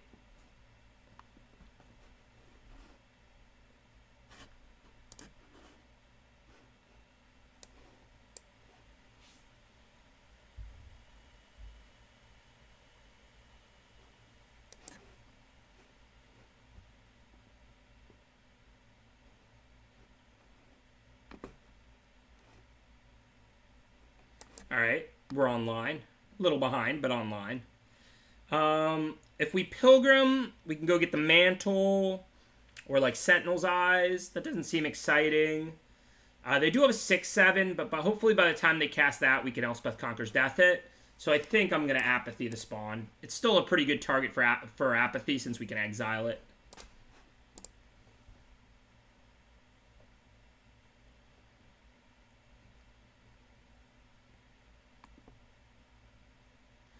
Does this hit enchantments? Yes, it does. But we still have to deal with a 6/7. If we play Conquer's Death and we get rid of Furious Rise, the 6/7 could be big problems. If we get rid of the 6/7, Furious Rise isn't going to trigger unless they have more stuff anyway. So I think this turn we just dump our cheap white cards.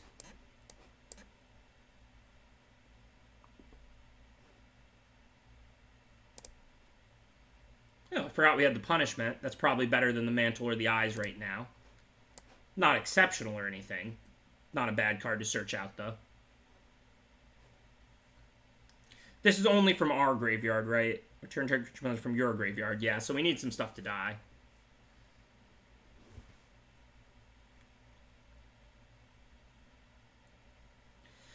Maybe worth activating Apathy, but remember, if we're going to kill this Colossus, we could start attacking. I mean, it's kind of bad that if they block with Rage Hound, they can then bring it back. Especially with Furious Rise, I don't necessarily want to let them have a 4-power creature. So I'm not 100% what we're going to do. I think for now, I'm just going to remove the 6/7 and then see what's up. It's kind of lame because we're not really going to get anything back off Elspeth Conquers Death. I don't really have any other choices, though. Even if I put the Punishment on it, they're still going to get to trigger Furious Rise every turn. So that's kind of bad for us.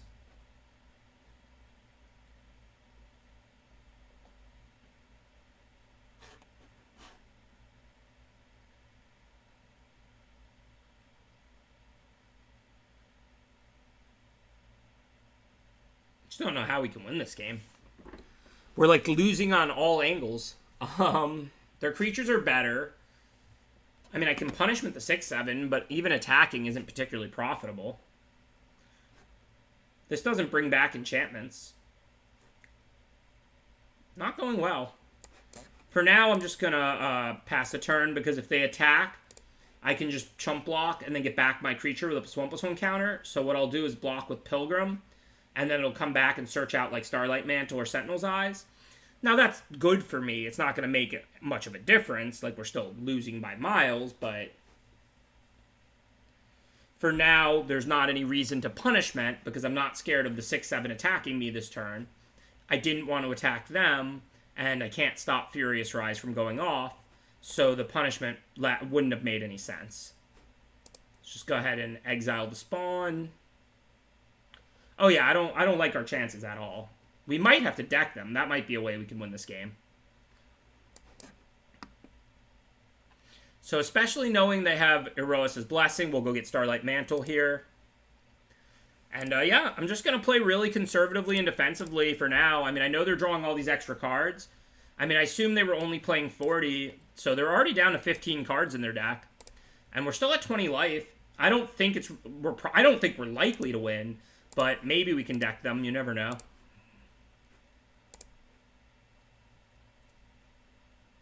Thank you, Baja Pigeon. Appreciate that subscription.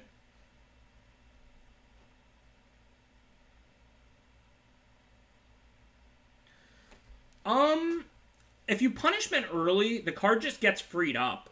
Like, that's practically having our punishment do almost nothing.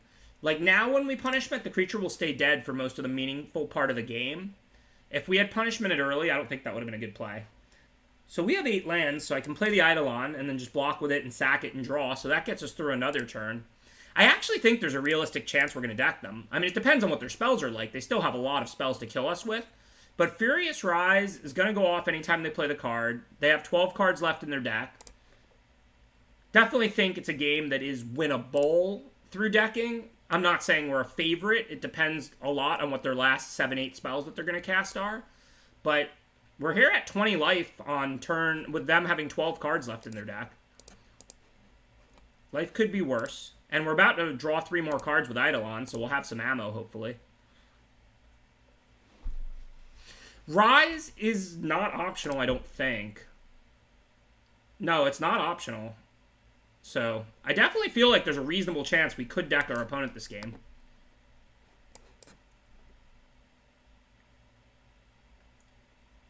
We don't have any blocks for the 6/7 right now.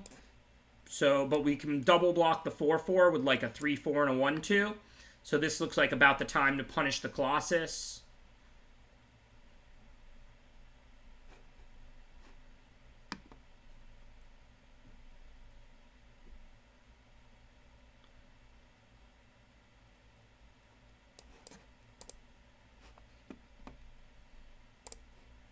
Always great punishing it when it's tapped as opposed to untapped also, because that's an extra turn they have to wait to knock off the punishment. Bad Colossus. Bad Colossus.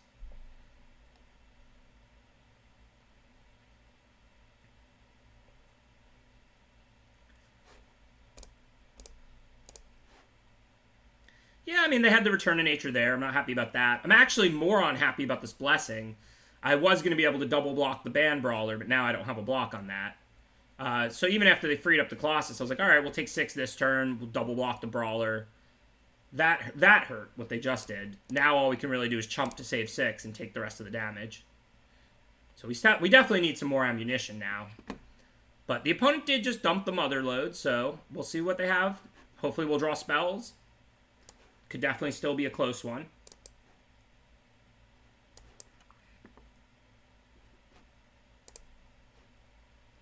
They're now at 7 cards in their deck, so they have like 3 or 4 turns.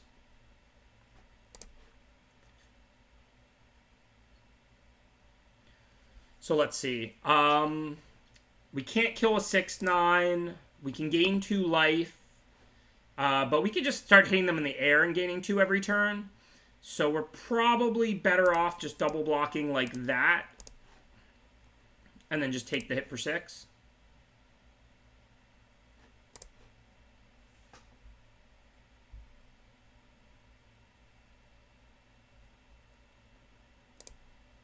Gonna be tight. 7 cards left in their deck. Stop doing stuff. Stop doing stuff. I need you to run out. Well, that's not a card. And that is a card. It's not tap all our blue mana.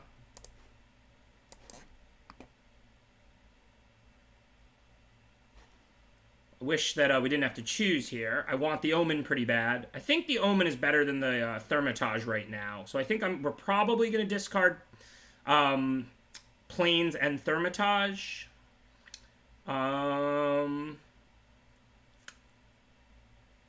We're either discarding Omen of the Sun or Plains and Thermitage. Plains is completely irrelevant. So the question is, do we want Omen or Thermitage? I think it has to be Omen.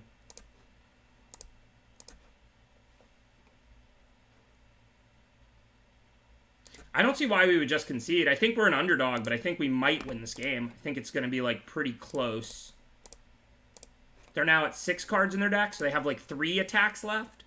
Like I said, I think we're an underdog, but if they have literally no more things that really are impactful, this is a winnable game.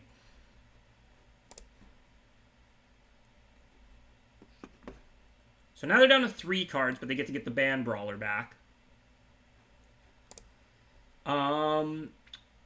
So if we pay 2 here, we get 2 life, but then we can't Omen this turn. But we can always Omen next turn. We're mostly just interested in chump blocking.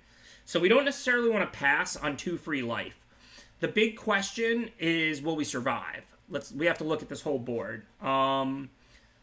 We have a 1, we'll be at 10, and we have a 1-2 that we can throw in front of like a 4-1 here, and then we'll take 10, 12, too much. So we can't pay 2 and give it lifelink.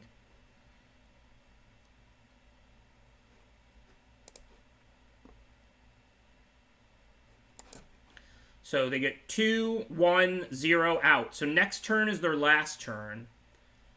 So clearly killing things has very little value, but killing a 4-1 is going to be right.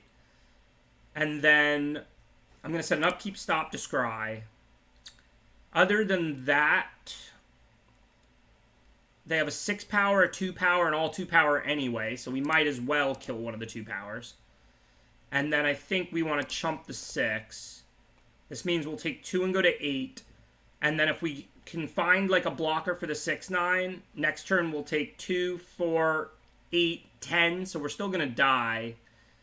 So maybe we don't block the 2. And then we take 2, 4, 6. And then next turn we can block like a 6 and a 4 at least. And so we'll see what we draw. So this is going to be tough. But I think this is right. Except I'll chump with a 1-1, not a 1-2. But whatever. I already set the upkeep stop. So we need to stop 2 creatures, not 1. So I think we're losing. If we find a way to mill them, or we found like another white Omen or something like that, we could stay alive. But if we find like a blocker, that doesn't work. So, bottom. It's a good card, but it's still just a blocker. And they're going to beat us on their last turn. This card goes away in a turn from Furious Rise. Remember I said we might deck them, we might not? Well, we lose on their very last turn of the game. They deck on their next draw step. This is their last turn, but we're decked. So now there's no reason to show it to them.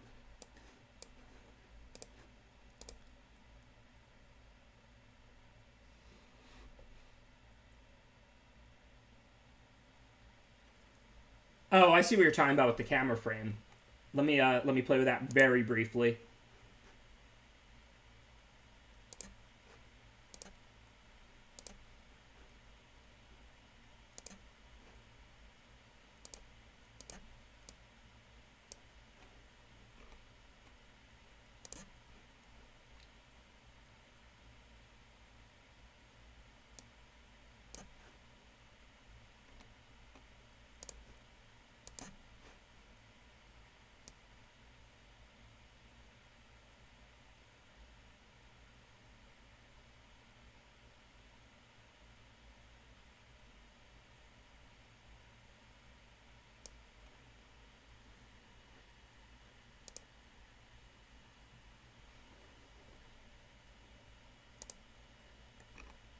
Not sure if I actually just made it better or not.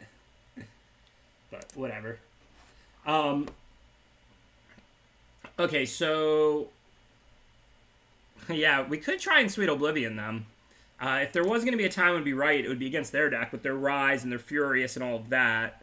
I'm not against it.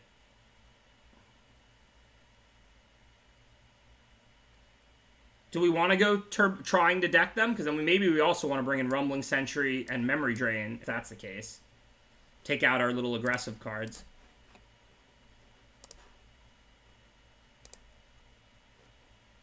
I mean, obviously, we can still just win with flyers or with our rares, but I'm down to go all defense against them. So I'm going to choose to draw because they're a 3-color deck with lots of card advantage. I never make the choices for entertainment value, to be clear. Just so anybody who doesn't watch my stream frequently knows, I draft and do exactly what I would do in a Pro Tour. Like, I do not, like, do this, like... types of stuff for entertainment value. Like, that's why almost every draft I draft these brick and mortar normal type decks, and then once in a while, like, I'll board into something or whatever, but I'm definitely not one who's afraid to go deep in competitive tournaments to my own benefit and detriment, as everybody who knows me knows. I trust my knowledge of Magic. I don't think I get everything right, but I think when I go deep and it's wrong, it's just wrong by a small amount, just as not going deep could have been wrong by a small amount, because I generally trust my knowledge of Magic.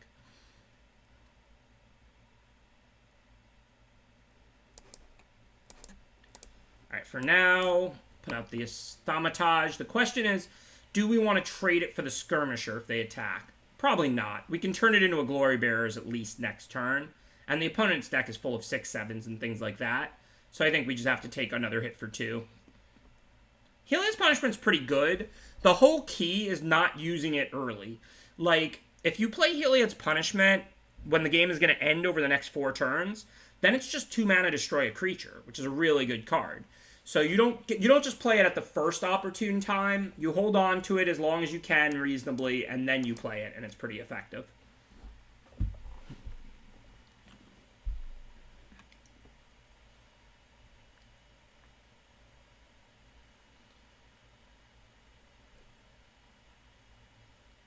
So, do we want this trade?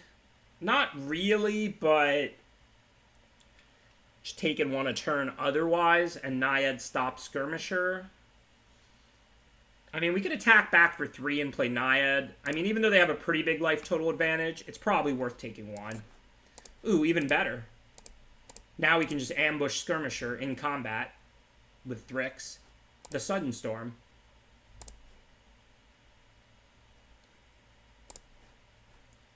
Surprise!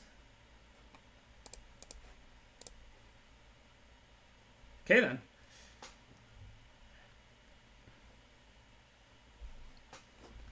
So, game 3, as we talked about, their deck is slow and powerful.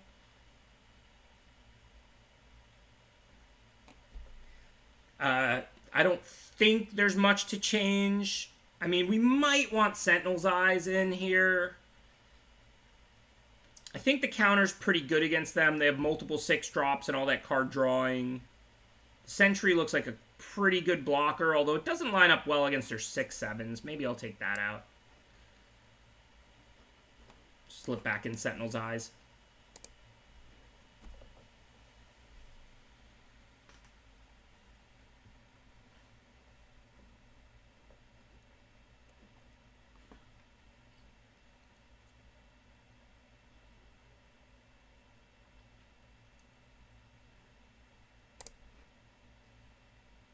Oh, this is the best opening hand of the 3 we've had by quite a bit. If we draw an island, we're all the way online. Hey, the opponent chose to draw. Usually I choose to draw in a tournament against somebody after seeing their whole deck, and they choose to play next game anyway. Good for my opponent. I appreciate that. I take that as a sign of respect.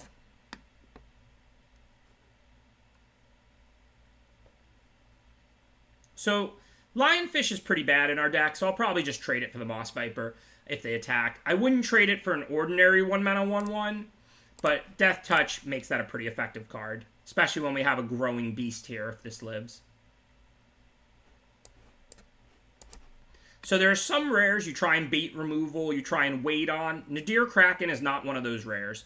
If this thing comes online right away, it's absolutely incredible. If you play Nadir Kraken at the end of the game, it's not going to win you the game. So with Nadir Kraken, if you've got that turn 3, it's kind of like Cetacean Champion. Just put your opponent to the test. Don't be afraid to lose it. Sometimes it's going to live, sometimes it's going to die. I mean, obviously, if you have like a Starlight Mantle in your hand, then you can wait or something like that. But if there's not any reason to believe that you're going to be able to protect it in a turn or two, just put your opponent to the test. Because you want to get that card going as early as you can. Yeah, I knew they had a Warbriar Blessing in their deck, but we had no reason to put that in their hand, so maybe they had it, maybe they didn't. It's just a random chance. So if we don't block, our Naiad's not going to attack or block because he can't attack into the Moss Viper. And we don't have much in the way of Flash, so I think we just take this trade.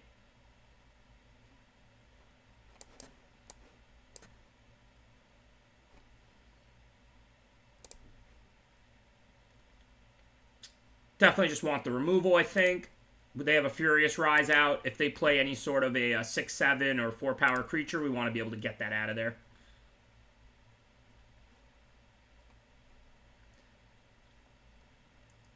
That said, I might punish the Viper to start attacking for 3, but not this early. Like I was just saying, every turn you wait has substantial value when it comes to Heliod's punishment. So for this turn, I'm going to put out Eidolon and Chill. If they don't add to the board, maybe next turn we'll punish the Viper. Well, now we don't need to punish the Viper. We can Sentinel's Eyes the Lionfish. The trade clears the way for the 1/2s to start attacking. So if they trade the Viper for the Lionfish here, we can just bring the Sentinel's Eyes out of the graveyard and put it back on something else.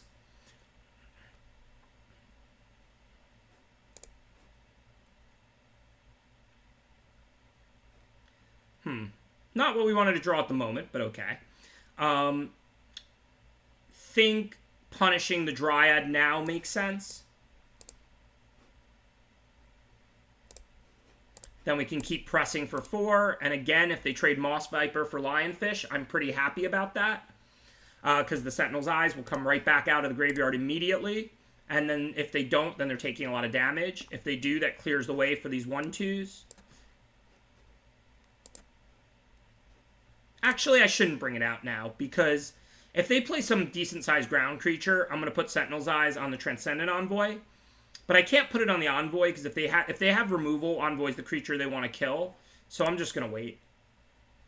If we draw a land, we only have 6 next turn, not 7. So it's not like our mana is going to be tied up in the Eidolon or something like that.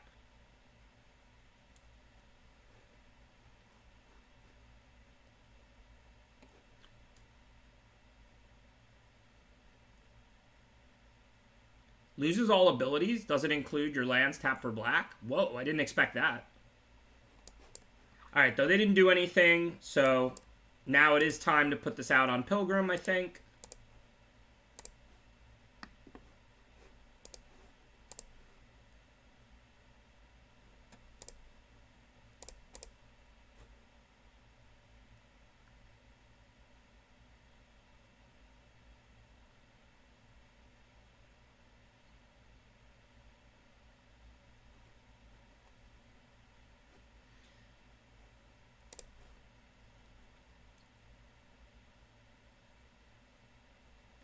Is it actually a bug, or is it actually supposed to work like that? Because layers is a thing. It is weird.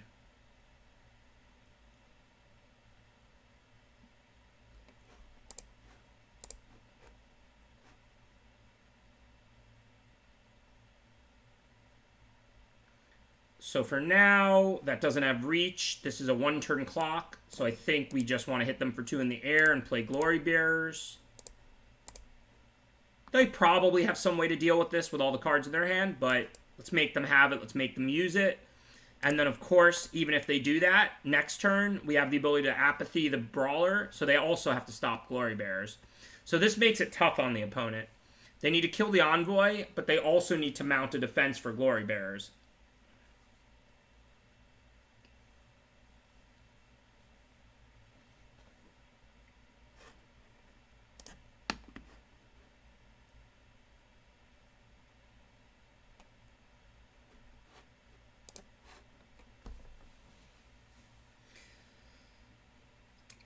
I don't think I can explain layers intelligently enough. Like, I know it has to do with, like, the order that things that affect the whole world come out, but maybe there's, like, a judge who can really explain it technically and better than me.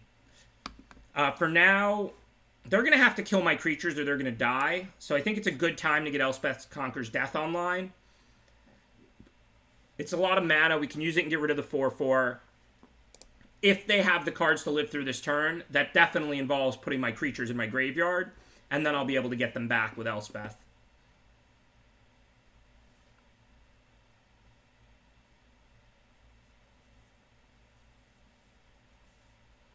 I mean, as you can see, Sweet Oblivion is really good at milling like 8 to 12 cards, and the opponent, obviously I'm going to win this game through damage because they had a bad draw, but they're already down to 16 cards in their library.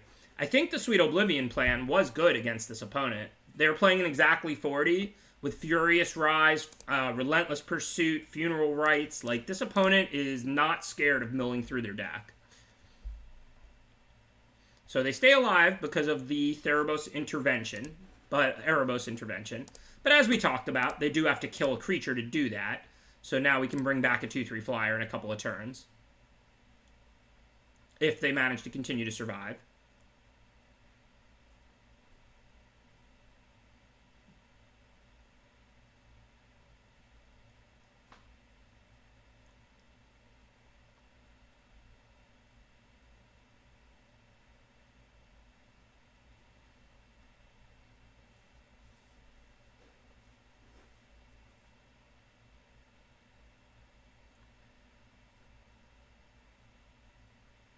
Alright, so for now, if we Apathy that, we have 3 mana left. Oh, we can play Chimera. It only costs 2.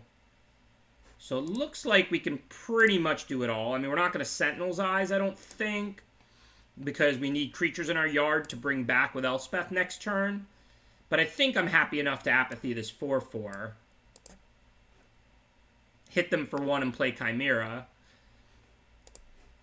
I know they have the Fateful End, but it goes away during their next end step. So if they want to use it on my Chimera, they're going to have to pay 5 for it and spend their turn doing it. And then we'll just get the Chimera right back as a 4/4 flyer.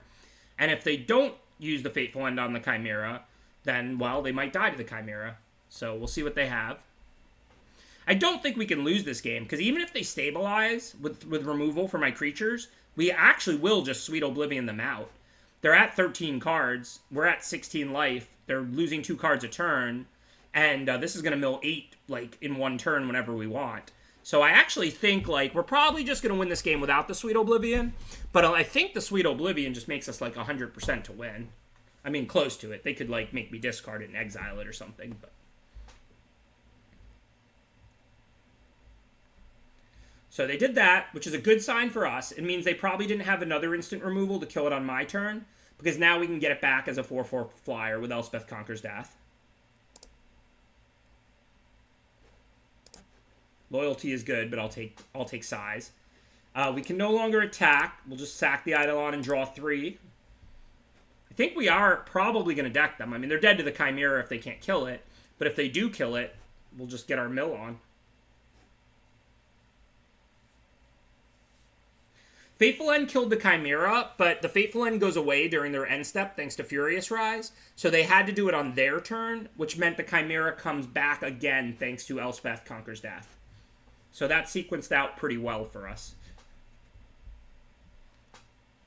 I assume Loyalty does nothing if you give it to a creature, much like if you give it to a human in real life, but who knows.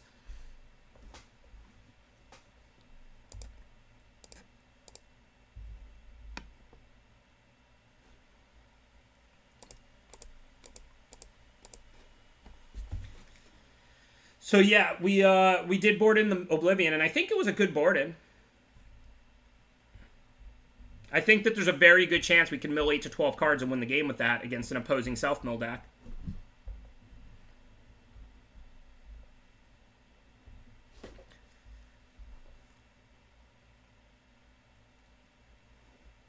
Alright, more bad openers, more mulligans for us. This hand's pretty good, though. Thirst Sentinel Eyes is almost a combo. Just discard it, bring it back from the escape, and you get to keep all the cards off Thirst. I like that. I'm just kidding around. Obviously, loyalty is a good concept. Not on Planeswalkers, because Planeswalkers are not a good concept. So we have several double blue cards, but we have a double white card in our hand. Our land count is 8/8. Because we have, like, Thrix, Nadir Kraken, and Elspeth Conquers Death. I guess we got to go with the card in our hand, right? I also wish Planeswalkers never existed. I am not a fan.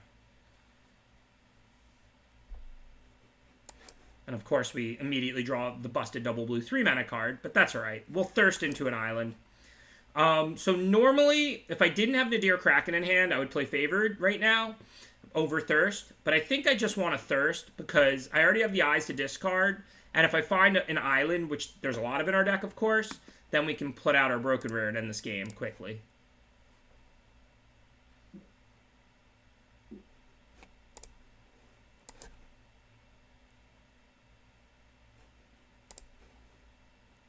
So unfortunately, they found their third land. So now I don't know whether to play Kraken into open counter mana or not. Probably shouldn't. Just going to play this. If they counter it, I'll play Kraken. If they don't counter it, I'll play Favorite of Erois.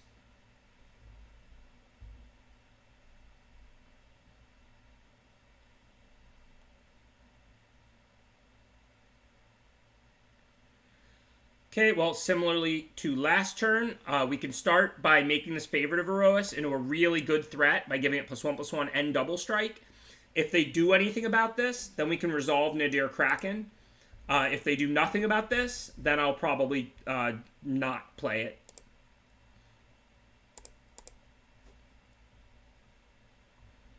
Okay, cool. So they can double block the Wayfarer. They take a hard hit. It's a decent trade up for them, but no big deal to me. The Wayfarer is not that exciting. More importantly, now against a blue-white deck, we can resolve Nadir Kraken. There's not a lot they can do about this playing blue-white. There may be a few cards. I mean, they could go Plains Elspeth Conquers Death, for example. But there's not a whole lot.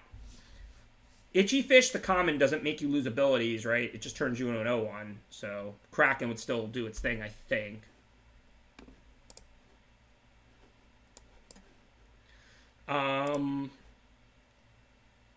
Yeah, but Apathy doesn't exile it right now, right? Oh, it does on Itchy Fish? Okay, so Itchy Fish would work, but Apathy doesn't work. If they Apathy it, they can't exile it, so we just pay 1 and get a 1/1. Next turn they can exile it, but then they have to spend back-to-back turns.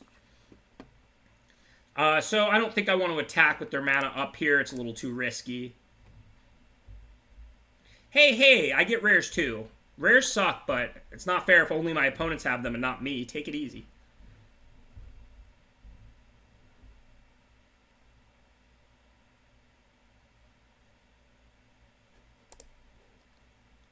Opponent's doing very little. They're starting to scare me that they might have a sweeper or something. I think I still got to play Thrix here.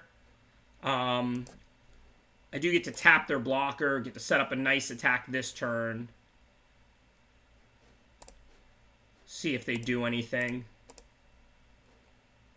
I'm definitely not going to add to the board anymore. Hey, there's Shatter the Sky.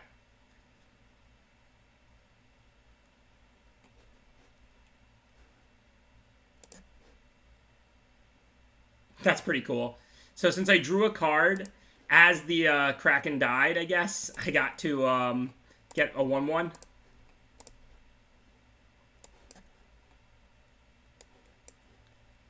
This should be enough advantage to press to victory. That's why I wasn't that worried about putting out Thrix there end of their turn. Now we can Elspeth or Apathy, whatever they play. Sentinel's Eyes, like Hero and like Favored will get triggered, and it's going to be pretty hard for them to turn this unless they have a second Shatter the Sky.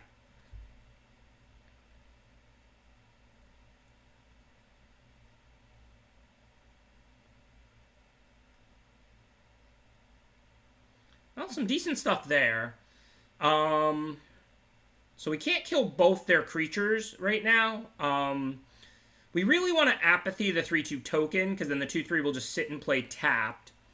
Can we force them to block with Daxos? Let's say we Apathy the token. We put Sentinel's Eyes on Favored. That's 3, 6, 8. No, so we can't force them to block. That said, Daxos for Hero is a good trade for us. Favored is going to deal them a lot of damage. So, I mean, I think that... Oh, wait. We could just put Sentinel's Eyes on the Hero, and then the Favored will get pumped, and it'll get Double Strike. So if they block it with Daxos, we'll just eat their creature. So we put the Sentinel's Eyes on the Hero, and then that pumps our Tentacle thing, too. This is awesome. So now we'll be able to attack with everything, and they can only trade Daxos for the Tentacle, or they're chump blocking with Daxos. 3, 6, 10, 12, we're threatening lethal. Ah, I forgot to play Apathy on the 3-2. Ah, I just got so excited when I realized it was exactly 12.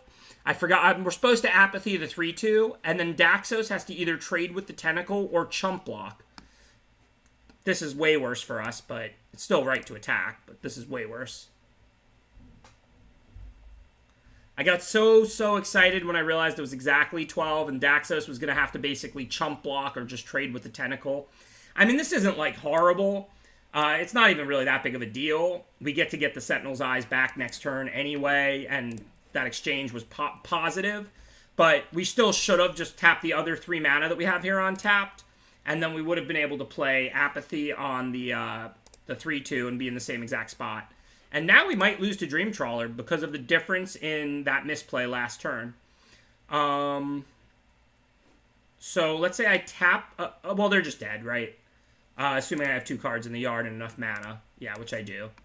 So I don't think it matters which we do with which. We just have to target the Dream Trawler, tap it, target the Alarios with one of these, Sentinel's Eyes the Favored, and we have lethal. So luckily the punt didn't cost me.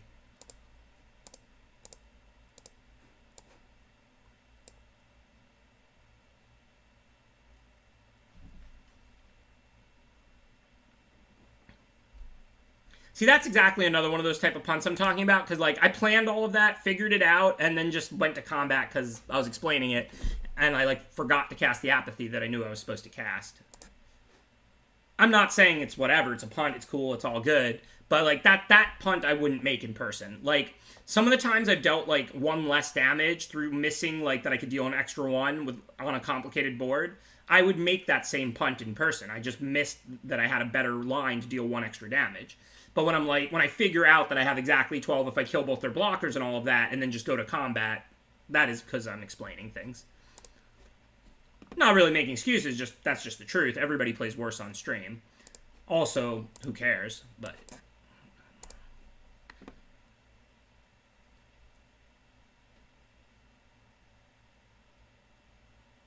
I have not played Legends of Runeterra, no. Okay, so the opponent has blue-white control, like the literal constructed deck. They have Shatter the Sky and Dream Trawler. Yeah, definitely Memory Drain in, no question.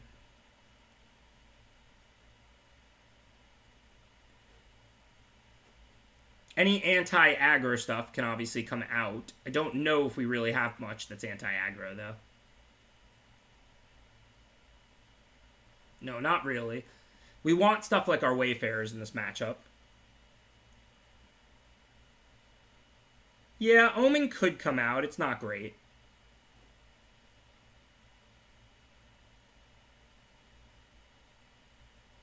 I do like that it has Flash if we leave up Memory Drain. I would bring in Wings if they had the same deck without Flyers, but against Sweepers and against Dream Trawlers, this is like a good card. Doesn't seem very effective to me.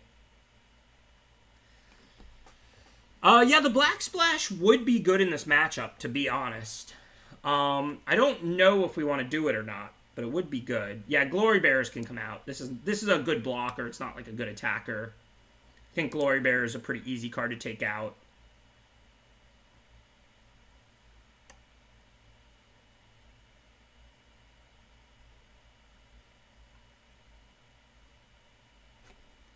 Sweet Oblivion could deck them, but they didn't draw very many cards or anything, right? They just had their Dream Trawler and their Shatter and stuff.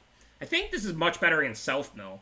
Like I said, I started going over 40 in this format because I realized how quickly you tear through your deck with decks like our Jund opponent's deck. A blue-white deck is just not going to go through their deck that quick.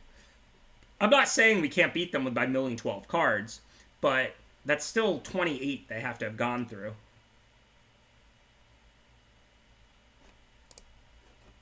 I think we'll just bring in Memory Drain.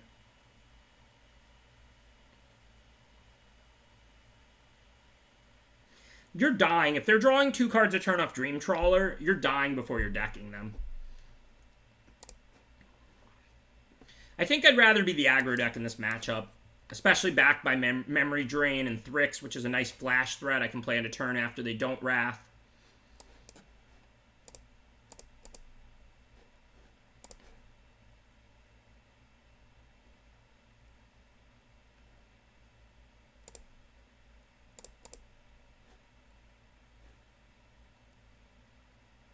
We did have Thrix in our last deck as well. And yes, I'm not shocked they had the White Omen here, but we don't know if they have it or not. We don't really care about this Eidolon very much this early in this game. We're not going to miss damage. Sentinel's Eyes. Nice grindy enchantment.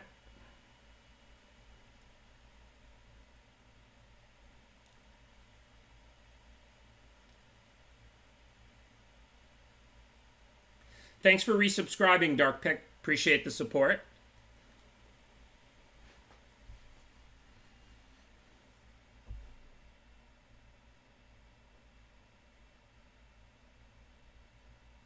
Opponent's like, who's the aggro deck now? I think it's still us. We can't cast Sentinel's Eyes this turn, and we don't even particularly want to. I think we just play Hero. I mean, we can out of our hand, but I don't... What are we going to do? If we put it on Pilgrim and attack, they can even just double block. Next turn, we can put it on the Hero, pump everything, and kill a blocker if they only have one good one. So I think we just want to chill this turn. We went 0-2 with the blue-red deck, but we got disconnected in the middle of a game 3, and I mean, I can't say we would have won. I think we would have been a favorite, and we lost, and, like, if we hadn't gotten disconnected, I think we would have been about 75% to win. So it was kind of an awkward, rough spot.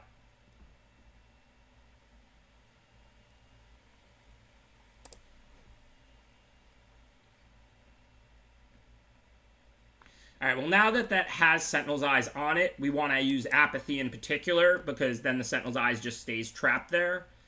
So this turn, seems like we just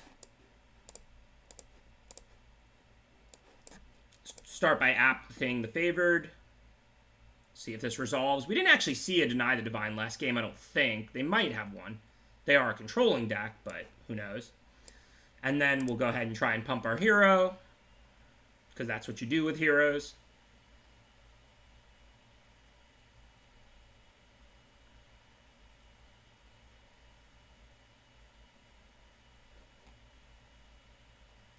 Yeah, I'm not scared of Surge. I mean, if they Surge the hero away, who cares? Sentinel's Eyes will come back from the graveyard, and, I mean, they're just surging away a 2-2 effectively.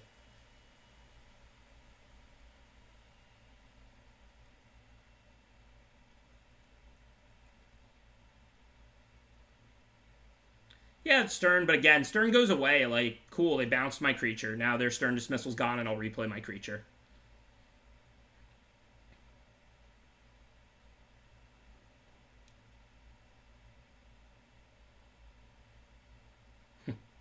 Shocked Pikachu face. Okay, so they're 1 island away from Dream Trawler, but they haven't scryed this turn with the Omen yet or anything, so let's assume this turn we can cast things. But in the not-too-distant future, we're going to want to be able to have our mana up on their turn. We have one other card, so we can't really bring back Sentinel's Eyes yet. So we can play, like, Hero and, like, this itchy thing on Favored here. And then we're just kind of in a stalemate for now. We could punish the Favored, but they'll get to start unlocking it already. That doesn't seem great. I guess if they don't have any enchantments to play, we don't actually need to kill the Favored of Erois. We can just double block it. So maybe we just play Hero and pass the turn here. Omen of the Sun into their turn. If they play an enchantment, I'll probably Omen of the Sun and then just chump block the Favored with 1/1/1. If they don't play any enchantments, then we can just put a couple of creatures on the Favored. Either Pilgrim in both 1/1s or Hero in the 1/2.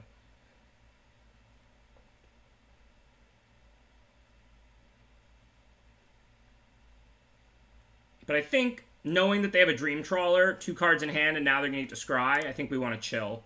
With 1 more land, we can start casting things, and we've got this Memory Drain to protect us from their great threat.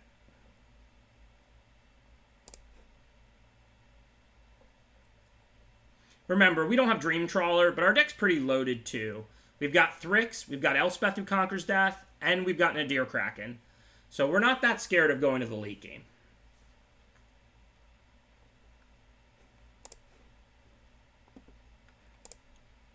I actually don't know if I want to scry, because a land is a pretty good draw. It lets us start casting 2 mana cards and leaving up Memory Drain. But a spell is, like, fine to draw. We're not under any pressure. So I think I'm actually not going to scry right now. This is worth talking about, because, it's counterintuitive. We have all this mana. We could just scry into their turn. But given right now a land or a spell is a reasonable draw, we're not particularly digging to anything. I think we're better off just taking our draw step and saving the scry for later in the game when we no longer want lands, or we're trying to dig up broken cards or whatever.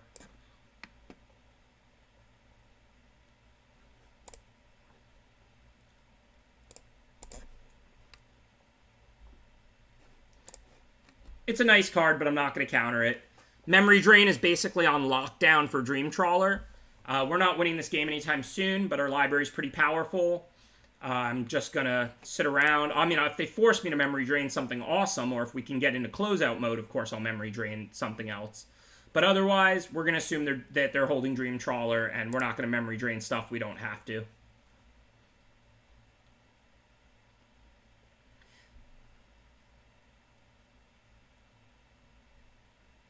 Yes, AVB. I wouldn't say exactly, but when you need specific things, when cards, the more different the cards' values are from each other, the better scry is.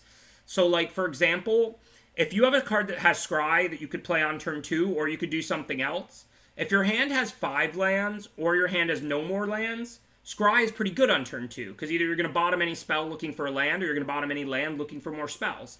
Let's say, on the other hand, on turn 2, your hand has 1 land, a 3-drop, a 4-drop, and a 5-drop in it. What are you looking for with your scry? You're gonna top or bottom a land if you see it. You already have your next land drop. You don't want to get flooded.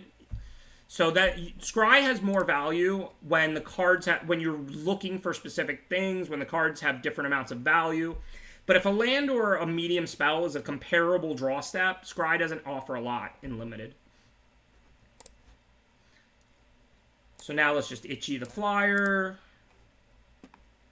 No reason to hold our flyer back, but other than that, we're just going to play it slow like we've talked about.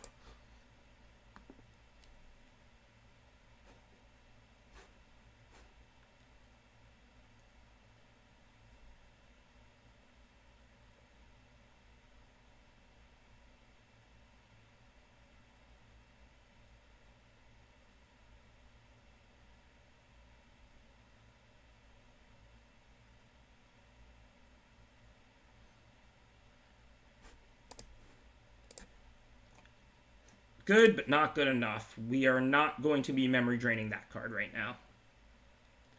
We got plenty of 1/1 chump blockers. We can punish it later.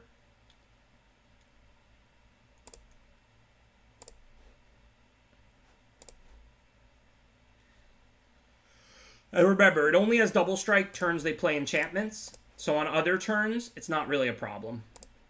Here we can double block that. They're only killing one of the 2, so they can trade a 1/1 for a 1/2. Who cares?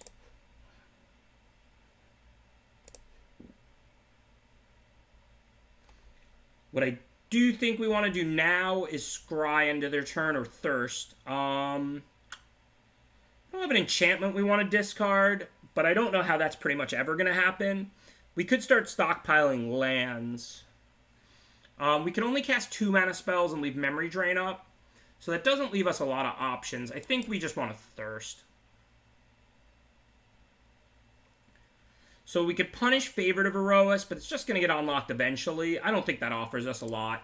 Lands are pretty valuable for us since we're trying to leave Memory Drain up for indefinitely, frankly.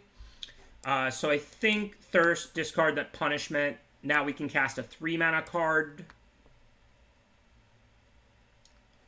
I don't even know if we have stuff left. Mantle.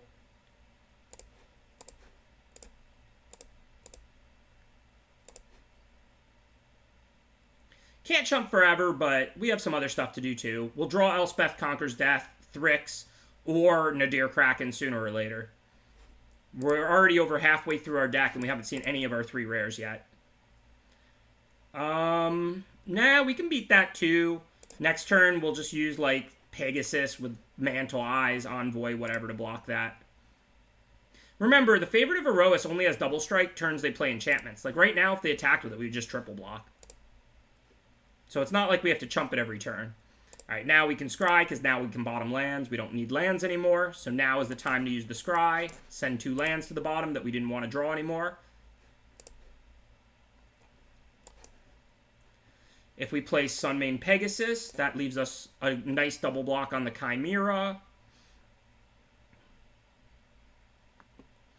Wow, so they have Deny the Divine, so they're not holding Dream Trawler. They are empty-handed. Do we counter that or no? I don't think so. If we let that get countered, we can Sentinel's Eyes on the Envoy this turn, and then we have Starlight Mantle to block and eat the Chimera. If they top deck Dream Trawler this turn, good beats, but then we can start leaving shields up again next turn. The Sunmane's a pretty good card with these enchantments. It's build a Baneslayer in the air, but if we memory drain it, they have the rest of the game to find Dream Trawler. So I think we just let that happen. But now we have to drop shields for this one turn.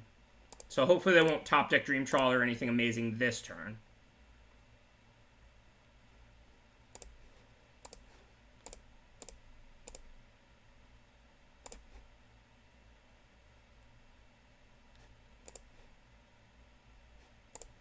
Okay, cool, they didn't. So now we can attack with the Envoy. If they block with Chimera, we've got the Starlight Mantle. If they're taking it, cool. And we can sit behind Memory Drain again. I mean, don't get me wrong, they could force us to play these cards, but we scribe 2 lands to the bottom, and our deck has 3 broken rares in it that we're not really drawing. So, I mean, I love our library right now. We effectively have a 13-card library, and it's got Thrix, Elspeth Who Conquers Death, and Nadir Kraken in those 13 cards. So, just gonna chill. How do I give lifelink, Shadius? I'm not sure what you're referring to.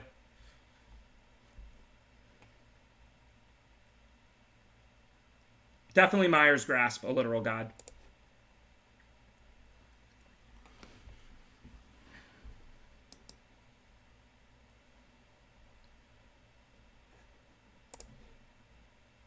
Sweet. So now let's slam this rare. The only question is which target. Certainly Favorite of Erois and Chimera are good enough to target. The only question is which one.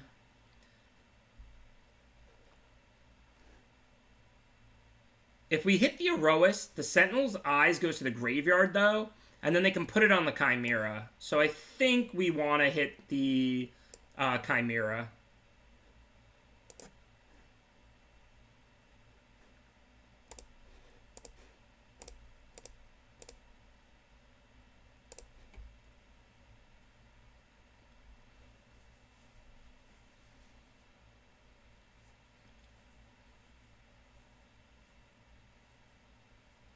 The enchantment would come off because the creature is no longer there for it to enchant, so it just falls to the graveyard.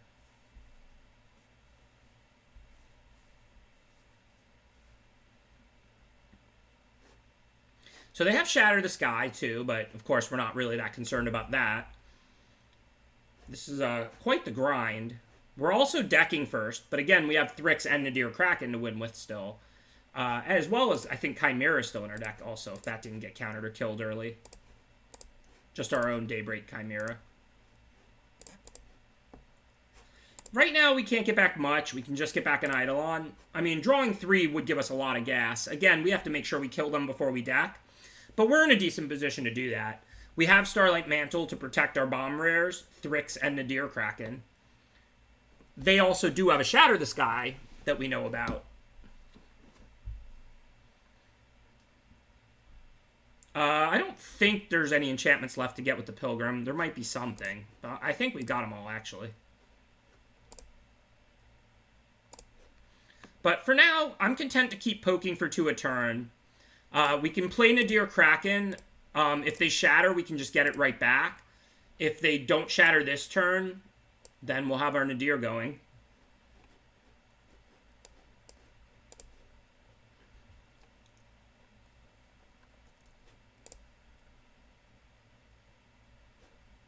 So that attack makes me think they're probably casting Shatter. I don't care about these like small creatures. Let's check the libraries, because if them drawing a card means they would deck first, then I might let them draw one though. 13, 15. So no, they'd have to draw like 3 to be decking first. So okay, I'm gonna just block all my small creatures. If they play an Aura here, I really don't even care about all of these, because remember, Nadir Kraken is pumping out a 1/1 a turn. So, like, this just doesn't matter to me, basically. The real fight is over Dream Trawler, over Shatter the Sky. All that's going to happen now is I'm going to lose these little creatures that are doing nothing. The hero's going to come back as a 3/3. Nadir Kraken's going to make a 1/1 and grow, and the game's just going to continue on exactly as it was before they just had that Starlight Mantle. I'm not saying they did anything wrong there. I'm just saying that that's not the real fight. Like, we really just don't care about that.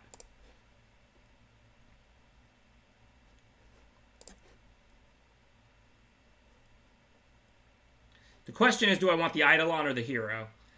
I don't think we want to draw 3 cards, so I think we get the hero. Thank you, Kunashu. Appreciate that subscription.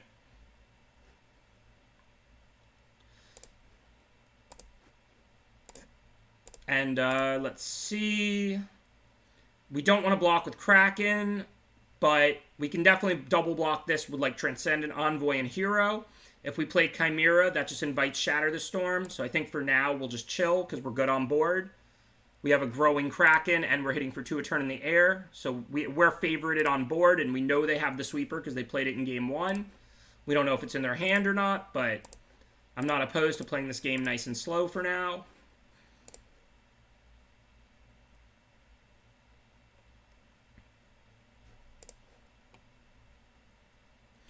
I am going to have to start attacking with more pretty soon. I'm at 10 cards in my deck, but I think we'll be able to do that. Like, now we can go end of turn Thrix. Then we can maybe just on-tap, put Mantle on the hero, and attack with everything or something awesome like that. I guess we can't attack with little creatures into this favored. Okay, well, they're attacking probably to get their life. Again, I think we just double block. I don't care about these creatures.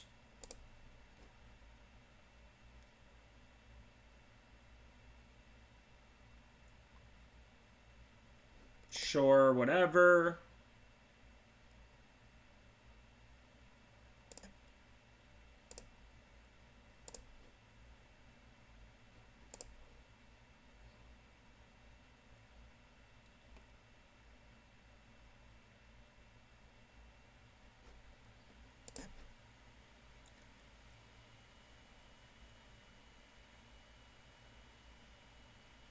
I'm not going to counter Omen when Shatter the Sky and Dream Trawler are still left in their deck. I think we... do we Thrix? Maybe we do, maybe we don't. We can Sentinel's Eyes on the Kraken now. And then we can start attacking with that. If it takes out the favored... It's going to be, what, a 6, 7, 7, 8 this turn? So we probably have to wait a turn or 2 on that, but that seems fine. We're not really in a big rush. We have still 10 cards left in our deck. I don't think we Thrix.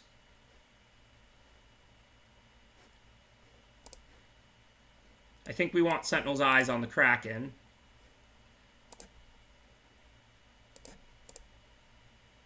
We don't know if they have a counter or not. We didn't see much in the way of that in Game 1. But now... I'm just going to chill for not very long. If I trade Kraken for their team, that's fine. But I net a 1/1 every turn that goes by. So, and I kill more of their creatures every turn that goes by. Because Kraken's... I'm basically getting 2 power and toughness every turn. I'm getting a 1/1 Tentacle, and I'm getting Kraken growing. So as early as next turn, I could see myself attacking. But not yet. Okay, so we can just Mantle that. Mantle's not something we're looking to hold on to indefinitely. And we actually wanted the Kraken to grow, because we're going to attack with it now.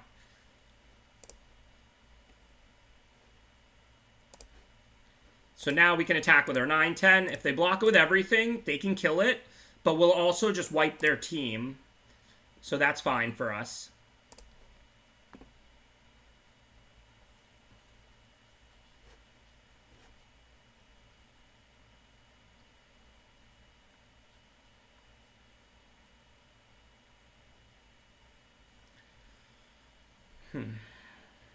Okay, I don't think we can counter that, but we have Thrix, so it should be okay.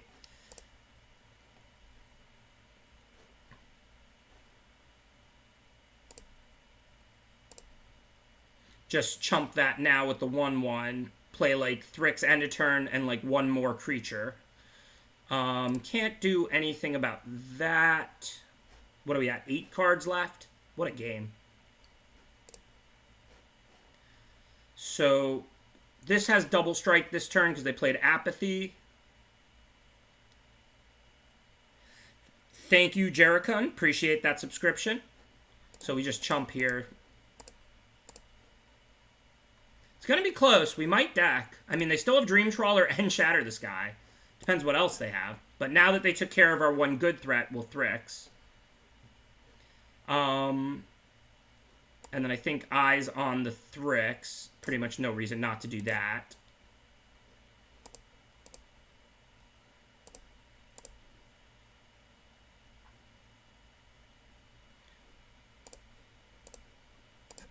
I think we need another blocker. Because right now, if they attack, well, we'd block with Thrix. If they play an enchantment, then we just chump. So maybe we don't. Does a blocker change anything? If they attack now, we can block with a 5/6. But if they have like a flash enchantment, I really can't lose Thrix. I think putting out just like 1, 2, 3 is fine. We're still preserving plenty for post-shatter if they have it.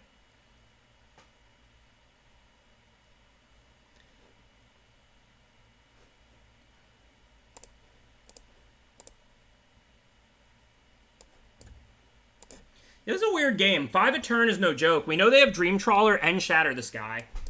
So, there's the Dream Trawler we've been waiting forever to counter.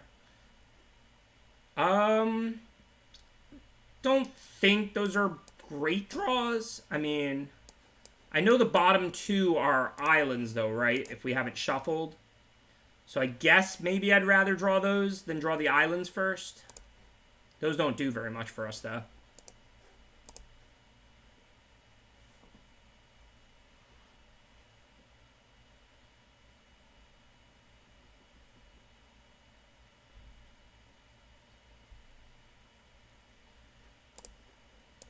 I mean, 5 a turn does add up. I think this is just going to end up being extremely tight. They're going to gain 5 life whenever they shatter because they're going to attack first. But we can still dump our hand. I mean, we're drawing a card from Shatter.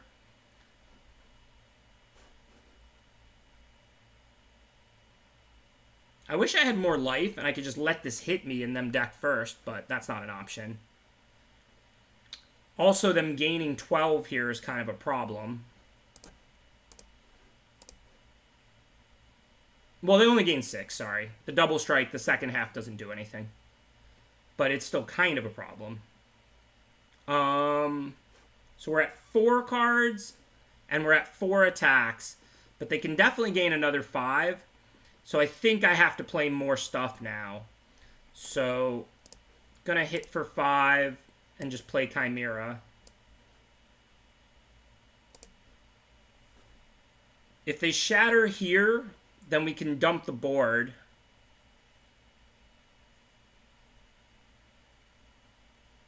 It's going to be tight, like I said.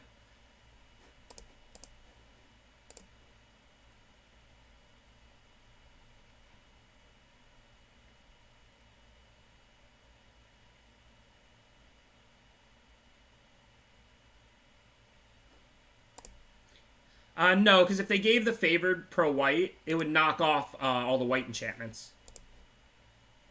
I guess I might have still died, though, because the Staggering Insight and the, the Mantle and the favored is 6. So, yeah, I would have still died, but...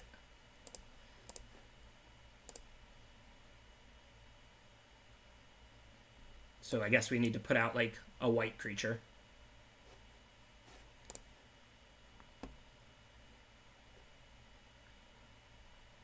Is the draw from Shatter the Sky optional? It's not, is it? Should have boarded in that sweet Oblivion. We would have lost this game to Shatter Trawler. Like, if Trawler resolved, I mean, we were not going to win, I don't think. They have tricks and stuff like that.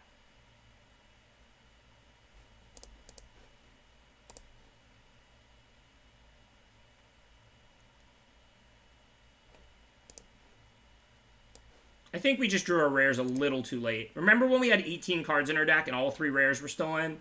And then we drew Thrix when we had like 15 or so left in our deck? I mean, maybe I could have Thrixed a little earlier, but it's a tough game. I think they're going to Shatter now. I mean, we have a lot to dump, but we're only going to have 2 turns. They'll be at 16.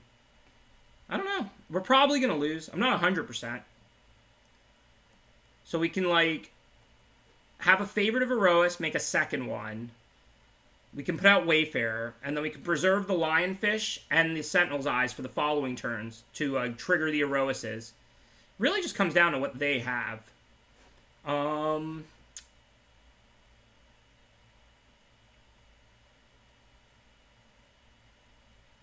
Yeah, I was holding this for Shatter still. I mean, the Shatter could be in the bottom 5, but I doubt it. But it is possible also. So if they Shatter on their turn and we draw, then we just draw our last card and lose. So I guess we lose now if they have Shatter. The card draw from Shatter isn't optional, right?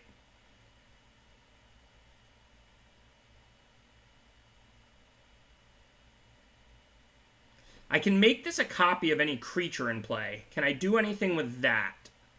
If I copy, like, Alcide, I can give protection, but that doesn't really help me. Okay, well, if it's not optional, then there's no reason to play around it any longer, because we really just can't. So I guess we dump our hand then, and hope that somehow they didn't draw it.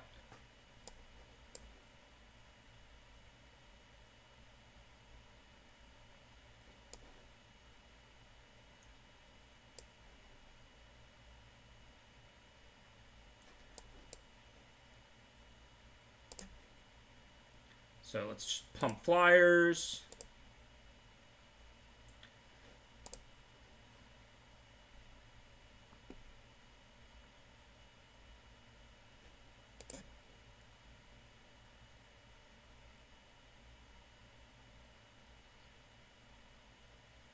So if we pro white on the ground, we currently have 12, so that's not enough. If we swarm on the ground and we Alcide whatever the Wayfarer blocks, they're at 17 effective. We don't have that many attackers. So yeah, we can't do anything. They played really well. I mean, we barely lost. Assuming they have Shatter. If they don't have Shatter, then I think we'll just win next turn. But yeah, if they Shatter, we draw that. We draw our last card and we lose. So there's no reason to hold on to anything anymore.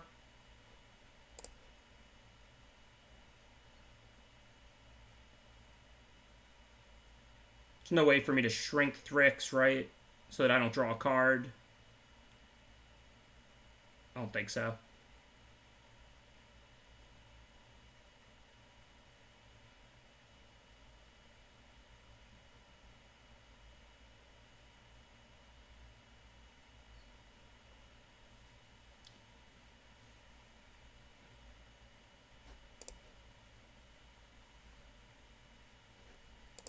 Alright, well, let's just make some blocks. Can't imagine this matters much.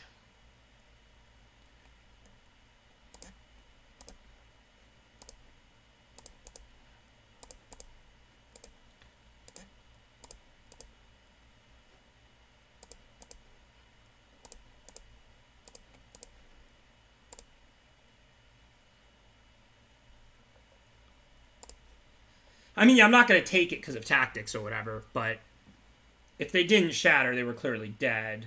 And if they do Shatter, there's nothing I can do.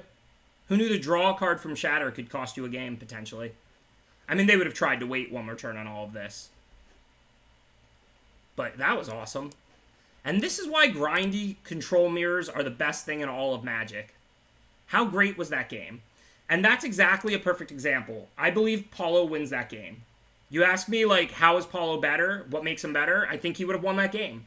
My choices were all reasonable, but could I have done one thing one turn earlier, one thing 2 turns earlier at a different time? That type of game is the game where Paulo beats me, like, 2/3 of the time. Whereas the aggro mirrors and the normal standard decks, that's where Paulo beats me 1% extra of the time or whatever. Those kind of games are skill intensive and skill rewarding.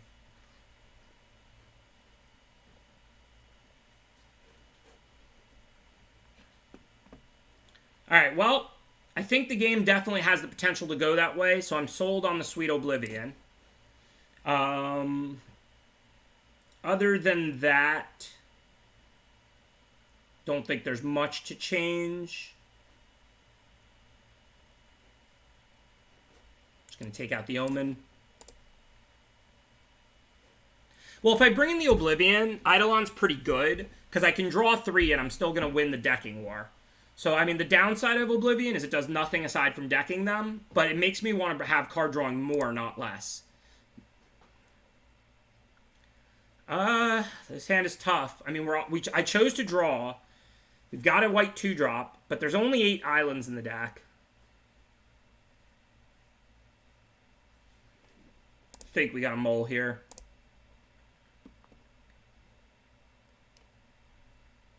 So I think we're definitely going to put back one of these 2 auras.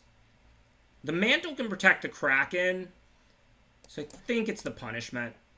We can always search it back out, assuming we draw a land. And if we don't draw a land, we can't win anyway. So that's why the auras are pretty easy choices.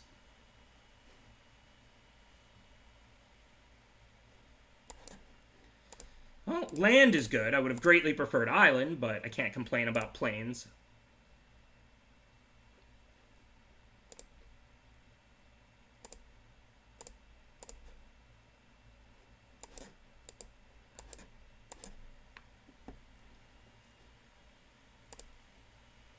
Probably just go get, like, Apathy so we can lock up the 3/2 without actually removing it, and then the 2/3 doesn't get freed up.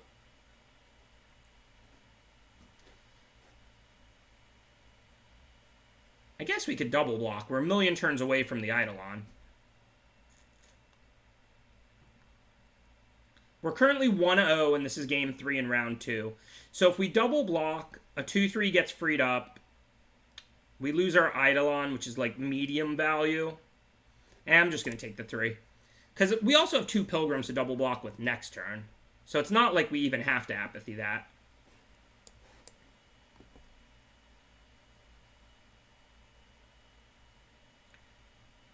I think now we can just Pilgrim up like Sentinel's Eyes, and our blocks should be reasonable.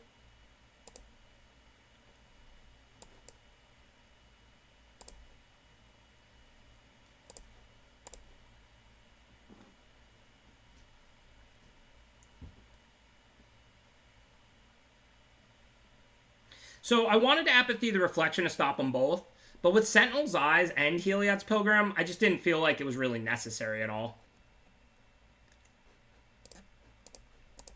Like, a 2/3 is just not doing a whole lot here, right?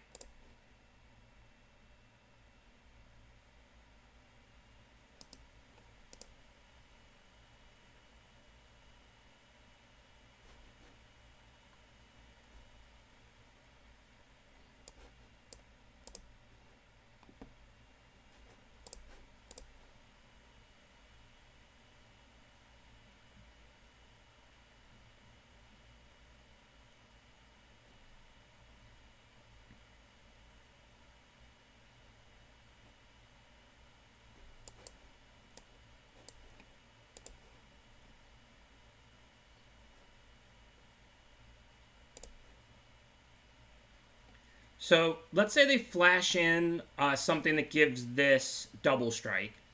Unless it pumps it, the 1/2 is still just going to beat it with the mantle. I have to mantle first, though.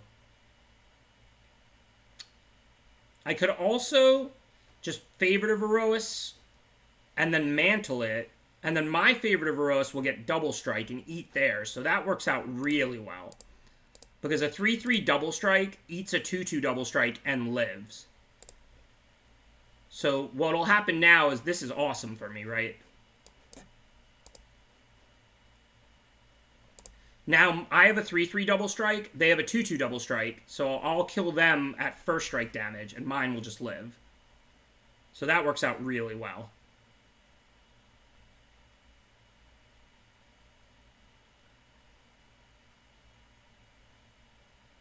So if we want to copy something with the Thermitage, we have to play it before the Lionfish. I wouldn't mind, but there's nothing amazing. We can turn it into a favorite of Erois, try and switch and get aggressive. I guess we have a 1/2 to block their 1/1s. If they play Staggering Insight, this plan is not going to work, and they do have 2 of those. Don't necessarily think they're holding one.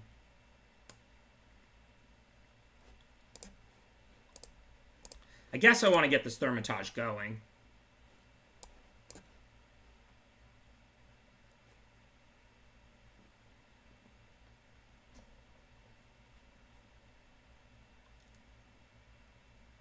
Pretty scared that they still have 4 cards in hand.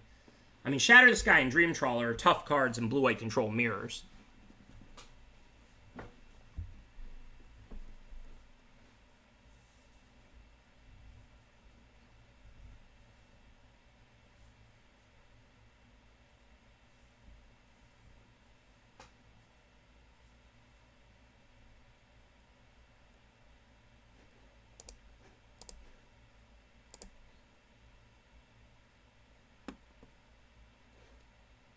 So, okay, so this is interesting. So, if Thermitage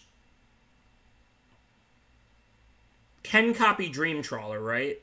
You may have Thermitage become a copy of another target creature. They can discard a card, though, and prevent it. I can play Lionfish, turn it into favorite of Erois. I'd have to top deck an enchantment. I guess I'm just going to lose to Dream Trawler, so it doesn't make sense to play around it. So hopefully they just don't have Dream Trawler. And then we can copy Favored. Oh, but we don't have another enchantment to come into play, so that's not going to do much. Not that there's anything we could have copied that would be awesome. We can just copy it for the future. But yeah, that doesn't do much.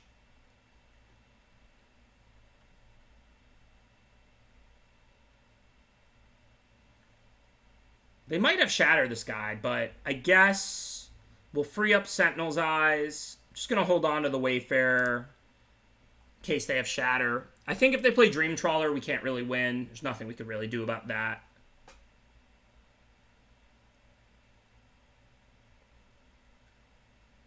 If they have Shatter, though, I have the Kraken for post-Shatter, and I'll get the Sentinel's Eyes back off of the Pilgrim here.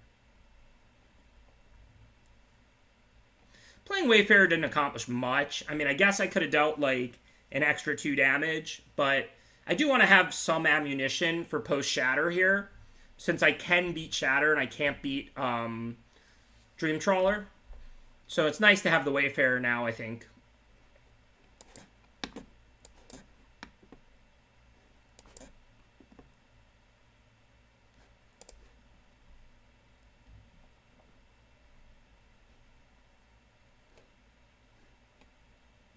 Oh, come on. Come on.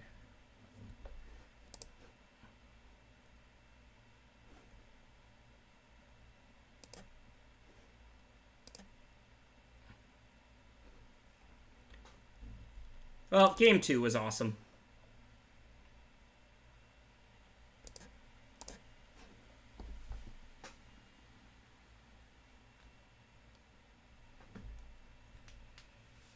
Yeah, I know.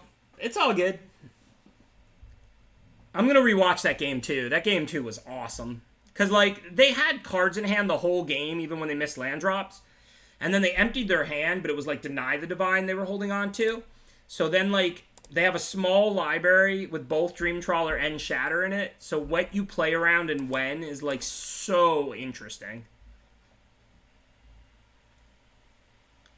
But, I mean, Game 3 wasn't winnable, but Game 2 was definitely winnable. I'm not saying I punted or not. It depends on, you know, what was right to play around and where the value is.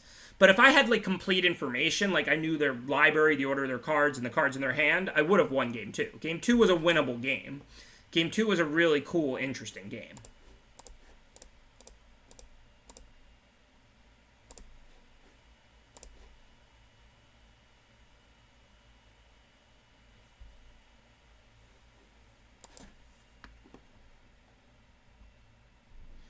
Alright, do we want to get rid of Itchy Fish or Glory Bears? Probably Itchy Fish. Glory Bears bounces with the spawn anyway and makes the Chimera cost less.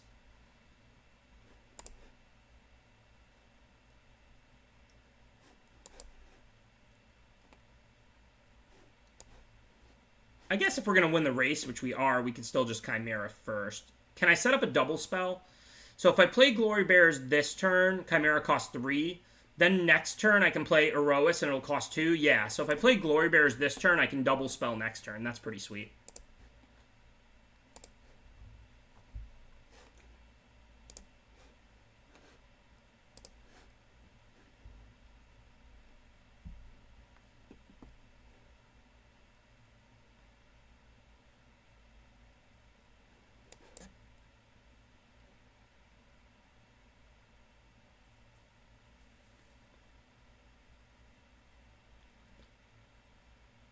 Okay, we can't attack on the ground, right? Oh, if we pump our Glory Bears, we can. They can lose spawn, but they have no graveyard right now. That's not super scary. Except we have no enchantments to play this turn. I mean, we're not going to play Naiad, because then we can't Chimera, so... So that's fine, we'll chill. I didn't particularly want to attack into spawn anyway.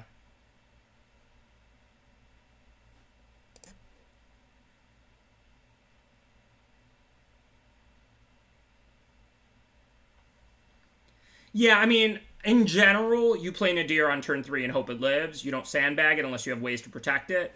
Obviously, it's different if you're playing against Shatter the Storm or if, like, you're on turn 5 here. Like, I did want to pull, like, a removal when they left 5 up and hadn't played one yet. But now I'm going to play Nadir. The question is, do we want to sack Chimera or do we want to sack one of our small creatures that's not doing anything? Because for the rest of the game, we'll have 1/1s potentially. But, I mean, is the damage that valuable? Because, I mean, we'd have to sack Wayfarer, and the next turn we'd have to sack, like, Favored. I think we still just have to sack Chimera.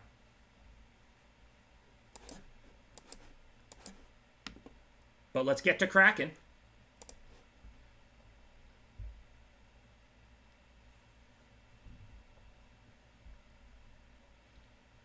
Boo.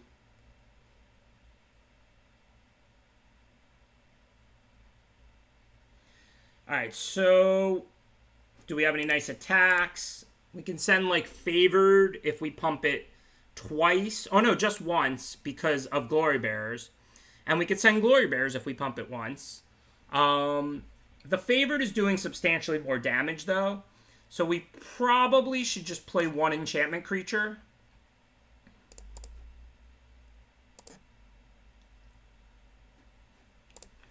Then we can just attack.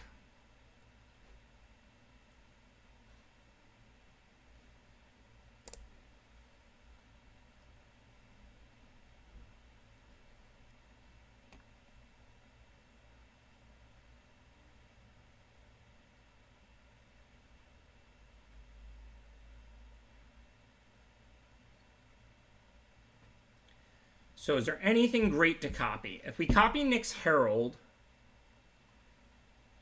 we can pump, like, Glory Bears into a 4/5 trample. It's, like, not great, not horrible. It'll be a 5/6 this turn. We copy Spawn. That doesn't do anything. It won't be a spawn in the graveyard.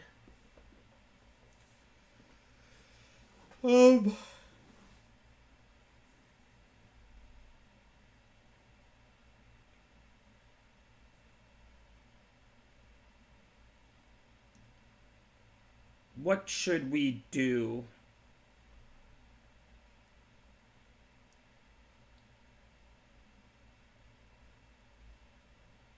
Think the best we can do here is copying something that interacts profitably with attacking, like with favored.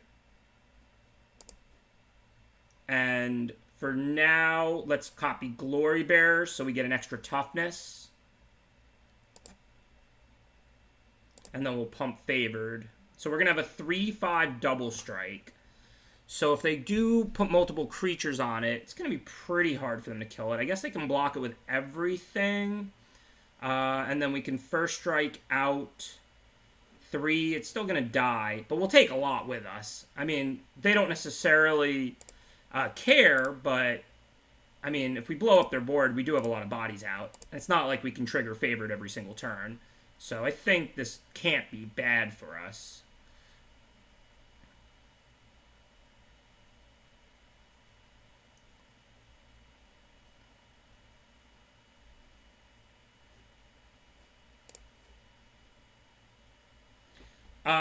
I don't know how I could have made it bigger. What did you want me to copy? Nyx Herald? This is not an enchanted creature or an enchantment creature. So I can't pump it with the Nyx Herald. The Nyx Herald could have pumped like my Glory Bearers if I wanted to attack with those.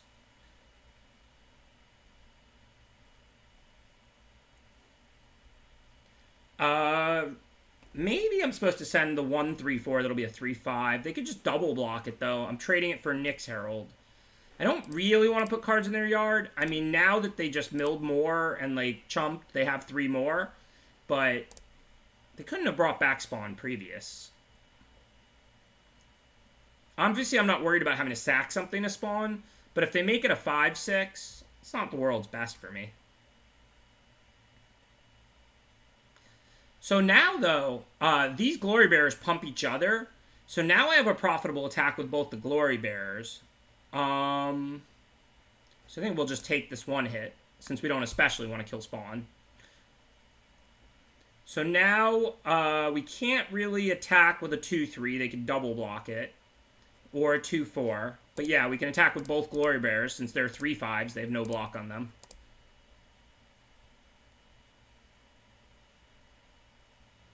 And then it's just hero and back to you, opponent.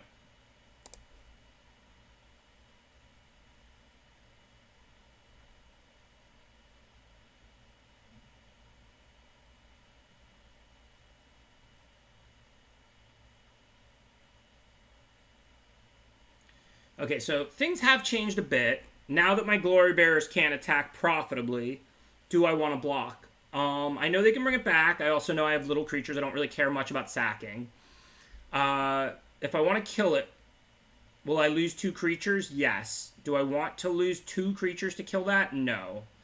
But I can't race a lifelinker. Is it worth taking like one more draw step? If we find like Pilgrim, which we have 2 of, we can search out Apathy. So we have a lot of decent draws. We have Punishment, Double Pilgrim, Apathy. So I think we should just take it. At the very least, if we're going to double block it, it's going to involve Glory Bearers, so we don't lose 2 creatures. I don't think we have an attack now, though, without drawing an enchantment. And we could send this, but they'll just block it with multiple creatures, and that's not favorable for us.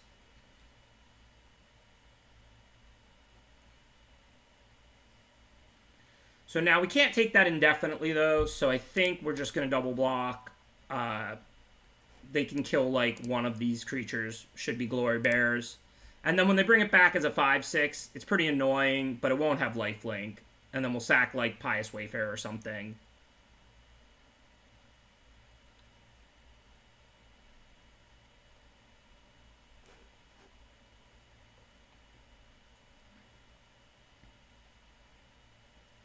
Maybe it's better to sack Hero, I'm not really sure. Because if we draw an enchantment, Favored can attack as a 4/4 double strike. So I think, yeah, I think we'd rather sack like Lionfish or Hero than the Pious Wayfarers. Probably Lionfish. The card just doesn't do anything for us.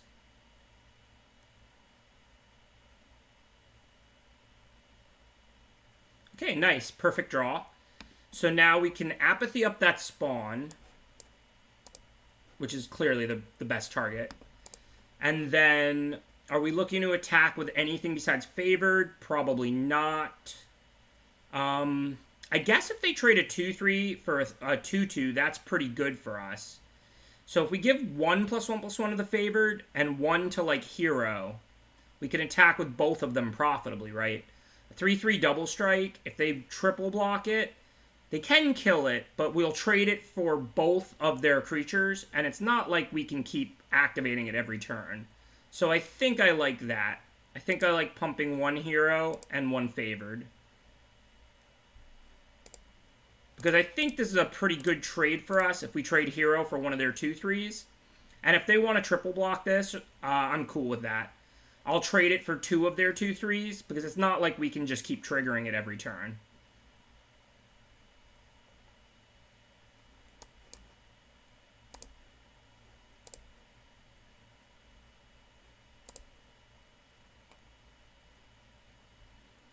And then I guess we should just exile this. Not a bad turn.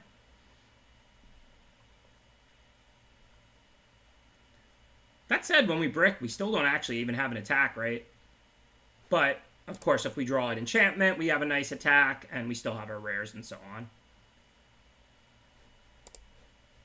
Kind of funny that their 1/2/3 stalemates my 4 creatures, though. That probably says something pretty bad about my deck.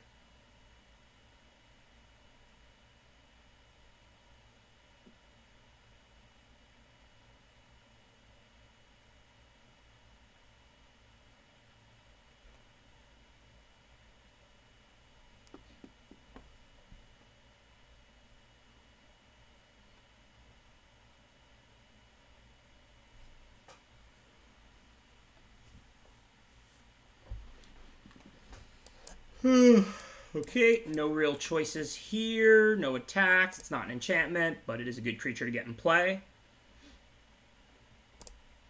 And now it's a good creature to go to the graveyard.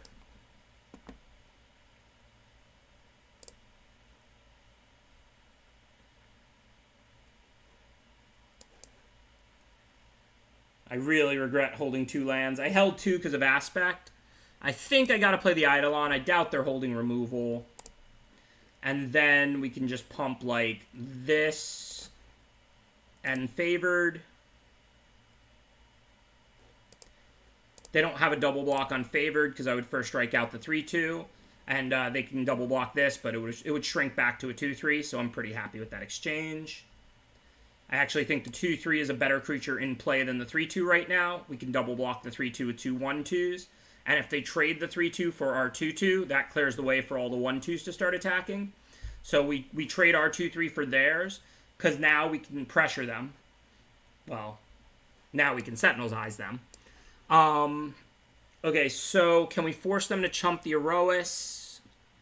Yes. Assuming they're holding nothing, if we go all in on the Erois, then we eat the Cyclops for free, and we can attack with all the rest of our creatures. Because it's exactly 12 if they put the 3/2 on one of the 1/2s.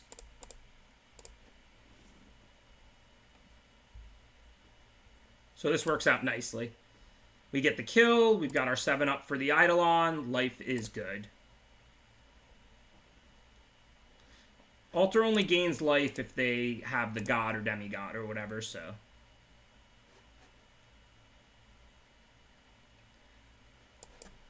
Alright, works for me. Starlight Mantle is the one we hold, because that can save our favorite of Erois if they did draw an instant speed removal.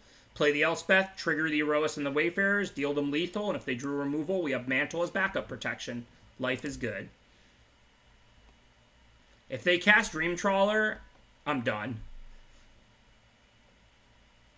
It's not that much of a surprise value card. I mean, it's basically just a removal spell. I didn't have lethal otherwise. They were at like 9. I had to play an enchantment. Starlight Mantle, if anything, is the trick. The plan was play Elspeth to deal lethal, and then if they had the removal, I'd play the Mantle. Otherwise, I wouldn't show them the Mantle. Because, like I said, the Mantle's really the trick. Elspeth is a card, I mean, you'd rather them not know you have it, but, I mean, it's not like a sweep or anything. It's just a removal spell. Yeah, they both accomplish the same lethal, and if you had to choose which one you show them, I'm saying you'd rather show them Elspeth. Like, Elspeth is a removal spell, Starlight Mantle's a trick. Like, Elspeth is going to change their plays by less than Starlight Mantle is. And that's even an aside from if they top decked an instant speed removal, I have the Mantle to protect the favorite of Erois. But if I had to choose one of those cards to reveal to win the game, I would rather show them Elspeth than show them Starlight Mantle. Pious Wayfarer is not great in these kind of decks. If you're like a 16-land Boros aggro deck, it can be a pretty sweet card. I only played it in this deck because I have such high power level cards, and I wanted some early game. But I think it's pretty bad in this deck. We are playing Kraken right here, right now. We didn't see many ways they could kill it this quickly. If they want to play Apathy, I'll still get a 1/1, and then I'll take their turn next turn as well. If they don't have the removal, now I can protect it and just ride it to victory. So, like, now I'm not going to tap out, though. Now that we got through that turn, I'll double block the 5/3 with the 2/2 and the 1/1. If they have removal for the Kraken, we've got Mantle. So now I'm going to try and ride the Mantle to victory, of course. But if they would have Apathy'd it last turn, it's still a pretty good-looking game for us. Because we untap, pay 1, get a 1/1, play like Pilgrim. If they spend their next turn killing it, remember, the Forerunner's not in play. We're getting further and further ahead. If they don't, then we're getting a 1/1 every turn. So I wasn't really scared they would have Apathy, and there was not a ton of removal for them to have there. Not that we saw in the previous game. For now, though, what can we do? I guess we just cast our best creature.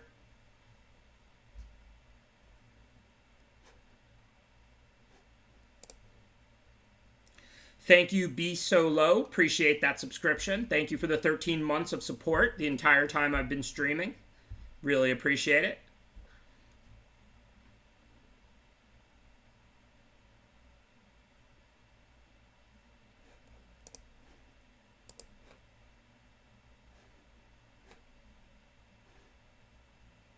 Boo. We need to draw an enchantment. Oh, we can Pilgrim for one. Okay, so let's see. We have 6 mana, so we can go Thaumaturge, Pilgrim for Sentinel's Eyes, play the Sentinel's Eyes, and make Thaumaturge into a Kraken. But we can't do that if we pay 1, because we have exactly 6 mana this turn. So we cannot pay for this. Let's make sure the auto tapper doesn't get us, because I don't think it's going to know to leave a white open. It doesn't know what we're searching for.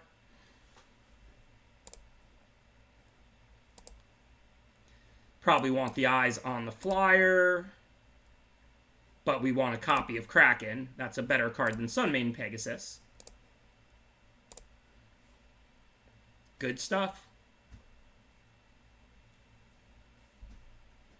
Not the worst turn ever.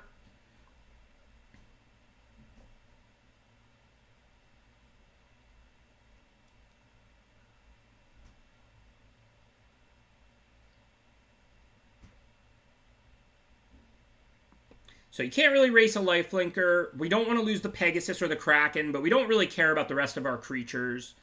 So let's just put 3 in front of it. Not going to throw in extra creatures to prevent trample damage. We're at 20 and Sunmane Pegasus has lifelink.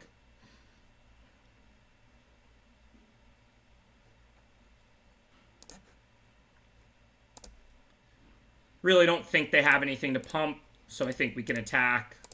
We played a pretty long game. They're a multicolored deck, and they have a black and a green up. Gift of Strength would be absolutely shocking here.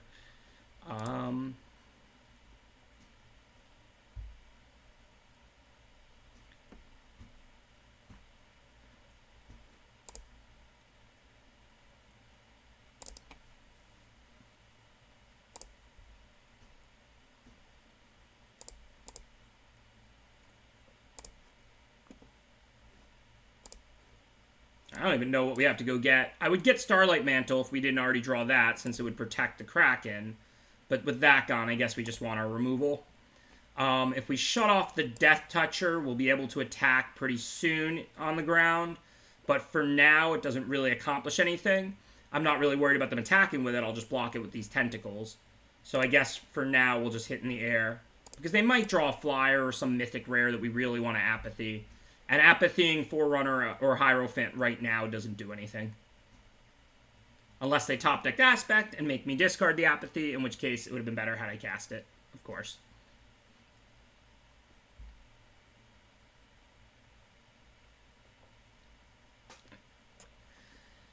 No biggie there. We can check their graveyard, but we currently we do not know what their mountain is for. Okay, well, that makes it easier. No attack on the ground. They don't have an attack either. I mean, they can attack to gain some life, but the ground is even. We'll get back to trying to win in the air, and we'll just keep growing our army. Thank you, Nadir Kraken.